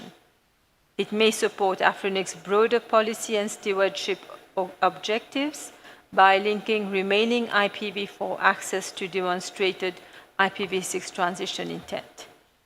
The impact on the resource members, we feel that the members without immediate IPv6 deployment plans would be required to justify IPv6 resources and also provide additional operational evidence before receiving the IPv4 prefixes. It creates a more demanding request process, especially for members with limited IPv6 capability, expertise, or infrastructure constraints. The proposal may also disproportionately affect small operators, example, the wireless ISPs, due to device compatibility, commercial realities, or technical readiness. So staff considers that this may create some tension with the fairness objectives in the consolidated policy manual, where justified applicants are denied IPv4 due to the practical barriers to IPv6.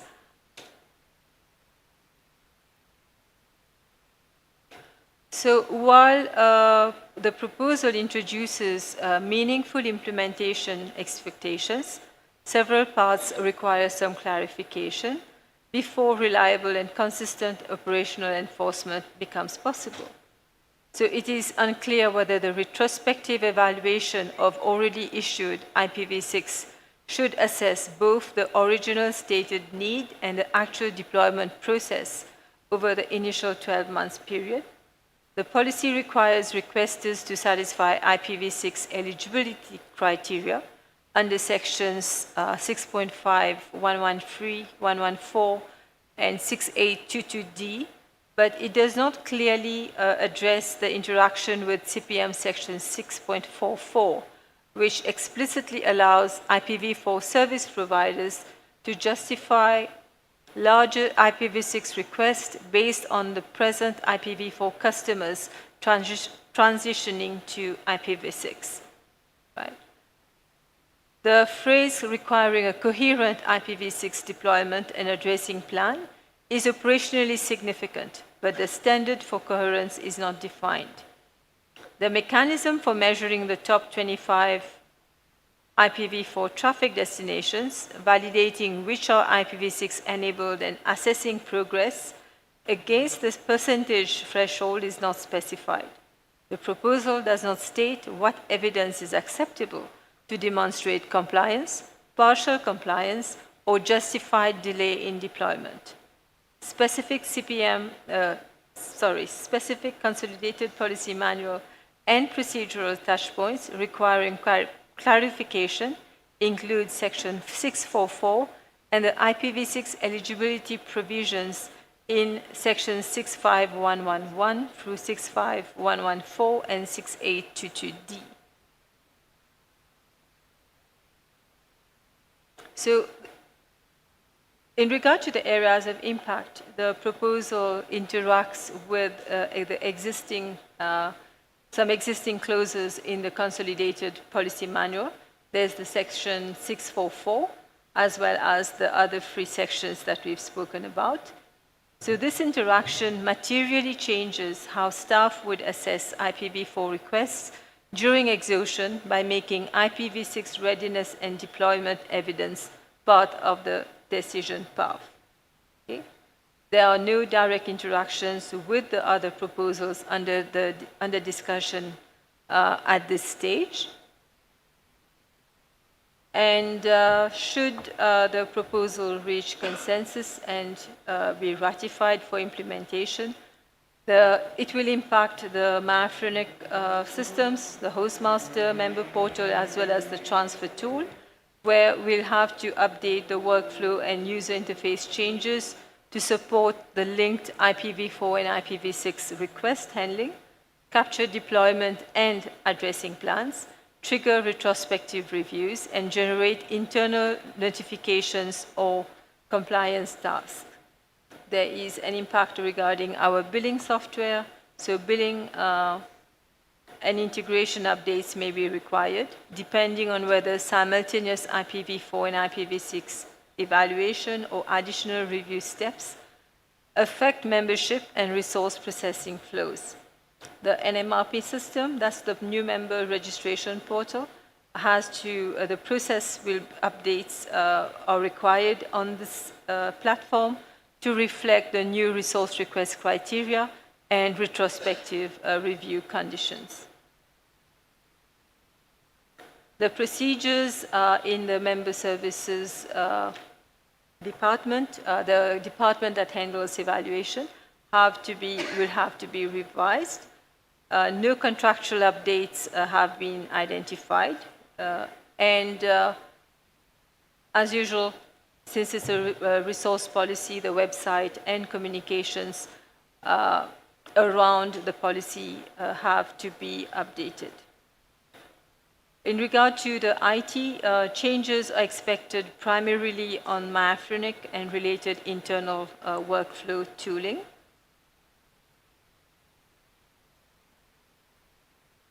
In regard to the human resource impact, the proposal is likely to require additional staff capacity with targeted training, particularly for hostmasters involved in evaluating request justification and deployment evidence. So there's a need for training, and also the expected case volume may increase materially, which would motivate additional recruitment. No legal issue were raised for this proposal.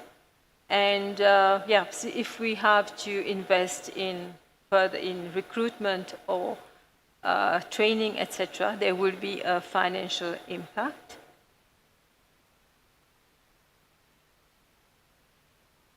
We have some recommendations regarding the policy wording.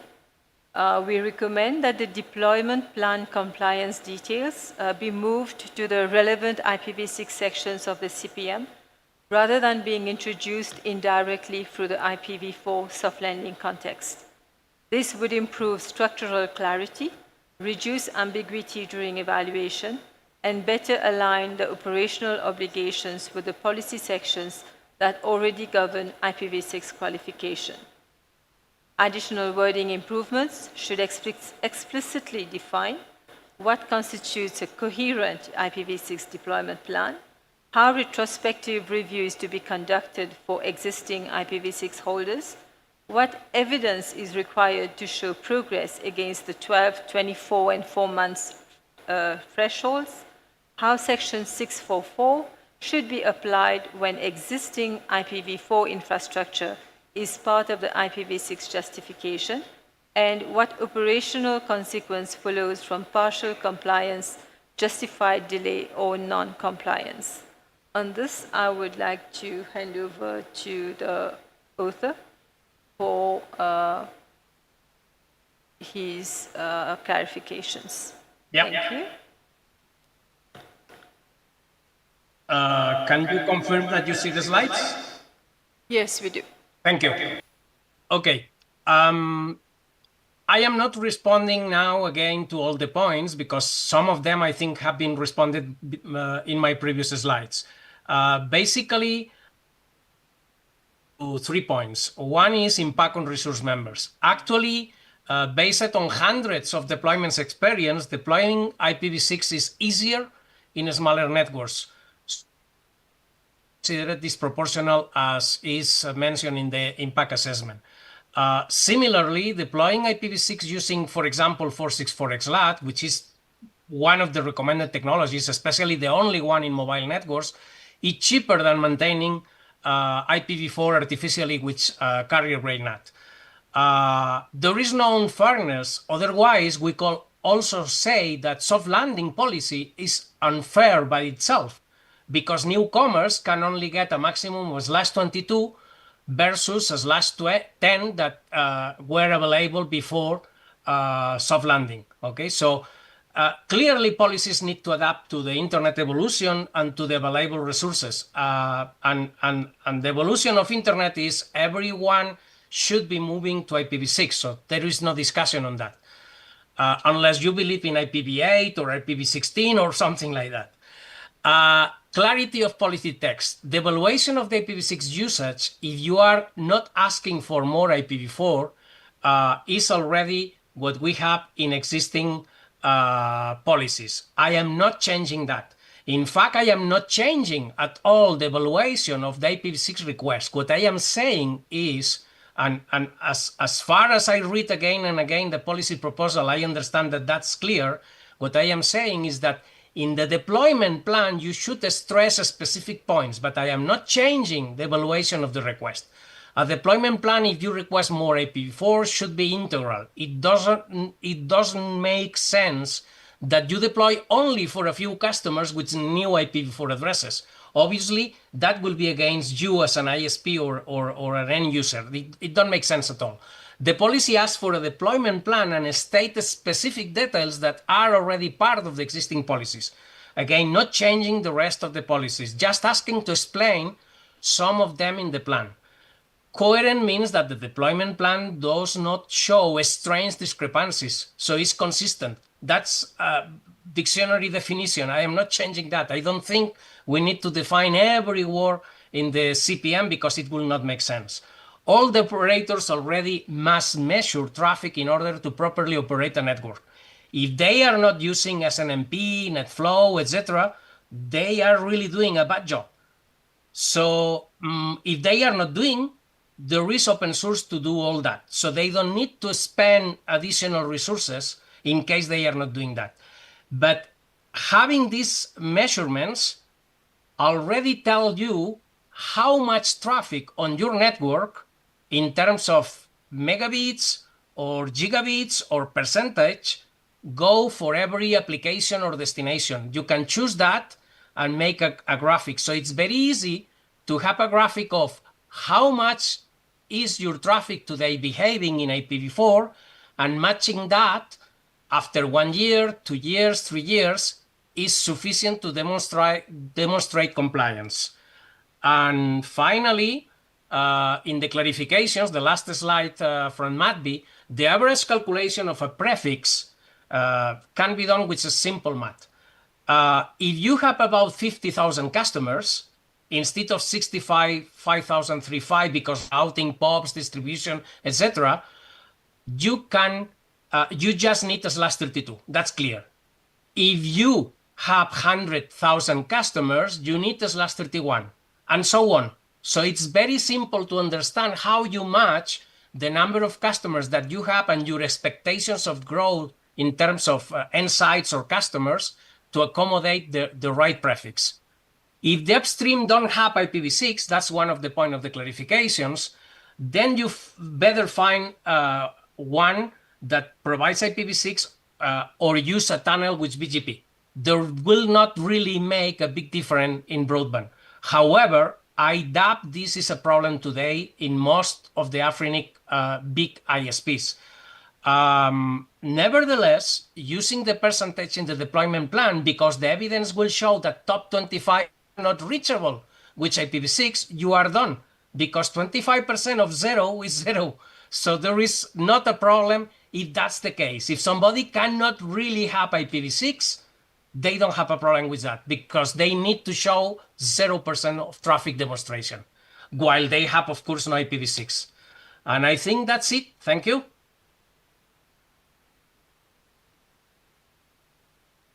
Thank you, Jordi. This was extensive and we needed that, especially to tackle or to at least see the contentious areas between the impact assessment and what the author is trying to say. I hope everybody took note before we jump into the open mic, but before that, we will just let you guys know what we saw also on the mailing list to regards the behavior.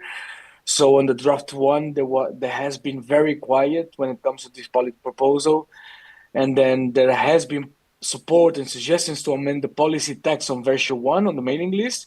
There is the archives to be consulted again if you need so. And then there were some concerns also highlighted in the mailing list on the version 1. No further discussions on the draft 2. But having said that, I think we're going to have a lot to discuss during the open mic.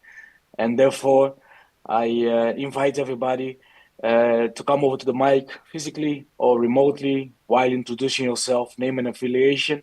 And what we expect is those who want clarification of the proposal from the author and those who oppose the proposal with a clear justification. So please step up to the mic, say your name and affiliation, and then we will take you through the open mic for the next 20 minutes.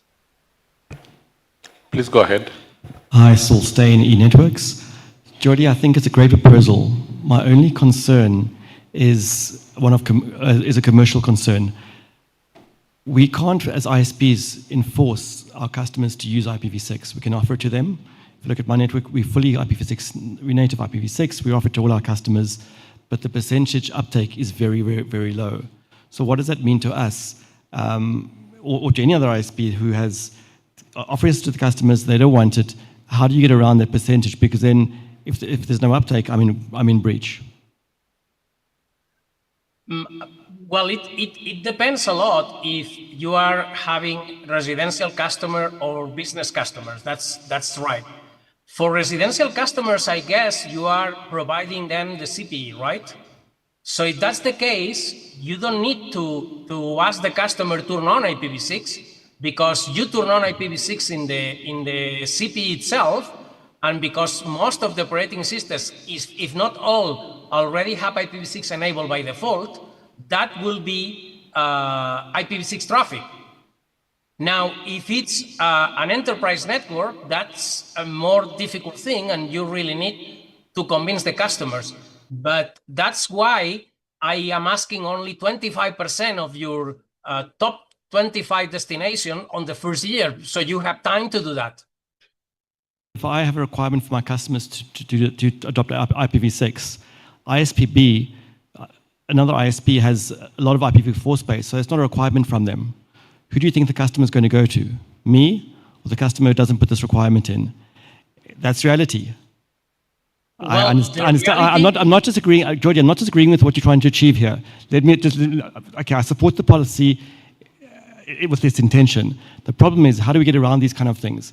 Because if I can't be prejudiced, I can't support this policy and be prejudiced in commercials with my predominantly enterprise customer base, who incorrectly see IPv6 as insecure. Yes, we need to educate the customers. We need to do all these kind of things. I'm agreeing with that 100%, and we try. But the bottom line is, their security guys say no, and what can we do? But do you think your customers know the difference between IPv4 and IPv6 in general? Enterprise maybe, but not residentials, not mobile. We're talking enterprise here. We're talking enterprise. So the majority of them, whoever try, I think whoever we tried to have discussions with, no, it's not important right now. So as long as there are IPv4 space out there in the market, this will always be a problem. And you believe that you will not be able to reach 25% of the traffic of the top 25 destinations? Remember, I am not asking 100% of your traffic. I am asking 25% of your top 25 destinations. I haven't done in an 1 analysis. year. I haven't done that analysis yet. Sorry, guys. Let me just jump in here. Yeah. I don't know why, but we have having a background noise. Yeah, there is echo. Yeah. I think some mic in the room is open and creating the echo. Hello? Yeah, now it's fixed? Yeah. It's fixed. Okay, guys, carry on. Please don't spend too much time on that because Yeah, I think we can discuss forever with this, but Absolutely, but I think it's a my challenge point- we have to overcome, but it's the point. Yeah, thank you.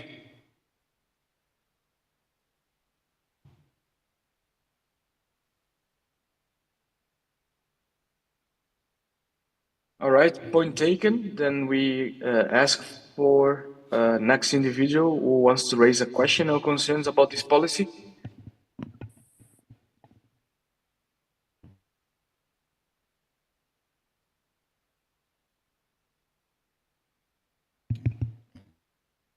Thank you. Hi, Judy. I think the policy proposal is a great one, and one of the points that I wrote down has already been taken, so I won't dwell on that. However, I believe the policy is making an assumption that all requesters have some means of measuring, mechanism of measuring utilization. I don't believe this. I believe there are other ISPs or enterprise that may require IP, but then doesn't have the means of measuring utilization. Secondly, there is this ambiguity on measurement mechanism. What are we really measuring? I'm hearing traffic. Are we saying we're using utilization volume to measure IP utilization? I'm not totally clear. You're saying top 25 destination. Is that traffic volume? Because that will have nothing to do with IP utilization. Let me try to explain. The first thing, I understand that some networks, maybe operators, the smaller ones, maybe some end users are not using NetFlow. But this is something that they should do, despite they want to deploy or not IPv6. I think a network operator must know what traffic is in their network. Now, what I am asking to measure, let me explain what happens with IPv6. When you have, for example, in a residential network, and this is based on experience, on real deployments in many countries, in many ISPs, okay? So it's not theoretical, it's real experience. And you can see it even looking at Afrinic Labs deployments by ASN, by country, etc.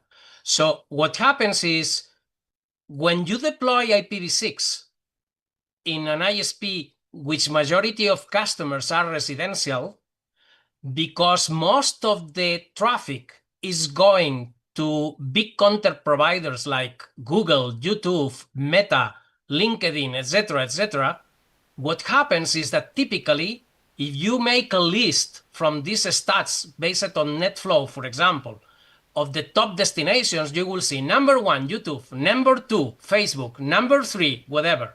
Okay, so you get a list of how much portion of the traffic, IP traffic to certain destinations or applications or go. If you know that Google, YouTube, Meta, LinkedIn already have IPv6 enabled and they are reachable with IPv6 from your network, what you will need to measure is after 1 year, those top 25 destinations should have an average of 25%, okay? Of course, if you have only 20 destinations because your customers are not using anything else, you will only take 20 destinations. But I am sure that at least there will be 25 destinations, even if only one customer of your network is using one, that will go to IPv6 enabled sites, okay? So this, again, this measurement is based on real deployments. It's something easy to do. It's something that you don't need to invest in new equipment or pay for software, because there is open source for this OpenFlow or any other monitoring tools that allow you to see all this, okay? Obviously, probably the right thing to do is, at the same time that we are implementing the proposal, will be to do some training specific for that. But I don't think that's a big problem for Afrinic. Thanks, Georgie. And yes, Afrinic has been doing that lately, even more increasingly. So we all would like to see this uptake anyhow. But let's go back to reality. And with that, I will ask whether your question was entirely answered by Georgie, or is there anything else you want him to clarify? There's an assumption that most ISPs do retail. I need to clarify that, Jody. I keep hearing residential. For ISPs that mostly do B2B, this is going to be an issue. Not really, because what happens is that when you are doing, when you are having majority of business customers, the proportions of the traffic will change. And again, we are not asking that you have 100% in 1 year. So if you are able to convince just a small portion of your customers to enable IPv6, and also that probably means extra business for you, because you can provide some consultancy services to tell them, hey, I do a training for you on IPv6, I do the deployment of IPv6 in your enterprise network, whatever. It's also a good thing for you in that sense. Again, in 1 year, asking for 25%, I don't think is that much. Okay, thanks, Georgie. Let me just see if we have some questions from online or not. I don't think we have anything online. Vincent and PLT team, can you help me out? I cannot see. I see. Okay, now I see there is someone else on the mic. Paul Huell, Hellraiser, and Crystal Web is the affiliation. I'm going to start with the concerns that have been raised by Saul and so on, and just sort of follow up on that, because I think I have a slightly different concern, but maybe that's because I'm a little bit more cynical about how people behave. And that is that to say that it's 25%, I think misses the fact that this is a phased-in thing, so you actually need to look at the big number, not at the 25. You've got to take the 75% number. In my mind, there is a way, not only there's a way, there are multiple ways in which a network operator who wants to meet this sort of criteria and who is predominantly enterprise customers can jack up the amount of traffic that is shown as IPv6, and none of those should be used. And I'm a little concerned that if we become, sort of hell-bent on compliance being defined in terms of traffic volumes, we could create some perverse incentives within the way people behave. So I'm actually concerned that this is a double-edged problem. On the one hand, you have legitimate businesses wanting to behave legitimately, who may find the thresholds oppressive, and that presents a commercial problem for them. On the other hand, you may find businesses behaving badly in order to meet these sorts of criteria. So I do think it's worth keeping that in mind. That's not an I don't think that in and of itself is a reason not to adopt the policy as is, but it is a reason to say, actually, no, in 12 months' time, we need to review and see if we've introduced perverse incentives, see if the 75% number is not a problem as it's currently appearing. And I think that sort of addresses that part of the problem.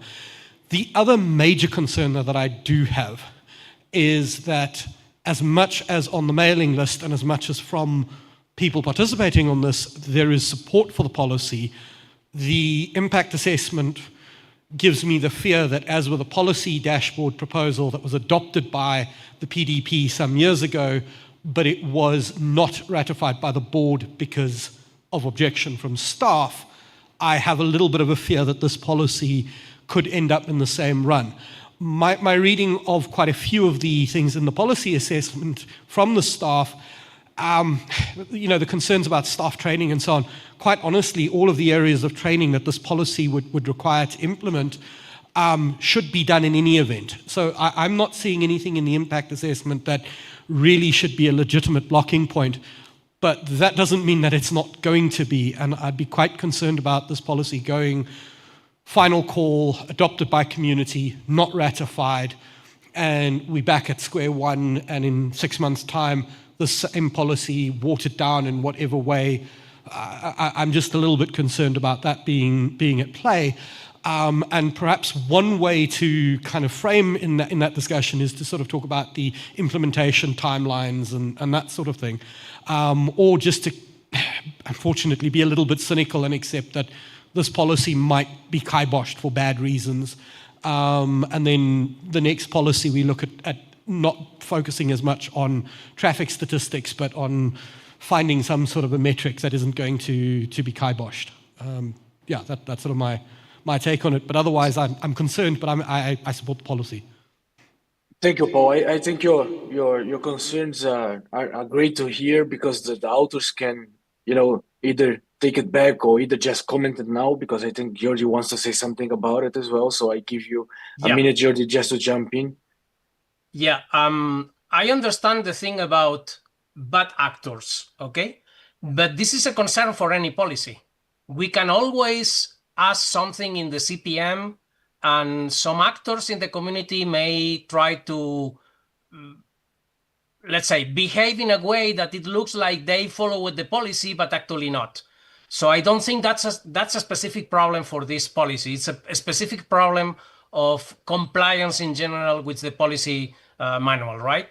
Now, just in case, and I didn't mention that when I presented the proposal, but just in case there is a specific sentence that say failure to comply which the IPv6 deployment plan according to the relevant criteria constitutes a policy violation. So even if this sentence probably is not needed because it's generic, because when you sign the RSA for the membership, you already agreed to comply with all the policies, never mind they change, I put that sentence there. Now, regarding the board, I think one thing, if the policy reached consensus, and it was a good example, the policy compliance dashboard, if the board decides not to ratify it, I think what we are missing is a clear explanation about why, and not just referring to the staff assessment, because the staff assessment can have failures or misunderstandings. So we are missing that from the board when they don't ratify a policy. And if the community need to engage in a discussion with the board to clarify that, we need to do that. One thing I am not asking is an implementation timeline. I understand that this policy can take a little bit more time to implement, and I know that the staff is already overloaded. There are many policies to implement, many work to do, and because the situation in the last few years, things are progressing slower than expected.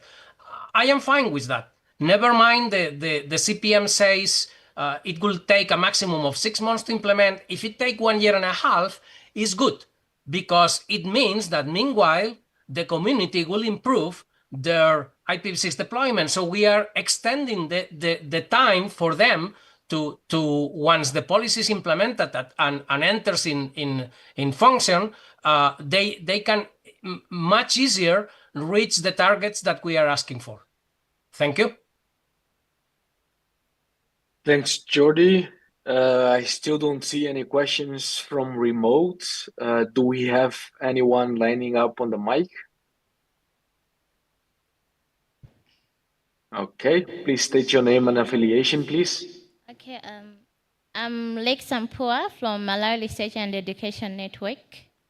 So mine is a comment regarding the concern that was raised about enforcing V6 adoption on clients or customers.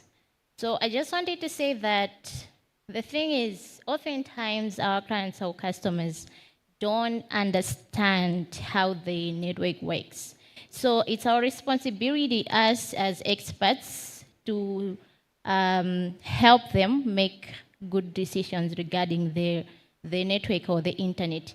Because at the moment, it might seem like they are restraining, but eventually they might realize that you helped them make a good decision. So I just wanted to add on that. Thank you.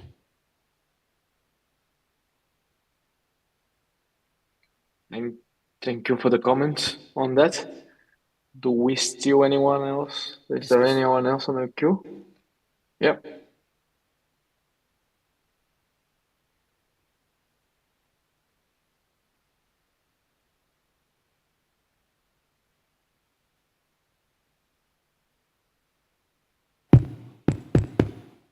Do we lose sound?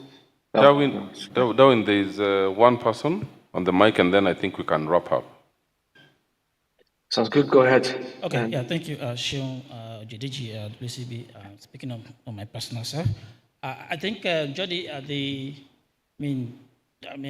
one of us here, and of course, including Jody, is interested in seeing IPv6 adoption improve in this region.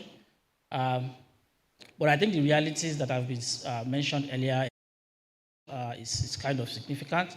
I'm just wondering, the option of RN whereby they have specific prefix dedicated for this purpose, is this something that this community may want to approach that option?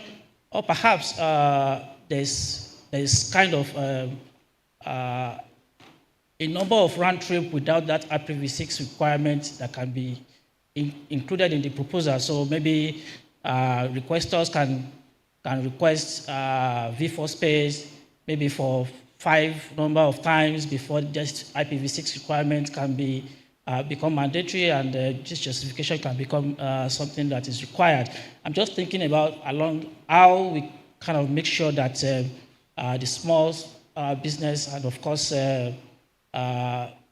providers who don't necessarily want to do IPv6 at this moment can actually still do the IPv4 thing, especially because the market itself is also, everybody wants to make money, right? It's also a business thing. We also need to look at the survival of those organizations or those companies as well. So I'm wondering if Jody is open to exploring other possibilities to kind of accommodate those scenarios that I've mentioned. And if he is, I would really suggest that at this point, I'm not comfortable with supporting this proposal to move to next call. I think that we still have opportunity to discuss some modifications of it. Thank you. In my opinion, the proposal is good. I will prefer the proposal to go on, but of course, if the chairs decide that the proposal didn't reach a consensus, I will continue working on it and explore different possibilities. And of course, Sean, if you want to contribute, you are welcome as co-author as well. As anyone, I mean, I don't really need to do this myself. Thanks, Georgie. And yes, please, if you want to join Georgie on that, do so. He's open for that. Great.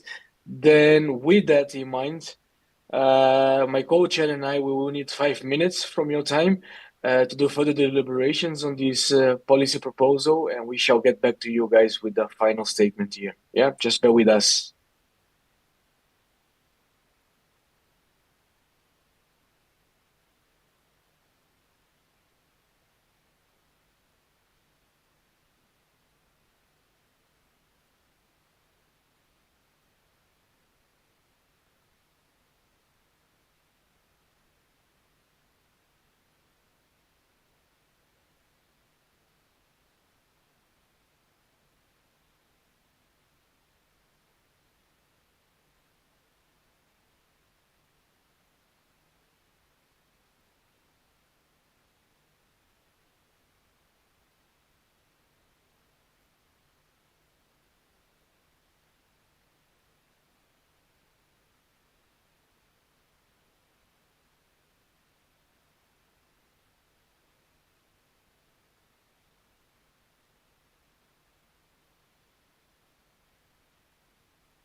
Okay, ladies and gentlemen, after deliberations with my colleague Vincent Ngundi, and having considered the discussions in the RPD mailing list and the current PPM, the authors has not addressed all the concerns raised by the PDWG. The co-chairs have determined that work consensus has not been reached. The draft policy proposal, therefore, goes back to the mailing list, and the authors are encouraged to address all the concerns with regards to this policy proposal. So, Jordi, there is some job to do left on that. Yeah. Thank With you. that, And I hope someone else, maybe the last one in the mic, will be able to help joins as you. well. Exactly. Now, great. So, with that, I will hand over the microphone to Vincent to guide us through our next policy proposal discussion. Thank you, Darwin, and thank you for keeping time. We'll now move to our last policy proposal, which is the Afrinic Policy Compliance Dashboard. The slides for the, yep, next slide. So just go back one slide. This policy proposal was actually submitted on the 30th of April this year. That's when the initial draft was posted on RAPD. So I'll give the author 10 minutes, as usual, then the staff impact assessment by the Secretariat, then we'll open the mic and make a conclusion. So we're hoping to keep within those timelines. So over to the author. Let's have the author's presentation.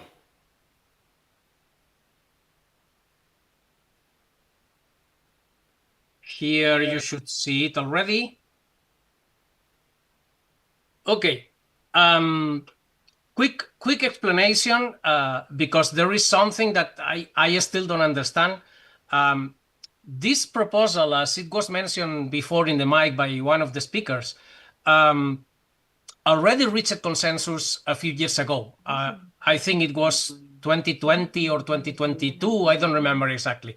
The point is that according to the CPM, when a proposal is not ratified by the board, it expires in 1 year. But according to the CPM, the expiry and the timeline restarts when a new version is submitted. However, this time we were allocated a new ID, like if it's a new proposal. That has one inconvenience, is that you cannot follow in the website the history of the proposal or even in the mailing list, because you need to remember the subject that is changed, okay?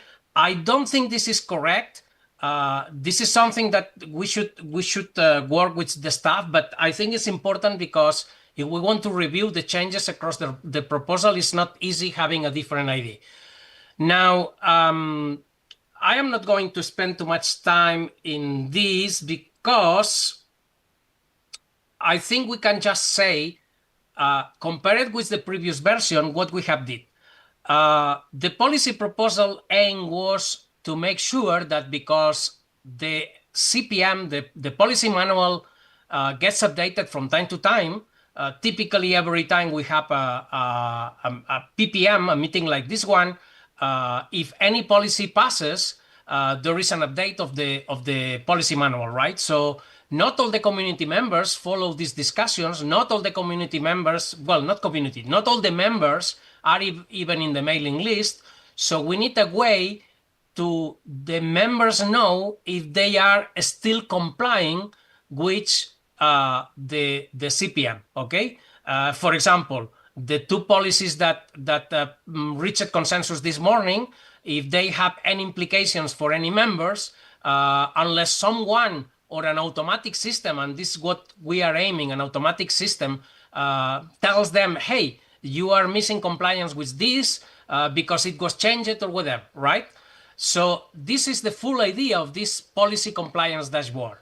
And at the same time, we want to make sure that if you get notifications that you are not complying with certain parts of the CPM, you have time to address that.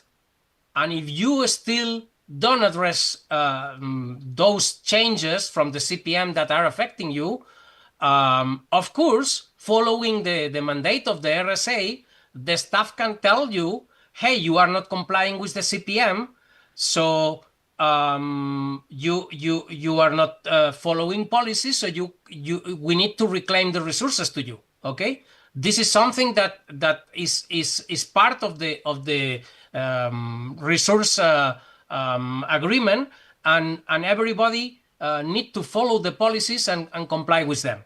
Now, what happened is, in the previous version, it reached a consensus.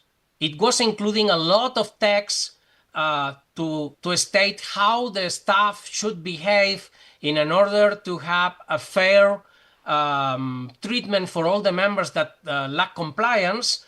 And that was perceived by the board as something they cannot ratify. And that was the reason the policy come back to the list. So what we did in this version is we removed all the text that was according to the impact assessment, making the board to take the decision against the ratification. Okay, so now the proposed text is very, very simple.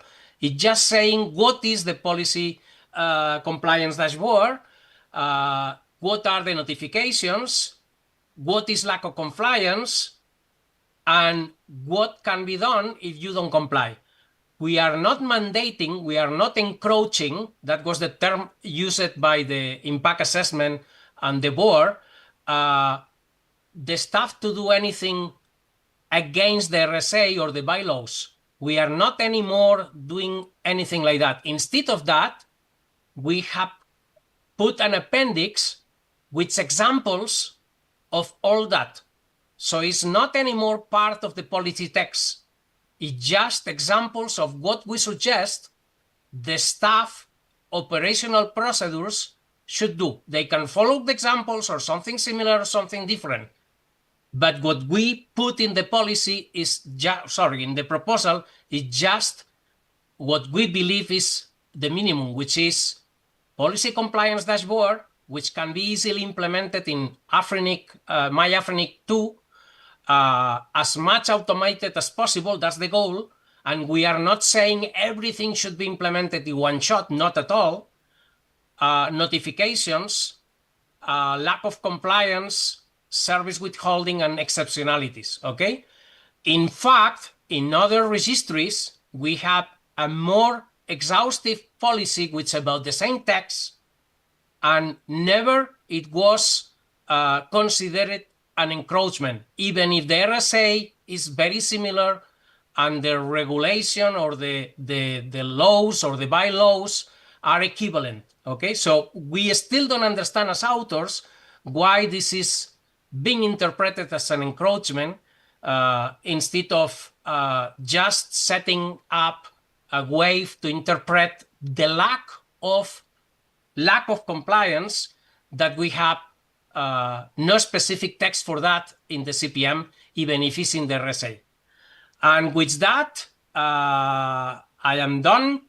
I don't have specific observations about the impact assessment.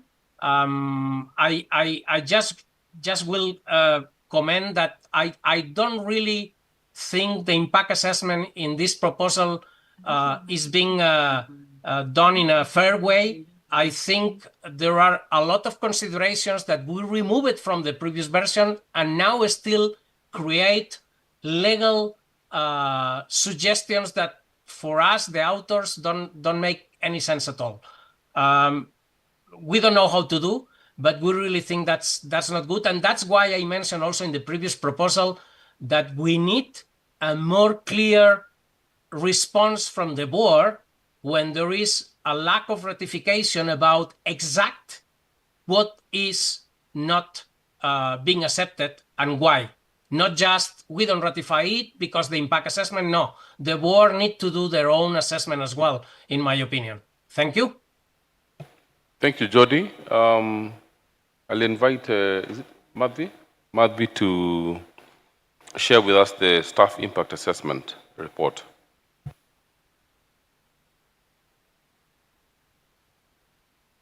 Can you please put up the slides?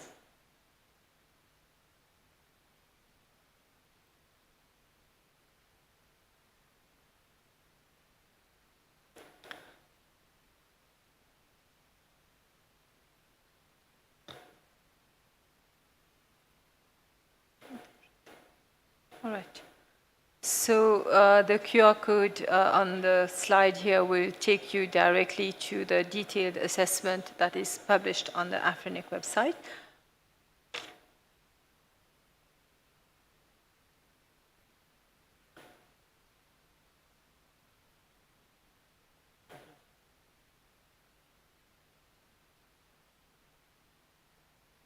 I think we have the wrong slides.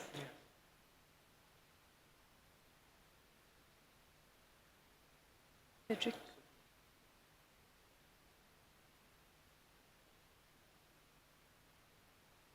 Okay, while they are fixing the impact assessment slides, I just wanted to clarify regarding the new ID that has been proposed. The quickest answer is the CPM does not give us guidance, but just to go back to the history about the proposal. Had it been ratified by the board, then of course it would have been clear that it doesn't expire because it shifts towards implementation. But when it was not ratified by the board, we had a look at the date at which it had been proposed. In usual circumstances, it may not have had expired and have been sent back to the list and revived through a latest version. Okay? But in this case, it did not get ratified after 3 years. Okay? By the date of submission, it had already expired. And that's why we had to expire it. And when we got a new proposal, we put up a new ID, right? But it would be great if the CPM could give us further guidance in future in regard to how the proposals would be handled. All right. So we have the slide deck up. Thank you. So this is the QR code will take you directly to the web page where the impact assessments are published. The interpretation of the operational interpretation is that the proposal will introduce a new section in our consolidated policy manual and to establish a policy compliance dashboard. It requires Afrinic to monitor the member compliance with the existing implemented resource policies on a periodic and automated basis.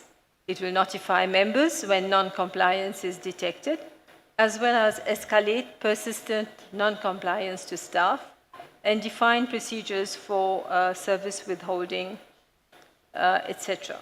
Okay?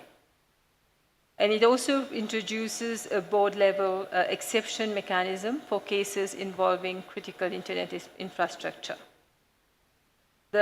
This would allow Afrinic to exercise authority to act on non-compliance under the RSA and the bylaws. So this proposal fills that gap at the policy level.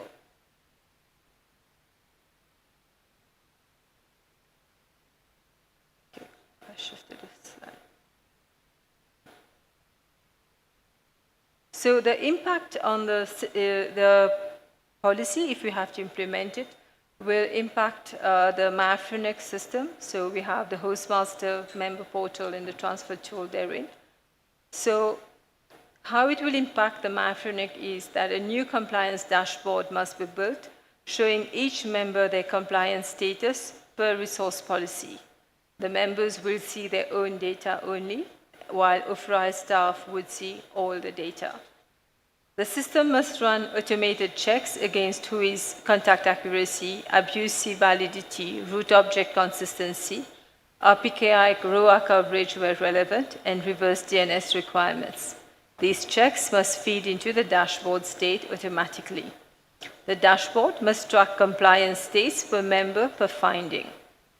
So state for each one to be tracked, for example, policy compliant, first notice sent, second notice sent, remediation in progress, escalated or closed.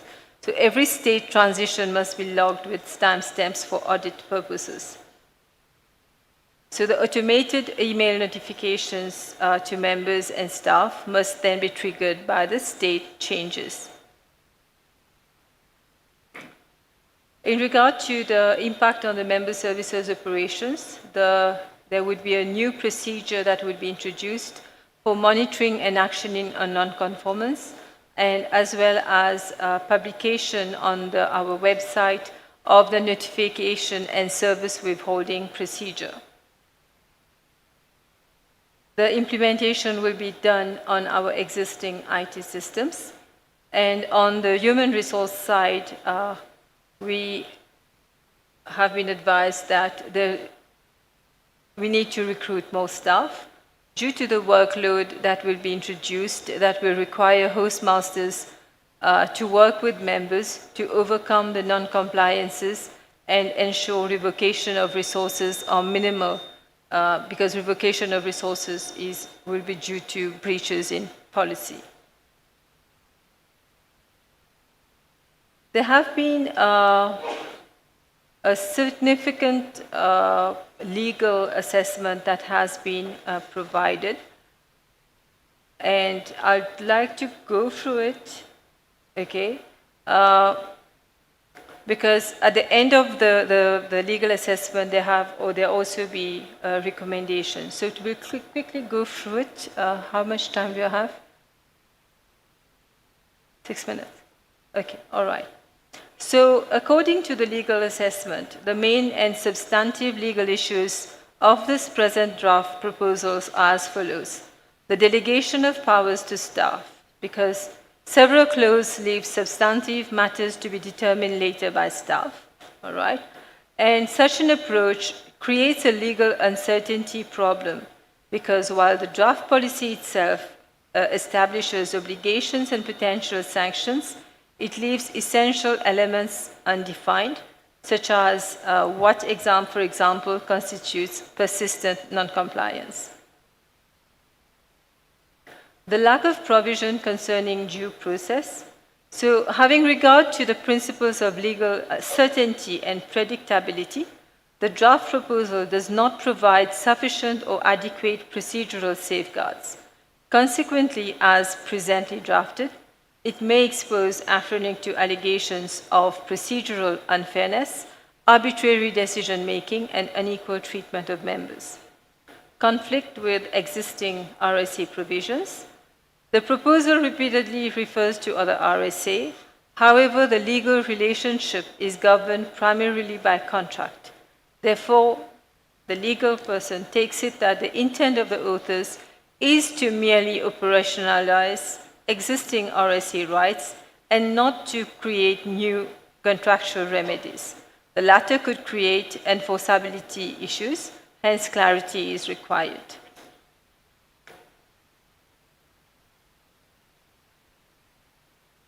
I moved too quickly, I think.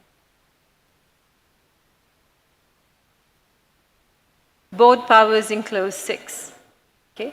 The proposed paragraph is drafted in overly broad and vague terms, making it difficult to discern the specific issue or problem that it seeks to address.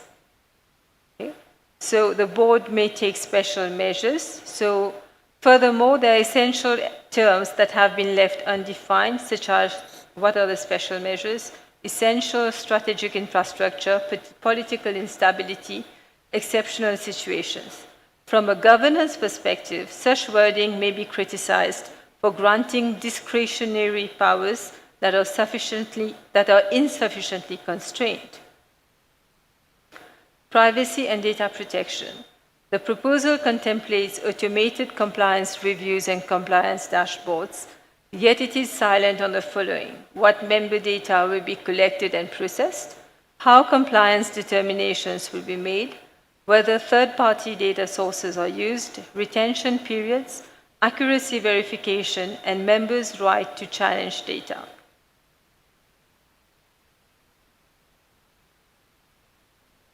Hello? The risk of conflating objective metrics with policy compliance.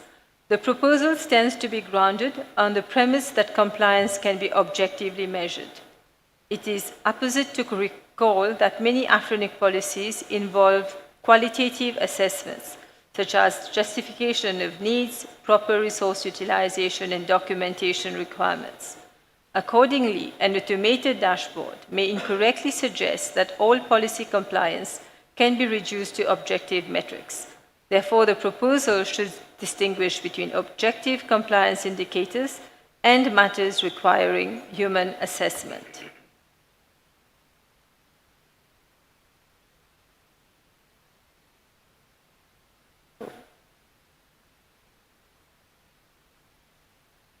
So in the circumstances, the recommended course of action would be to limit the policy to establishing the principle of compliance monitoring while leaving investigations, sanctions, appeals, and revocations for separately adopted, transparent operational procedures and contractual instruments that expressly incorporate due process safeguards.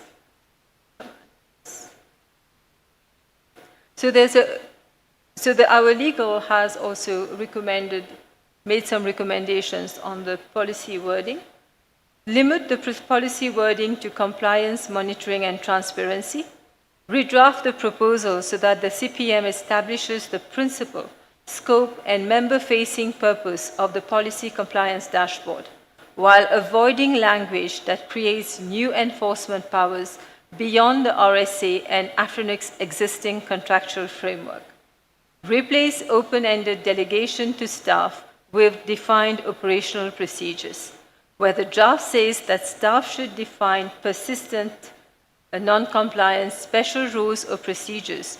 Use wording that requires Afrinic to publish transparent operational procedures approved through the appropriate governance process before enforcement actions are applied. Clarify the relationship with the RSA and bylaws.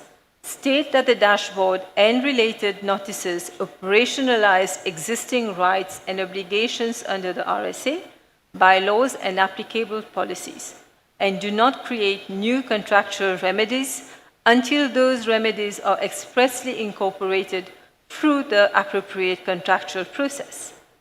Phase implementation to reduce operational and user impact.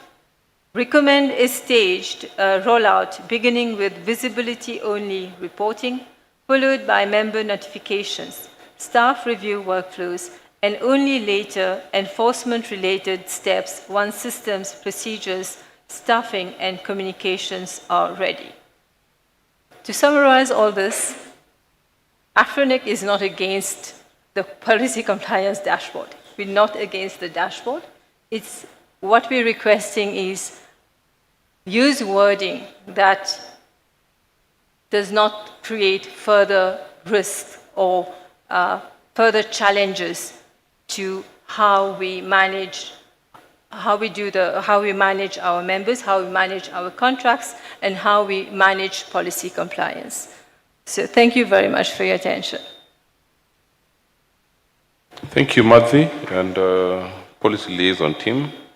Indeed, a policy compliance dashboard is very important. Jody, you've heard the input from the Secretariat. I want to invite the PDWG to give their comments before Jody can respond. Or do you want to respond now, Jody? I want to say something very, very quickly. It's not something to create a discussion right now, but I think it's important to clarify it. Section 3.4.1 of the CPM says the timeout period is restarted when the draft policy is replaced by a more recent version of a proposal. Okay? And it says previously a draft policy expires after 1 calendar year unless it is approved by the Afrinic Board of Directors as a policy.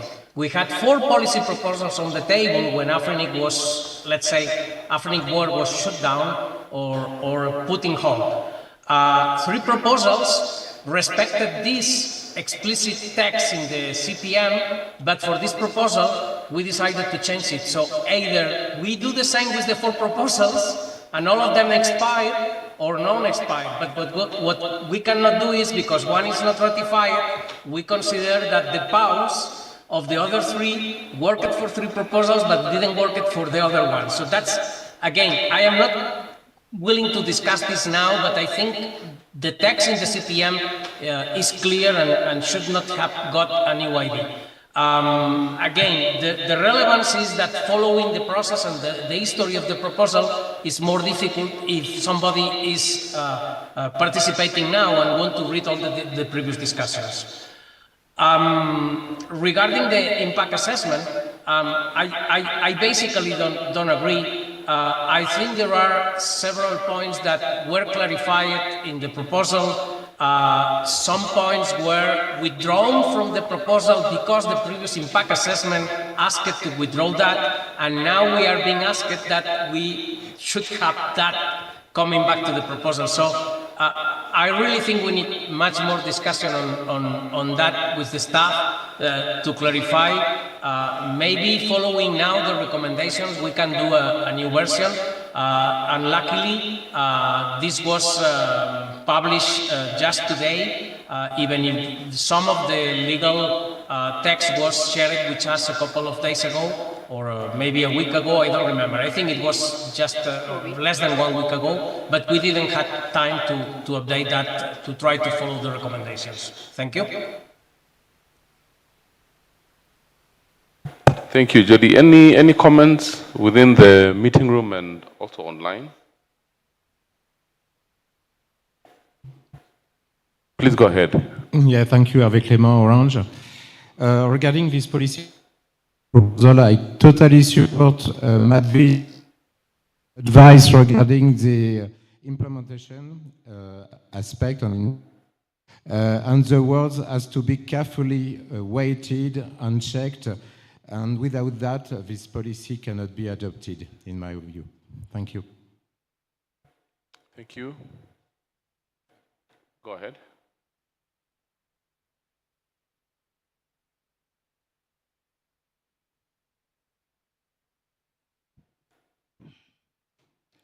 Okay. Shion Jejeji again, WCB, I'm speaking on my personal behalf. I think I'm also happy to hear that Jody already knows that there's more discussion that needs to happen on this policy. But I just wanted to also say a few things. I think Jody is right in the terms of the ID thing. But I also think that operationally staff could also reference those previous proposals on the current one. I mean, even on the website. I don't think we need a policy to do that. So I think at least that will help somebody that goes to the website to follow through on the previous policies. The other thing I wanted to mention is with regards to the board not ratifying this policy. I recall that when the co-chairs sent the board decision, there was a reason that was indicated there. So I don't think it's appropriate to say the board did not provide a reason. They did provide a reason. It's just a matter of whether Jody and the authors agree with the reason. That's a different thing entirely. The idea that the board should conduct an independent assessment, I mean, we can debate that. If the board is actually, staff is actually doing the assessment because of the boards, they are implementing assessment, not just for themselves, but also as a data source for the board in their consideration of ratification of a policy proposal. So I really think that it would be good to see, because on the proposal, there was a reference that other IRs are doing this. It will be good to see what they are doing, because I've actually, especially whether it is actually from the policy side of things, because I think most of what they are doing are from the operational side of things. So I'm not sure whether this policy itself, this should happen as a policy. I'm thinking that this is probably an operational matter, and maybe the staff can actually take their time whenever they can, just like they took their time with Afrinic version 2, to do this particular dashboard. It's something good to have, but I really think that this may not be the right time to make it into a policy. So I don't support the policy to go to the next level. Thank you. Thank you. I can see there's Sylvain online. Oh. Sylvain. I'll come back to you. All right. Sylvain? Hi, Paul again. Hellraiser and Crystal Web, and on this particular policy, I'm unfortunately going to exceed a minute. The first thing that I think needs to be understood is that it's probably the case that the second version of the policy, or this new version of the policy, isn't really improved from the previous one. At least that's my view. The fact that the board refused to ratify, rejected the policy, I don't think we can really place any blame at the board. They were exercising their fiduciary responsibility. They had an opinion from the staff that the policy should not be adopted. I think that is within the bounds of good cause for the board not to adopt a policy. What I do, though, feel is that moving forward, and I think this is something that needs broad community support before it is adopted as a policy, I do think that the board, before rejecting any policy that has got consensus, that they should obtain an independent legal opinion from a SILC. I think, yes, that's going to cost money and rattle a few cages, but honestly, I don't think we can have a situation where a policy like this one, the board is given an opinion from staff on a legal matter where the staff import their own legal understanding, and that is open to question for various reasons. The reality is that the community is predominantly going to prepare policy documents that are technically minded and so on and so forth, but it's not as if these sorts of documents are not looked at by people who are legally qualified before the policy is adopted.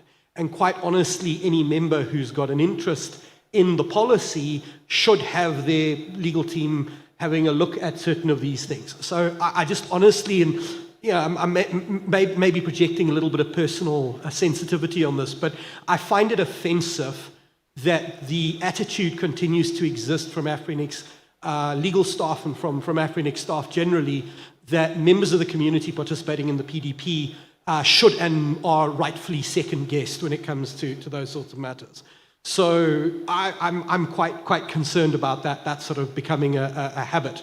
And while it might be expensive, I think the best way to resolve that is to convey to the board that the board ought not to refuse ratification without getting an independent legal opinion from a SILC as to the particular policy. I do have concerns that the framing of the policy rather than the content of the policy does make an assumption about the state of the RSA and the state of the powers that Afrinic staff have and the powers that Afrinic have. But none of that should be used as a basis upon which not to create tools that will be useful to members. With all due respect, I don't see in the policy as written any basis to assert that the policy introduces improper enforcement measures because it specifically limits itself to being a tool with the existing regulatory and governance framework that exists. So yes, fairness considerations are very important, so on and so forth. All of that, there's merit, but that's in a different place. So I, as a person who would be the first to say, hey, you're encroaching on members' rights with regards to a policy, simply cannot agree with the assertions that are made in the impact assessment. And I am in support of the policy as written, although I'll probably have a disagreement with the authors about certain things and how they think the policy would play out. But again, that's an entirely different scope and space. So apologies for going over the 2 minutes, but yeah, thanks. If I can respond to that quickly. Okay, you can go ahead, Jody. Yeah, basically, I think he expressed it much better than myself. What is my feeling when the board decided not to ratify? I am not saying, and sorry if that was misunderstood, Matby, I am not saying the staff is against the policy. What I am saying is that I don't think the staff is doing a good impact assessment in this case. And that's why I was saying that the board should take a better look and discuss with the community. And again, I am not saying the board didn't say to the community, we didn't ratify the policy, and that's it. They said they didn't ratify the policy because the impact assessment. And I think in this case that's not enough because it reached a consensus in the community. So a much better explanation is needed. Thank you. Thank you, Jody. We have Sylvain. Okay, thank you, Vincent. Shalom to you all. I have a comment and a question. My comment is that I think the impact assessment report is a good one, even if there is. I have a question. My question is, why are you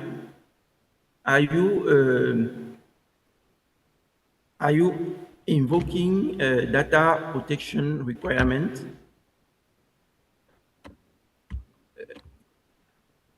because I know that the Mauritius government already have a data protection act, so I don't understand why the team has the Afrinic team has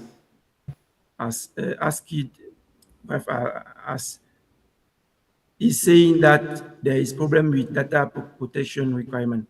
Okay, also, even if I'm not fully agreeing with them, but I think that we should have we need this policy.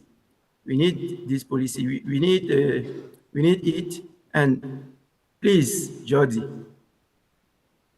bring us a text which can help us to have it. Thank you. Yeah, thank you very much, Sylvain. I think I'll request Madhvi to respond to both the input from Jody and the PDWG. Thank you. Okay, thank you, Chair. All right, in regard to the data protection, I think when we'll be assessing the compliance, so we'll actually be putting more data than we are at the moment, all right? So if we are touching members' data, we need to address the compliance with the Data Protection Act of Mauritius. That's one. Regarding the policy compliance dashboard, we've said it in the previous proposals, previous versions of the proposal, that in the specifications of the Afrinic V2, we had already planned to have a policy compliance section because it helps the members and it helps member services staff when they're evaluating requests to quickly see whether the members are compliant. The sooner they are compliant, the quicker the request evaluation can proceed, right? So we've been saying that, but the community wants something through the policy. Okay? So irrespective, I'm sure it may not happen at the end of this year, irrespective of this policy, members would be able to have more like a compliance dashboard feature in MyAfrinic as the features get developed. It's a staged deployment, so there's prioritization of features, etc. So it can come that way. And that was also the feedback that we gave to the author, to Jordi, for example. It is something that can be brought in the pipeline. Okay? You want it to be brought through policy, perhaps that would be a quicker way, but then the policy text should pass, or it can simply be an enhancement being requested by the Afrinic resource members to Afrinic. Give us a tool to watch our compliance. That can also happen, right? So we have no skin in the game. We don't want to oppose policies. The feature is a good one, okay? So if it was not coming from policy, it may have come through a feature that the members were not expecting, but we were giving it to them as well. Right. So for that, yeah, that would be it. And I also comment, I'll link the previous proposals to this version of the proposal so that anyone wanting to go through the history, they would know where to look for it. Thank you. Thank you, Magdi. Thank you. I think, Jody, we can leave it at that for now because, one, I think it's important, and I'm glad that the Secretariat is agreeable that there's no question about the need for checking compliance, monitoring compliance to the policies, the Afrinic policies. I think the main thing is just to align as a community and agree on how that should look like. Having said that, impact assessments are not mandatory, but again, PLT, it doesn't help if you send an impact assessment a day before. It's also not fair to the author. So I think if indeed we are sharing impact assessments, let's agree at some point as a community. And maybe that's one of the things that the Alain team, the authors of the policy development process can look at. Can we have timelines for impact assessment? And can we agree amongst ourselves whether they're mandatory or not, through policy, that is? So with that, I will retreat with my co-chair to discuss and see whether we have consensus, and then we will come back in a few minutes. Thank you.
Okay, we're back with our decision. So after deliberations and having considered the discussions in the RPD mailing list, as well as the discussions in this PPM, the author has not addressed all the concerns raised by the PDWG. The co-chairs have determined that draft consensus has not been reached, and therefore the draft policy proposal goes back to the mailing list, and the author is encouraged to address all the concerns and engage the PWG. Thank you. Thank you. So with that, we are glad to have a representation from our sister RIRs from around the world. And we'd like, come again? So I'd like to request Susan. I think Susan can handle this agenda, isn't it? For the updates from the other RIRs. Oh, it's coffee time. Okay. Okay. Just handle it then. Thank you.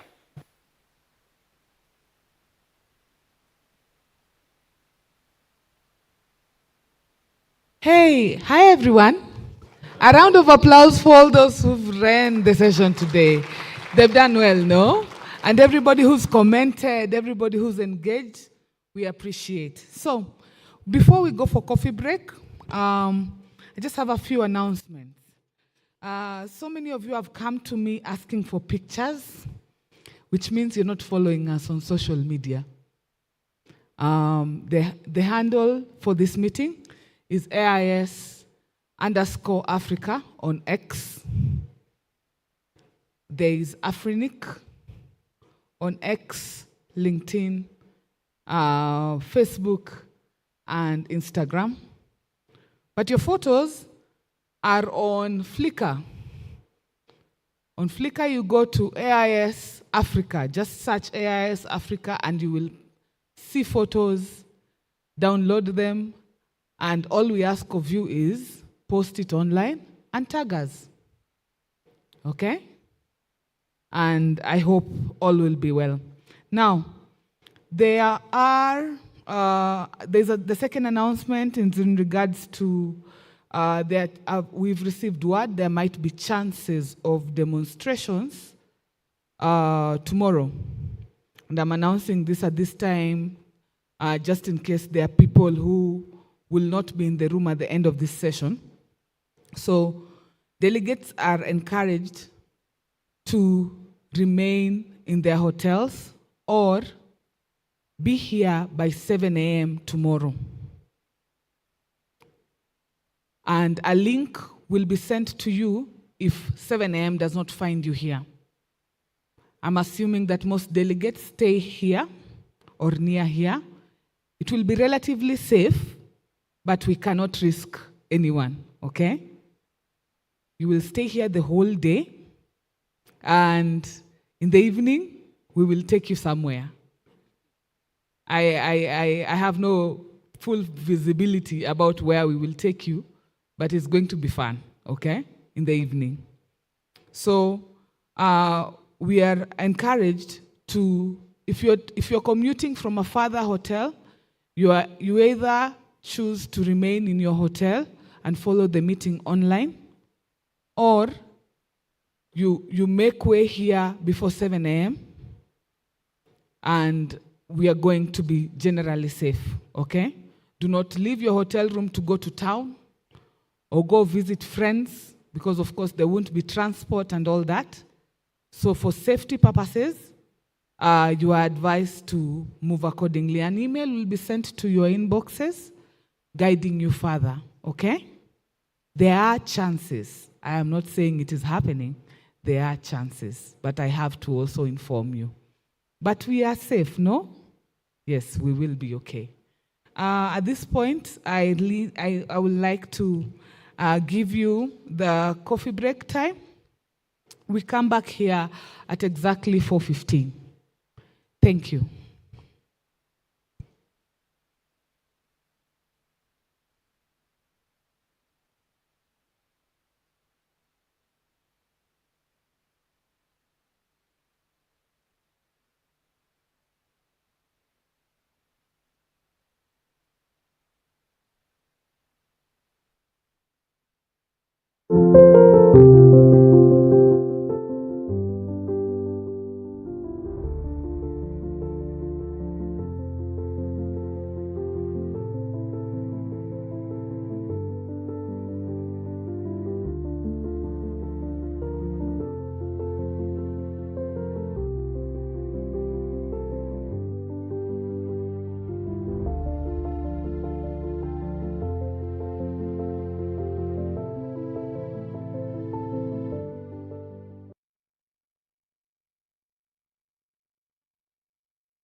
The invention of the steam engine and electricity drove the first industrial revolution. The availability of high-speed internet connectivity and digital technology is a transformation that is creating a new industrial revolution. A new revolution accelerating the East African region, making 3 of our countries part of the top 10 fastest growing economies on the continent.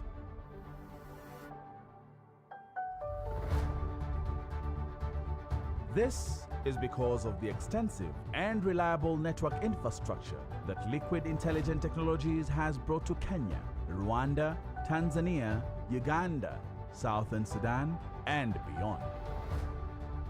Running through the veins of economic hubs and even the remote areas, bringing world-class connectivity to businesses and homes alike. Whether it's the use of Liquid's digital services and connectivity that power the tech hub that Kenya has now become synonymous for, or the public-private partnerships with local government that helped Rwanda transform into an information technology-driven economy. Partnering with people in Uganda to ensure that our backbone infrastructure and digital services can help cater to the thirst that the locals have for indigenous local ICT expertise and innovation to ensure that their future is bright and promising. The deployment of Azure Stack hubs in Kenya and Tanzania makes in-country cloud computing possible for businesses running latency-sensitive applications whilst enabling local data regulatory requirements by keeping data within the local borders. We built the first underground fiber infrastructure in Southern Sudan, delivering internet access to its people, businesses, governments, and NGOs, ultimately helping the country to progress towards the UN Sustainable Development Goals. Whether it's leveraging our unique African intelligence, digital services, and network infrastructure to develop African solutions, transforming sectors like financial services, manufacturing, retail, agriculture, healthcare, and hospitality. Or building digital skills across all ages through partnerships with tech hubs, 21C Skills e-learning platforms, and connecting schools to fiber, thus powering e-learning ecosystem.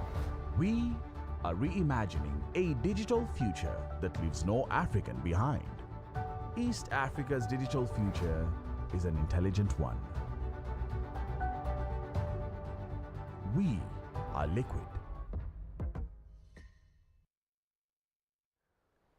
Welcome to Africa, a continent made up of millions and millions of people just like you.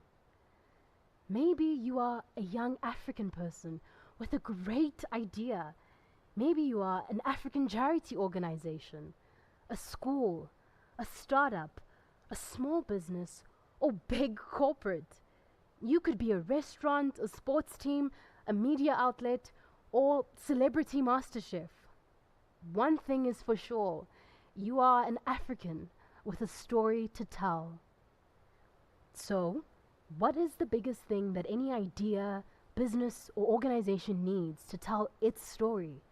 You need a unique space on the internet to let everyone out there know who you are and exactly what it is you're doing. When you are creating that space on the internet, you need a domain to go with it. You've heard of .com and .org, right? How about .ke, .ng, or .za? These are all top-level domains where you can register the name of your idea, company, or organization so other people can easily find you on the internet. But how about identifying yourself with this most awesome continent that you call home? How do you create a space on the internet that is uniquely African? This is where we come in. You can now create your own unique African digital identity with the .africa top-level domain and be able to reach and appeal to the millions of African people across the continent. Claim your own .africa domain now. Visit www.registry.africa to find an accredited registrar near you. Start your African digital journey. .africa, one continent, one digital identity.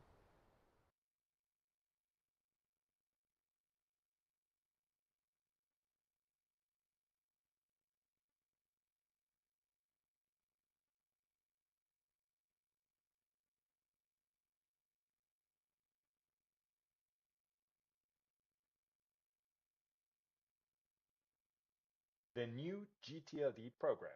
Next round. 10 things you always wanted to know about GTLDs. ICANN is preparing to open a new round to accept applications for new generic top-level domains.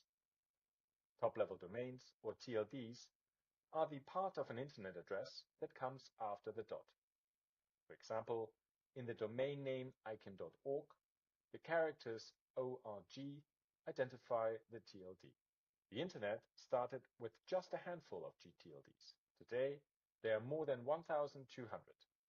That's because of ICANN's new GTLD program, which launched in 2012. Today, ICANN is preparing to start accepting applications for new GTLDs.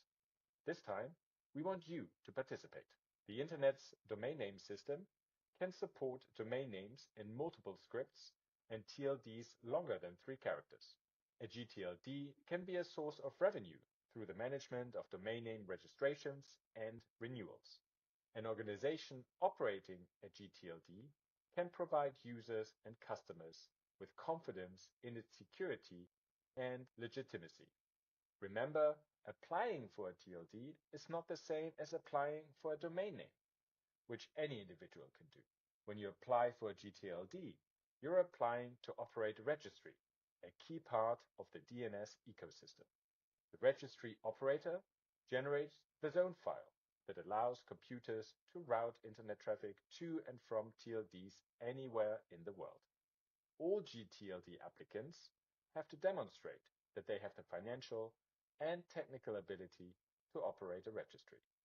Getting prepared to apply for a GTLD requires looking carefully at the investment involved and weighing other considerations. The costs associated with applying for and operating a TLD are beyond the reach for many.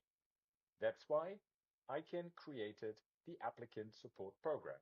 The ASP provides financial and non-financial assistance to qualified, eligible entities. So, if you are a charitable organization, nonprofit, IGO, indigenous or tribal peoples organization, or a small business operating as a social enterprise or in a developing economy, you may be eligible for support. The deadline to apply for assistance through the ASP is November 19th, 2025. If you'd like to find out more, send us an email.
Susan, we need to reconvene.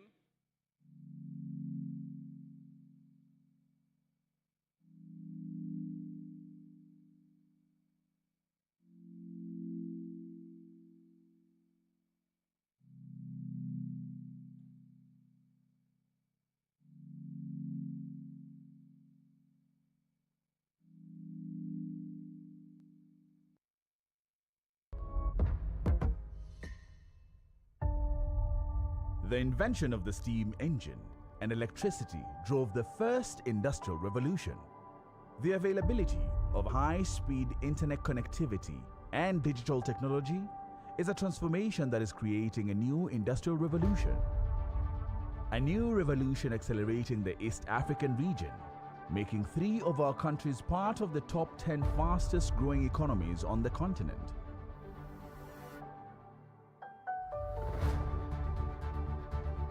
This is because of the extensive and reliable network infrastructure that Liquid Intelligent Technologies has brought to Kenya, Rwanda, Tanzania, Uganda, Southern Sudan, and beyond. Running through the veins of economic hubs and even the remote areas, bringing world-class connectivity to businesses and homes alike. Whether it's the use of Liquid's digital services and connectivity that power the tech hub that Kenya has now become synonymous for, or the public-private partnerships with local government that helped Rwanda transform into an information technology-driven economy. Partnering with people in Uganda to ensure that our backbone infrastructure and digital services can help cater to the thirst that the locals have for indigenous local ICT expertise and innovation to ensure that their future is bright and promising. The deployment of Azure Stack hubs in Kenya and Tanzania makes in-country cloud computing possible for businesses running latency-sensitive applications whilst enabling local data regulatory requirements by keeping data within the local borders. We built the first underground fiber infrastructure in Southern Sudan, delivering internet access to its people, businesses, governments, and NGOs, ultimately helping the country to progress towards the UN Sustainable Development Goals. Whether it's leveraging our unique African intelligence, digital services, and network infrastructure to develop African solutions, transforming sectors like financial services, manufacturing, retail, agriculture, healthcare, and hospitality. Or building digital skills across all ages through partnerships with tech hubs, 21C Skills e-learning platforms, and connecting schools to fiber, thus powering e-learning ecosystem. We are reimagining a digital future that leaves no African behind. East Africa's digital future is an intelligent one. We are Liquid. Thank you. I will request the room to Welcome settle down to so that we Africa. can go on.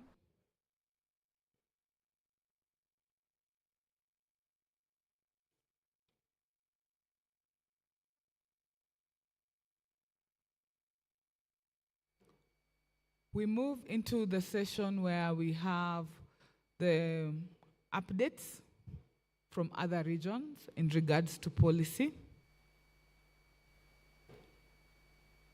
I'm looking for Mr. John Sweaty. He is from ARIN and he will introduce himself as he makes his presentation. Over to you, John.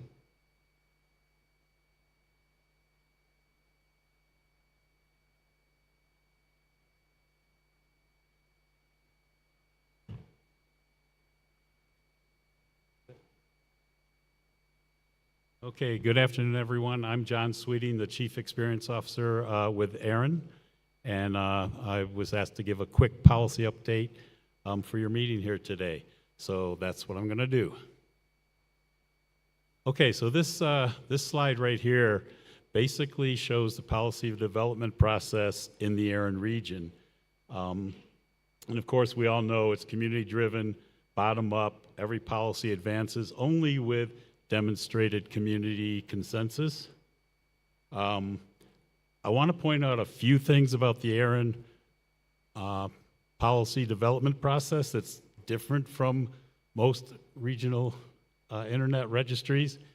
We have, ARIN has a advisory council that consists of 15 elected members from the community.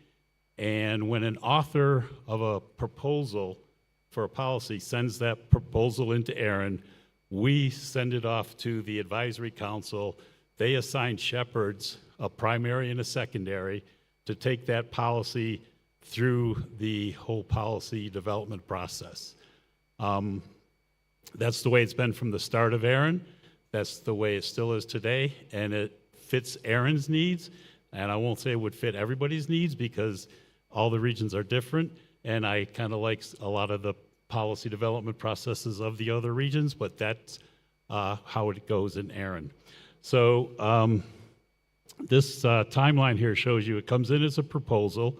We have one proposal today that's ARIN Prop 351. Then it gets to the advisory council, and they look. It can then go to a public policy meeting, be presented, and can go to last call if the community consensus is reached during that meeting. So today we have two recommended policies that I'll show a little more detail to. So the first one is 2025-7. It's a pretty simple one. It was make policy in section 6.5.8.2 of the Number Resource Policy Manual. Match the examples that were given. So basically it was, there was words that said, oh, if you have less than 75% of the space projected to be used, you can get a 48, but then the /48, but then the examples showed that you got a /44. So they're fixing that and will be good. The next one is Reserve 410. So section 410 of the Number Resource Policy Manual at ARIN is our IPv4 space that is you can get to use for transitioning your network to IPv6. And basically what this change was doing was to clarify that this space is set aside and reserved for use in the ARIN region only. So it's a pretty simple one. They're moving it along, and it'll be presented at our next meeting as recommended, and then would probably go to last call and be adopted. We have 4 other draft policies in process. You can see there what they are. I don't know if there's any. Oh, probably the most interesting one here is the 2026-1, Taking IP to Other Planets, which is nicknamed Tip Top. A lot of the regions are getting a lot of discussion about this, and basically we actually are the only ones that the author has put a proposal in to make it a policy, and because it met all the requirements to become a draft policy, it is now a draft policy. And like I said, we had that one proposal. So that's it. That's ARIN policy in a nutshell, and I'll give them the floor back.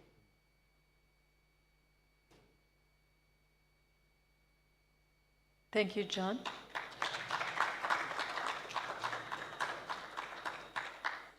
So next on the agenda is a recorded presentation from Angela Delara, the Policy Officer at the RIPE NCC, the RIR for the European region. So please play the video. Thank you. Hello everyone, I'm Angela Delara, Policy Officer at RIPE NCC. And I'm glad for this opportunity to give you a short update about the status of policy development in the RIPE region. A couple of weeks ago, the RIPE NCC announced the implementation of the new policy revocation of persistently non-functional delegated RPKI CAs, RIPE 7. We started monitoring, and we are supposed to revoke the delegated RPKI certificate authorities that are non-functional for more than 90 days. Anyway, the RIPE NCC will reach out to the non-functional CAs before those 90 days are over, and we hope to convince them to either fix their issues or remove their CAs themselves. At the moment, we have two policy proposals in the PDP, which goes through different phases: discussion, review, and last call. The first policy proposal is 2024-01, revised IPv6 PI assignment policy. As you probably already know, the RIPE NCC distributes two types of IPv6 address blocks: allocations and assignments. Allocations are distributed to LARs, members of the RIPE NCC. They can be used to make provider aggregatable assignments for the LAR infrastructure or for the LARs and users infrastructure. Provider independent or PI assignments can be distributed by the RIPE NCC to LARs and to end users sponsored by LARs, to be used exclusively for the holder's infrastructure and cannot be subassigned. This proposal is at version 2 and aims at modifying and clarifying the permitted use cases for IPv6 PI assignments and introduces IPv6 PI issuance at the neighbor boundary. The RIPE NCC is currently creating the impact analysis, and once that's ready, we will announce the start of the review phase. At the end of that phase, the Address Policy Working Group chairs will determine whether rough consensus has been achieved based on the feedback from the community. The second policy proposal is 2025-01, ASN assignment criteria revisited, and the aim of this policy is to simplify requirements for receiving new ASNs, still preventing the exponential exhaustion of 32-bit ASN space. After taking in consideration the feedback received on the first two versions, the proposer is now working on a new version to start a new discussion phase. And I invite you to read the proposals and share your feedback on the Address Policy Working Group mailing list as soon as the discussion will be reopened. If you have any questions, you can contact me at pdo@ripe.net. And thank you for your attention. I wish you a very productive meeting, and I'm looking forward to join you in person in the future. Goodbye. A round of applause for her. Just a quick announcement that the elections that are supposed to be going on online are closing in the next 25 minutes. So if you haven't voted, you have now I think 22 minutes to do the voting. Okay. So I hand over to the PDWG chair selection, or over to you. I think we need to hand over to the NOMCOM. Okay. To the chair of the NOMCOM. You have some closing words before you hand over? We'll close after. Okay. After the elections. Okay. NOMCOM chair. Over to you. We do open mic. Okay, then I'm consulting here. We're saying since we have 25 minutes and only to be fair for everybody to have a chance to vote, then what we can do is have the open mic so that immediately for the elections, it will just be closing remarks from Darwin and I.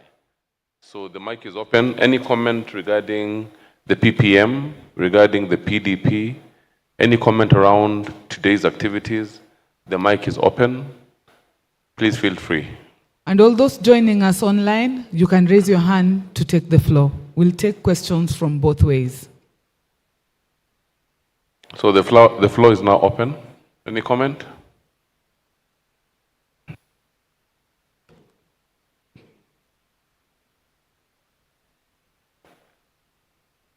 Yes, please go ahead.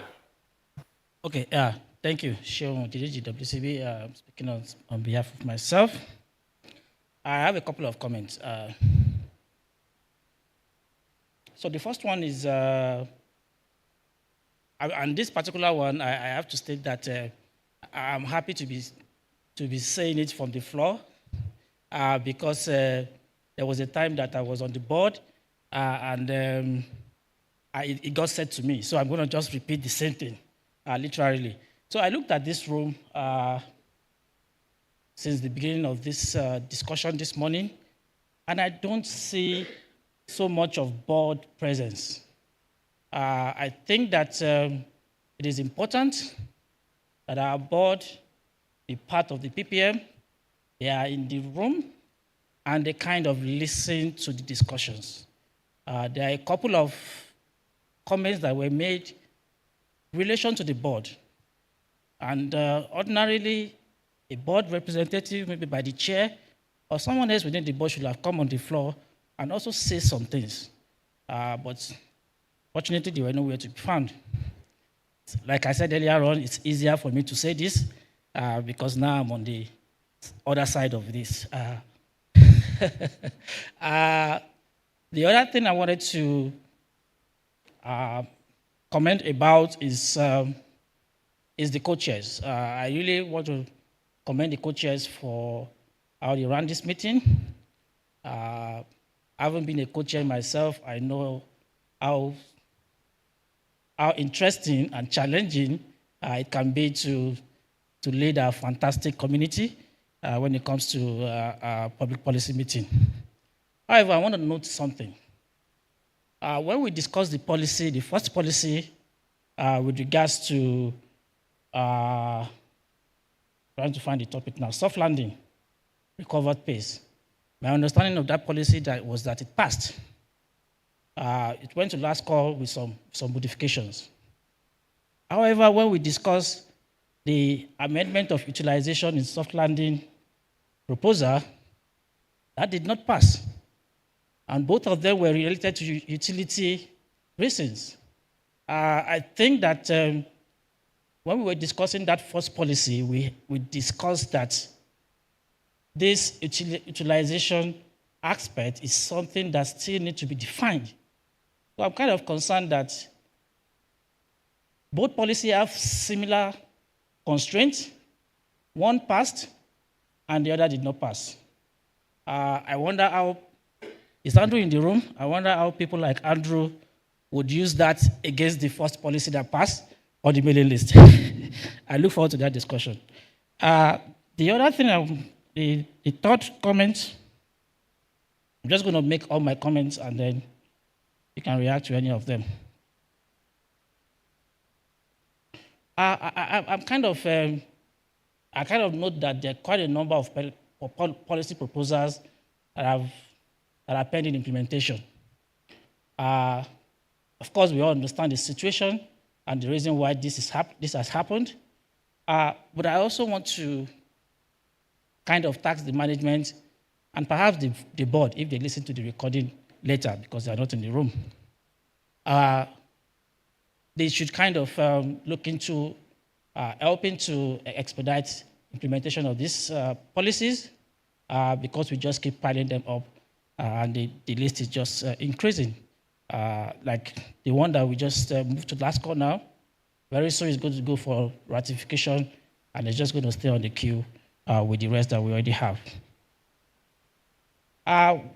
Lastly, or second to the last, the co-chairs have really been through a lot of experience, especially within this last Afrinic challenges or events that happened. They were the ones before the events happened, and they are the ones that continued up to now. It might be good to hear what I call co-chairs operational experience report, just like we have staff implementation reports. It might be good to hear their experience. What is it that they find that they wish that they could get clarity on to help them run do their jobs better? This would also help the community to consider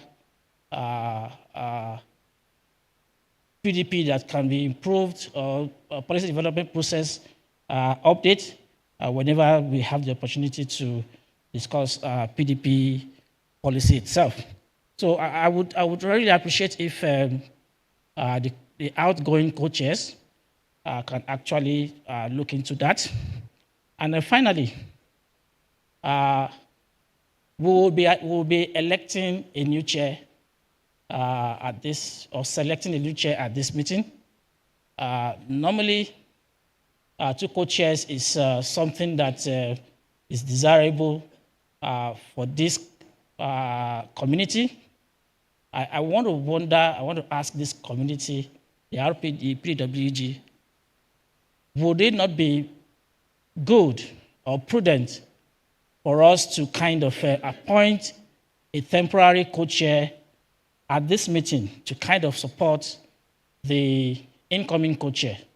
And I will put it to the outgoing co-chairs that if they are willing, one of them is willing to actually step in that role, that is if the community agrees, that may be something good, especially considering that there is it's a good thing to have some level of continuity. It's also a good thing to have somebody who knows who has some experience about the PDP. We have ITAM locally because he has been within the community, but we also need someone who can also support him as he takes on this responsibility. Thank you very much. Thank you for those comments. I think the board has heard you.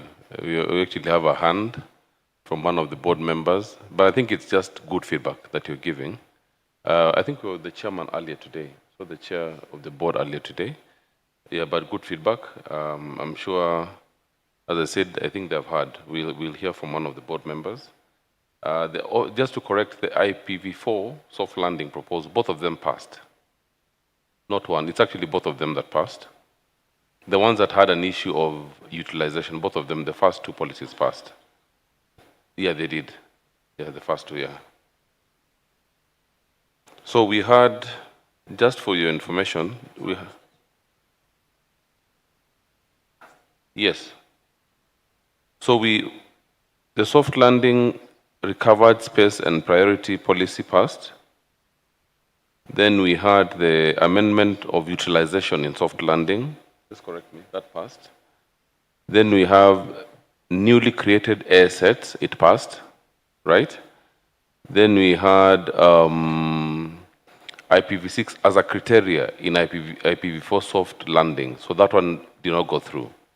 And then the last item on the policy compliance dashboard did not go through. And of course, the one Alain on the PDP went back to the mailing list. So just to clarify that we are aligned here.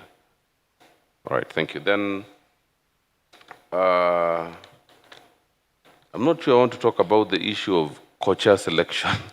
I think, in my view, there is no gap. Haitham has been a co-chair before. Of course, we are available. We're only moving from this side to that side. So we'll remain part of the community. Darwin will also be available. I don't think there's any cause for concern. So that we also don't go against the PDP. You know, so I'd leave it at that. We are there to support Haitham. He's our friend. We know each other for many years. So we'll be there to serve the community and to continue doing that. So with that, Darwin, do you have any comment? Yeah, there are two questions actually. And then after that, I'll give it to Jody and Gulain, Yeah. who is one of the board members. Yeah, exactly. So Jody, if you want to go through. Yeah, I raised the hand this morning when Madvi was presenting the status of implementation of the proposals, but somehow it was missed, so I didn't want to miss the opportunity. Madvi, we never kill the messenger. Actually, from my side, as co-author of the two policy proposals, the ASN and the abuse, I think it's okay. I mean, even if the CPM says that the implementation should be done in 6 months, I fully understand, and I believe the community understand the situation that Afrinic got in the last few years, and things need time and also budget restrictions and so on. So please, at your own pace. I don't think nobody will complain about that. Of course, unless you take 10 years to implement them. On the other side, I want to express my gratitude to the staff of Afrinic, because in difficult times they have done a very, very good job. Thank you. Thank you, Jody. Let's have Gulaina, our board member.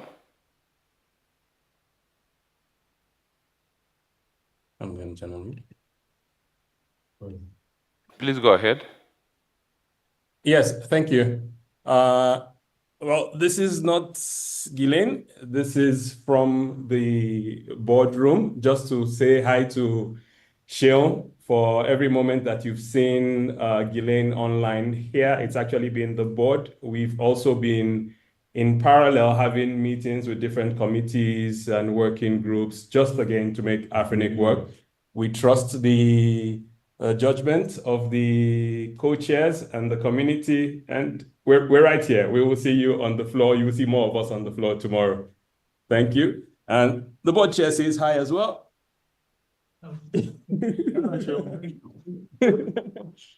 Well, we have you on a big screen actually, so you're very important.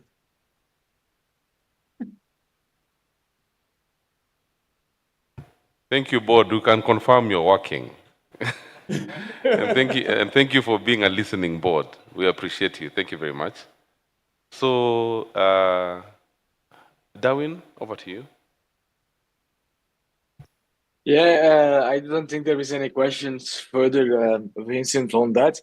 I also wanted to thank the community in overall, and also the comments of Sean, because it's easy to say, it is easy to be on the other side of the coin than where we are now.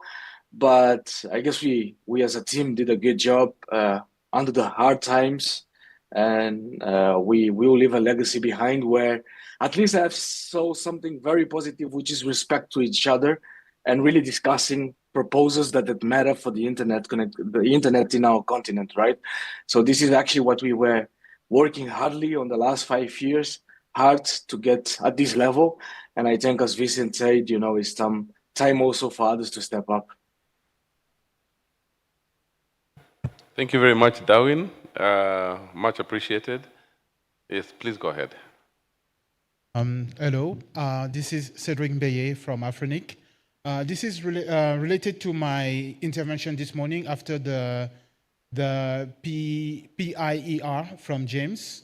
When I mentioned the fact that CCTLDs are considering themselves as critical infrastructure and want also to be part of the one benefiting from Afrinic internet number resources. One of the comments that I got is, why is it a staff that is bringing that on the table? Meanwhile, we have CCTLDs present here, and they are not voicing out the comment. I wanted to be the voice of those who are too shy to come to the mic, because on top of the CCTLDs, we also have people like community network that are also asking questions about, okay, we are small networks, what can be done for us? So I'm just putting the topic on the table, and it will be good if some of them are in the room to come and talk more about it. So it's not like, it doesn't seem like it's an Afrinic staff who wants to just push for something, but it really comes from their side. Thank you. Cedric, this time we will shoot the messenger. No, we're just joking. But just don't be shy. Don't be shy. Please step up to the mic, because as Cedric mentioned, we are talking about critical infrastructure over here, and we all know how important that is for the future of the internet. Yeah, thank you. Thank you. And I'm surprised that we are arguing that CCTLDs are not part of critical infrastructure. Yeah, but I remember in, was it 2008, we actually developed a policy. I was one of the authors on provider independent IP4 address space for IXPs, but also CCTLDs, because I used to work for a CCTLD then, and that's how we were able to get our location. And that was, I think, in 2008.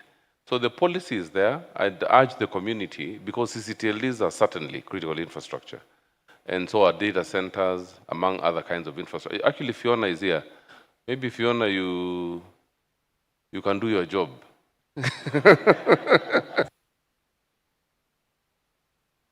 And good afternoon, everyone. My name is Dr. Fiona Songa, standing here as CEO of TESPOC. And one of the things that has been over the years is that the CCTLD community has been part of Afrinic. What we need to do, and like I kept on saying during the opening remark, the day we were doing the opening, is that we need to make sure that we intentionally reach out and involve them. When we don't put them on our program, in our agenda, then they feel left out. Can we make sure as we prepare the program, we are working with FTLD so that we can bring in the CCTLD conversation to this space, because we have factored them in on IP address allocation as critical infrastructure. There may be new TLDs that may be CCTLDs that are not aware, or new staff running the CCTLD who are not aware. So we need to continuously reach out and keep passing the message. And what I was actually coming to say was on behalf of service providers, at least I know the Kenyan service providers, groups such as ISP Association of South Africa, of DRC Congo, and a number of players. We really appreciate the work that Darwin and Vincent have done over this period when we've been in limbo. And thank you so much for coming back to help get us together and to put this together.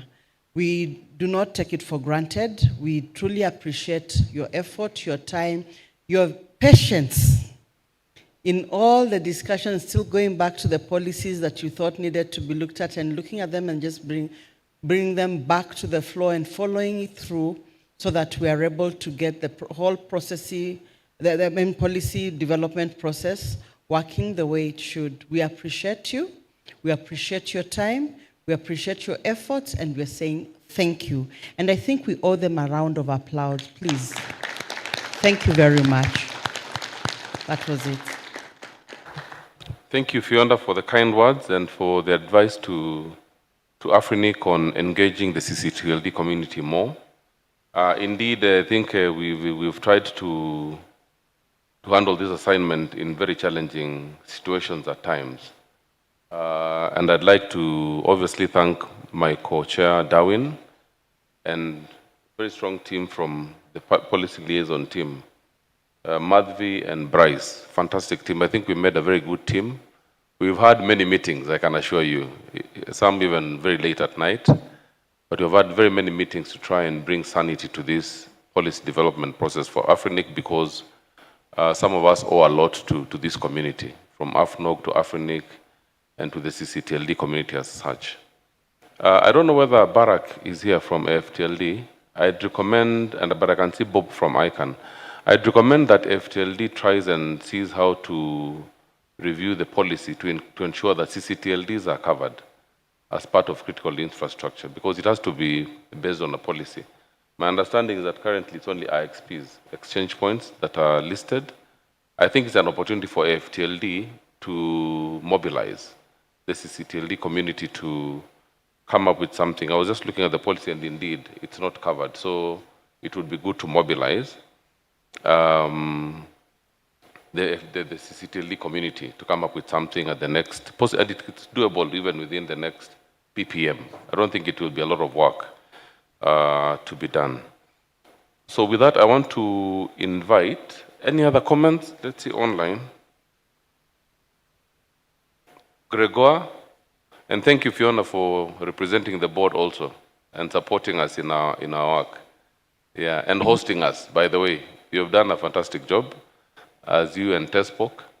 We appreciate you and all the work that you have done over the years. It's been a long time, and we're actually very proud to be the hosts of Afrinic after recovery. You know, Afrinic is still a convalescent, but we are happy to be the first ones to host Afrinic. As Fiona said, I was called by the elders and told you have to come back and support Afrinic through the policy development process. I was the first co-chair in 2010.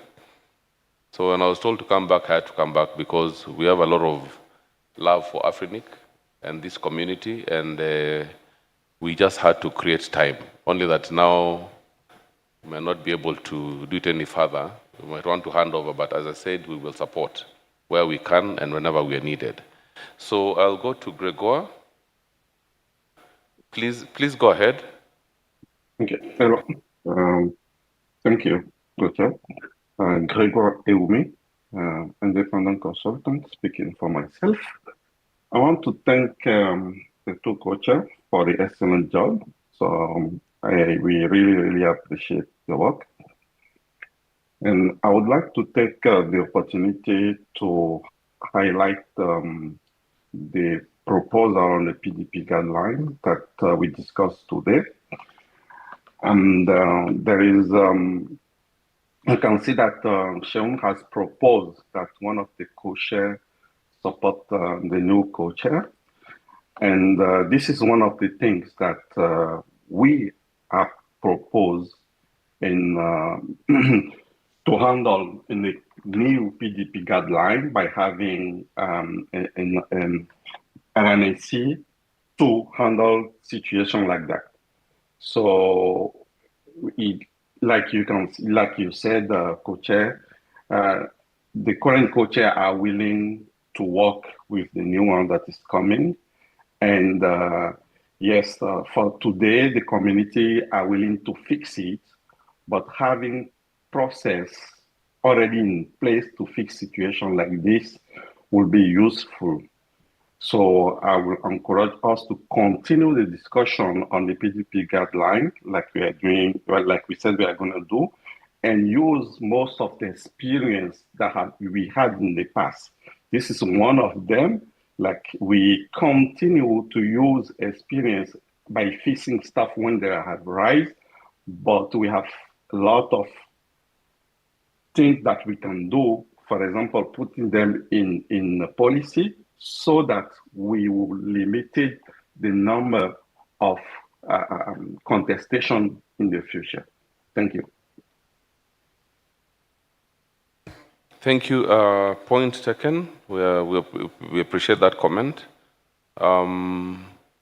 Let's see if there's any other comment before we go to the elections. And I think the call for, it seems there's a sustained call one of the current co-chairs to continue with their role. I know Darwin has a challenge because he moved. Darwin, would you consider, because the next PPM is in November, so essentially we have the opportunity to elect a second co-chair in November, because we only have one candidate. So it's not like it will be for long. But Darwin, are you available until November? That's a very tricky life question, Vincent, but I can look up. And going back to what Sean said, it's easier to ask questions now where he's sitting down currently. But I just want to recall one question Mitsuki asked, and taking the kind of words that Fiona just gave it back to us. Mitsuki asked me when I joined together with Vincent, he said, first thing he said, Darren, are you unhappy with your marriage? So I actually owe him an answer. I'm still married, Mitsuki, in case you are seeing us, I'm still married. And now Vincent wants to drag me until November. I don't have an answer for now because like Vincent said, my working focus, professional focus have changed a little bit from continents, but this is something I can evaluate on the next weeks, I would say. So I don't have a yes or no answer for now. Okay, thank you for that. So I think with that, I want to hand it over to the chair of the NOMCOM to lead the next process. Come again?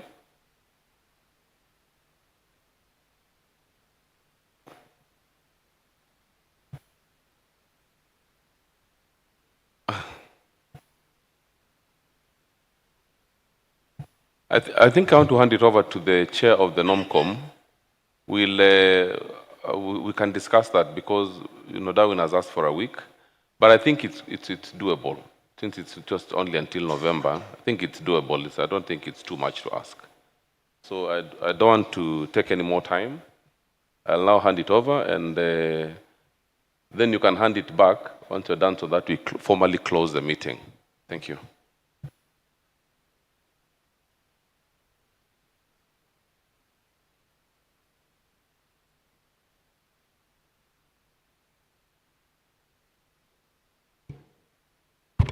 Yeah. Good afternoon, everybody. It's always difficult to talk at this time of the day because it's quite late at 5, right? But anyway, my job as chairman of NOMCOM committee is to present to you today, right, the PDP co-chair selection.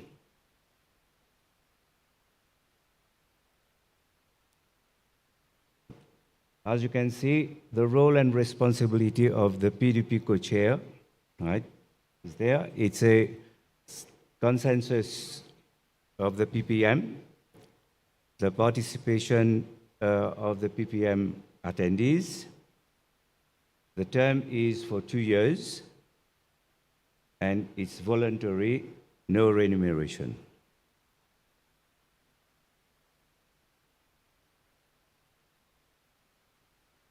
The selection process and timeline is as you can see there. There was a call of nomination on the 8th of May. The nomination was closed on the 29th of May, and there was a vetting and verification on the 30th of May itself, and the final slate was published on the 4th. And today, we are hoping to get the consensus from you.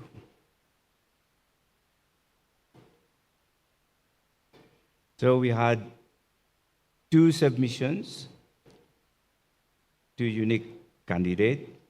One was found eligible and one not proceeded with.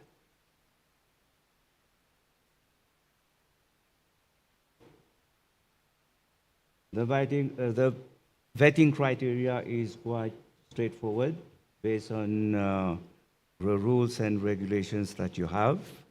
So the candidate needs to be part of the Afrinic service region.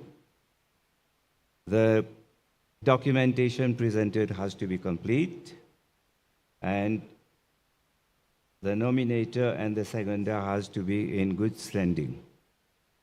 And that candidate must show the engagement within Afrinic on the event, and there's no conflict on the interest.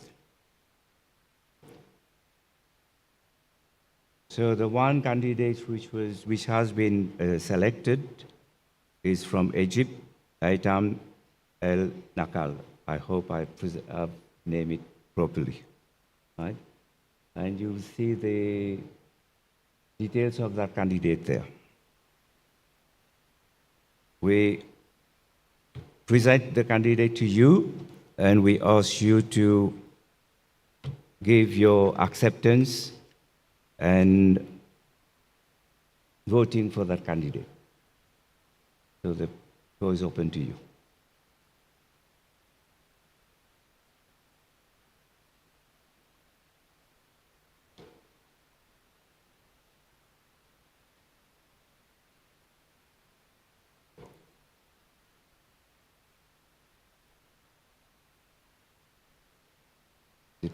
Go by show of hands.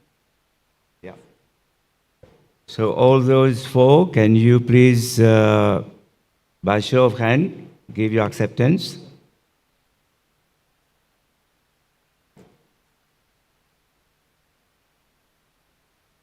Okay. And those who disagree? Lift your hand. All right, so that goes in and accepted. Thank you very much.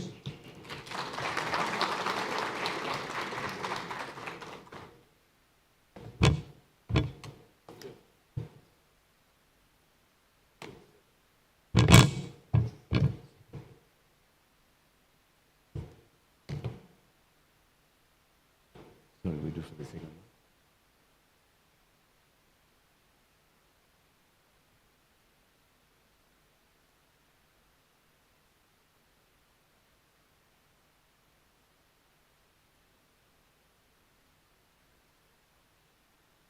I believe we've got Haitam online.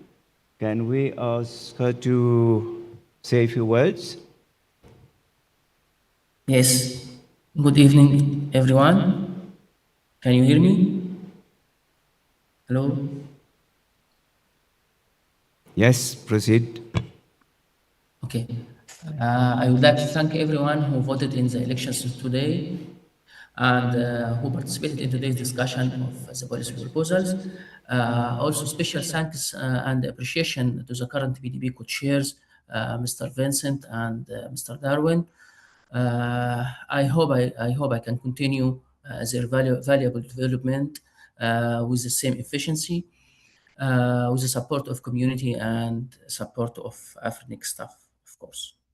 Thank you for voting for me and for give me that trust to lead the BDB working group. Thank you. Okay, thank you, Haitam. Thank you very much.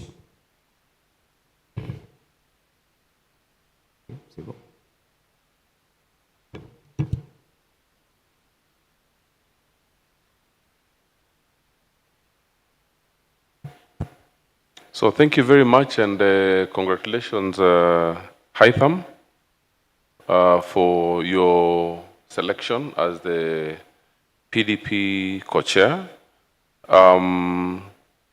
It's good to note that also we were the first co-chairs with Haitham in 2008. So it's a great thing that now it's gone back to Haitham again. We appreciate you, wish you all the best. I think now I'd want to hand over to Darwin to give his closing remarks. We are towards the end, actually at the end of this PPM. So I'd like to request Darwin to say a few words, and then we can close the meeting formally. Darwin. Yeah, thanks, Vincent. I think I actually already did that, but I want congratulations again for the appointment. All the best for your future handovers.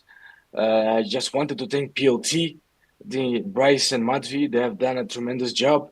I think Jordi was one of the persons who pointed out that, you know, even during these turbulent times, we manage as a team, you know, to stand up and keep working all together with Vincent. We know how it feels, right? Because we had some certain peak periods of a lot of work, and then we have some periods where there was actually nothing for us to do. But at the end of the day, I think as a team, we did a very good job, and we really only have to thank the community. We really want to thank you guys, you know, to be that patient and, you know, and go along with us. And what I have seen today, and I guess Vincent will also mark my words in here, but what we have seen today is really the level that we wanted to achieve, where we could eventually discuss any kind of policy proposal with respect and understanding each other's point of view, right? There is not right or wrong. You know, it's important for us to listen to each other. And I think we come into this level, and I really want to thank the community as well for that, and the board for the trust and for the presence today, and Kenya to hosting us in Nairobi. So from my side, thank you very much, and thanks for all the support. Yes, thank you very much, Darwin. Indeed, I think we've worked very well, both between ourselves, but also with the PLT and the PDWG. As Darwin said, it's been a challenging time, especially when the Afrinic organization went through a bit of turbulence, not a bit, actually quite some turbulence. It was very challenging It was very uncertain. At times it was not very clear what to do or how to go about things. But I think by speaking to each other and engaging, we were able to achieve a lot. So I want to thank Darwin, my co-chair, for that. I want to thank again Madhvi and Bryce. They're fantastic people. They've really supported us to help us deliver this difficult job. There's a lot of work that goes behind the scenes, a lot of documents that have to be reviewed, a lot of documents that have to be prepared, a lot of emails that have to be drafted, a lot of logistics that has to be done. So when you see things running smoothly, just know that there's a lot of effort that has gone behind the scenes to make that happen. I'd also like to thank the PDWG, this community. I think it was a bit heated in Mauritius the last time we were there. I think we have seen what Afrinic should look like in the meeting in Nairobi, how we have always observed and seen Afrinic, and how we want to remember Afrinic. That's a memory one for Afrinic, not the chaos we saw over a 3-year period. I can see you want to say something. Okay. Yes, before All you right, go ahead. before you close, Chair, Sean again. I just wanted to mention that at least from the room and online, just to mention for the record that there is no member that is opposing the idea of having a going co-chair support the new co-chair if they eventually determine that they can find time for it. I just want to make that note formally. That's okay? Yes, I think that's okay. Then we will, I think it's okay. We will handhold. We'll work with Haitham. As I said, Haitham is not new to this business, but we'll work with him until November when the community can get somebody else. Yeah, and the community is. And we'll wait to hear from Darwin. We will support him. No problem at all. I think that's welcome. Yeah, so as I said, I think we've made a lot of progress over the years. The challenging times are not yet over, but I think we have a board that is really serving us well, and we have some level of tranquility, you could say. But I think there's a lot of work to be done ahead, moving forward. Policy will be key. The policy being led by Alain and Noah is instrumental to make sure that we protect our PDP. Afrinic almost came to a crumble because we could not progress with our policies. And yet that's what defines how we manage our resources. So as much as I know there's been a lot of debate, and I think I also like the wisdom of Alain to say that let's go back to the mailing list. Let's think about this a little bit further. I'd implore the members of this community to spend time, read that policy proposal, and see how that policy proposal addresses some of the challenges we realized during these turbulent times. They can only be solved through policy. I think I'll also speak to the fact that we need to engage more with government. I think governments got shocked, mine included, when Afrinic had problems. And everybody was trying to understand what Afrinic does. I think we have an opportunity, and I think we spoke to Arthur about how to engage government more, how to strengthen the Africa Government Working Group, and how governments can be involved more in policy development, because these policies that we develop here have an impact on public policy, public national policy, and also regional policies. So it requests that we find strategies as a secretariat to engage governments more. I think it's been a pleasure.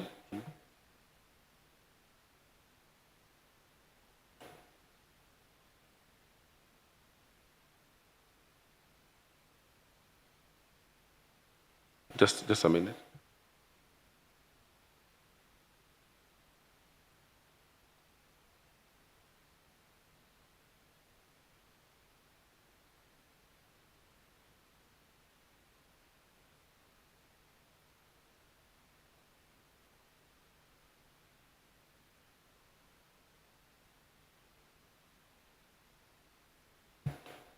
Yeah, I'm just reminded that to formalize the discussion that we've had, we need to get the feeling from the room on whether the PDWG, the community, is okay with one of the former co-chairs continuing in the role until a new co-chair is elected during the PPM in November. By a raise of hands, how many support, I guess? Okay. How many are against? Dawit. On a light note. All right. Yeah, so thank you. I think now it's on record. So the only thing that we'll do is let's allow Darwin to come back, and then we'll agree amongst ourselves who it will be in the next 1 week. Yeah, but in principle, we've agreed that one of us will continue. Thank you very much. Yeah, so as I said, I think I want to close it there. It's been a pleasure serving this community again. I think it was almost 4 years. Actually, more than 4 years, actually. I think it was 2021, for almost more than 5 years, actually. And I'm glad that we are where we are today. We were worried at some point, but I'm glad that we have a new board. The board is leading us well, and the community is appreciating the work of everybody. So with those remarks, I'd like to formally close this 37th Public Policy Meeting, and to thank everybody for your contributions, and to wish everybody a wonderful evening. Thank you, and goodbye.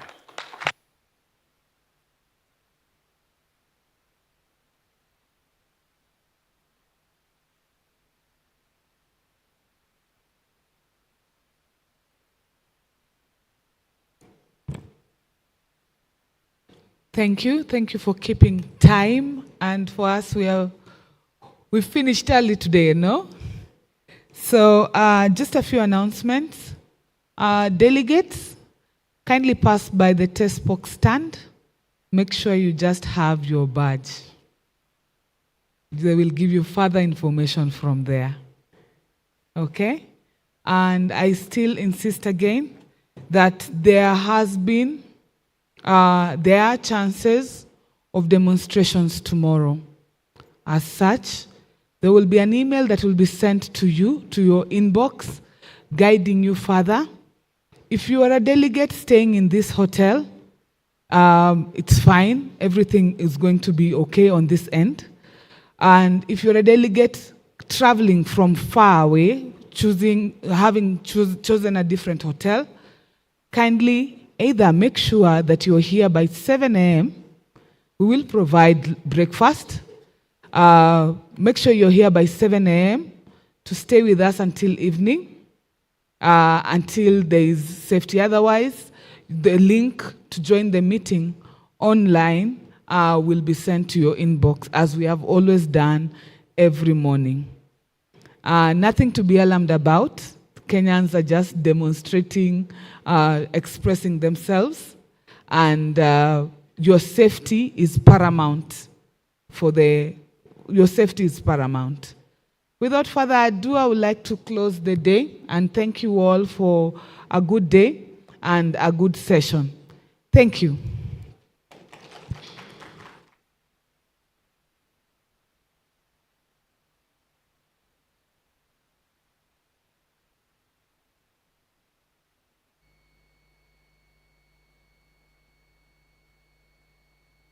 Some of us will be quite exhausted tomorrow morning when we arrive after celebrating Bafana Bafana's win, so please bear with us.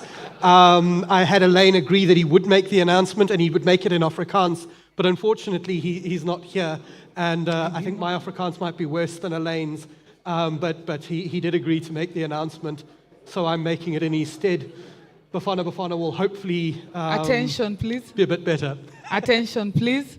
I'm informed that there are NRO results that need to be announced. Yeah. I don't know where they were while we were closing, but yeah, we've got to do what we've got to do now. The election committee chair, Wayne.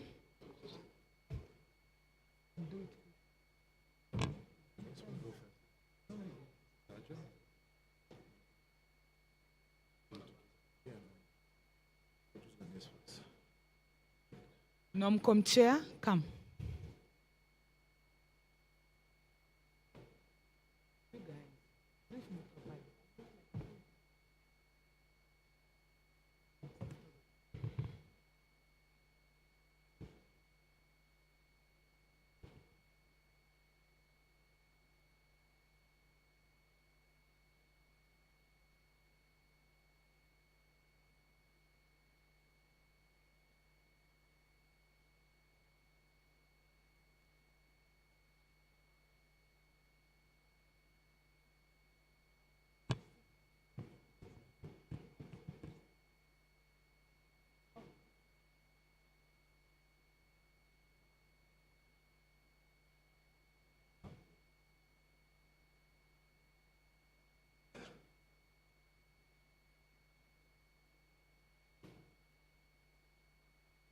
Good afternoon again.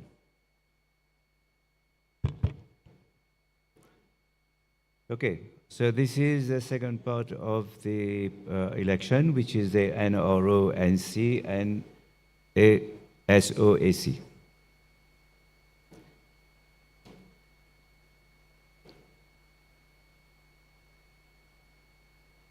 Does it work? Ah, okay. All right. So the role and responsibility are there, as you can see. The seats are open for 2. It's an electronic ballot, and the community votes. You're going to have 2 terms, technically. First term is for 1 up to December 29, and the second term is up to December 28. Right. Again, this is a voluntary position, so no remuneration.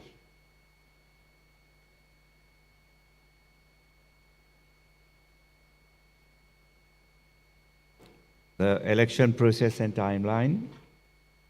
So the call for nomination was on the 8th of May, was closed on the 29th of May, vetting and verification on the 30th to 10th of June, and final slate published on the 15th of June.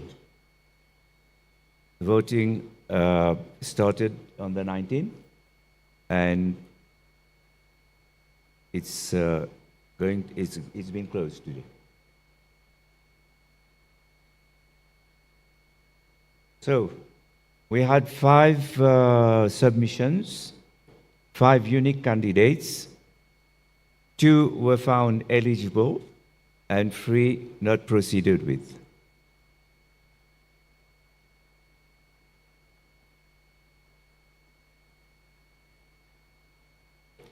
These were the criteria for the selection.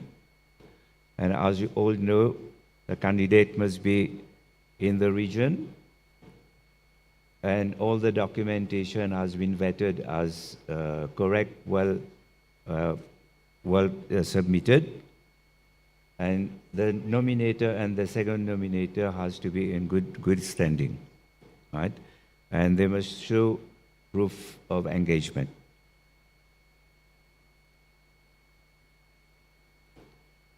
So the 2 candidates are, as you can see, Musa and Nitin Sukan. These have been open for election, and the election will be announced later today. Right?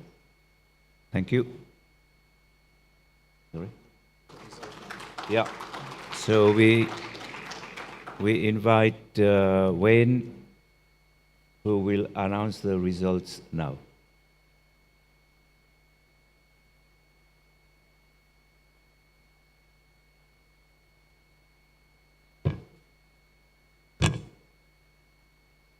Right, okay. So Musa has 106 and Nitin Sukan 34. So it means that Musa will serve for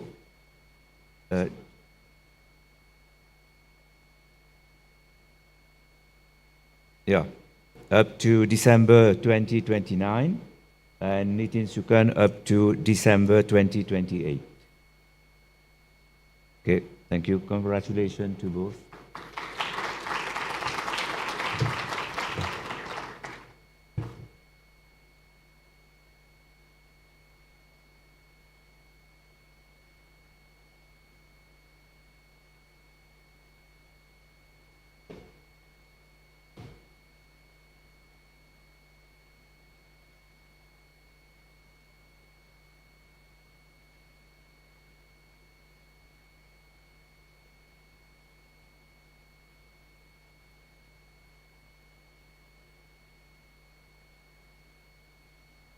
And now we are closed. Have a good evening.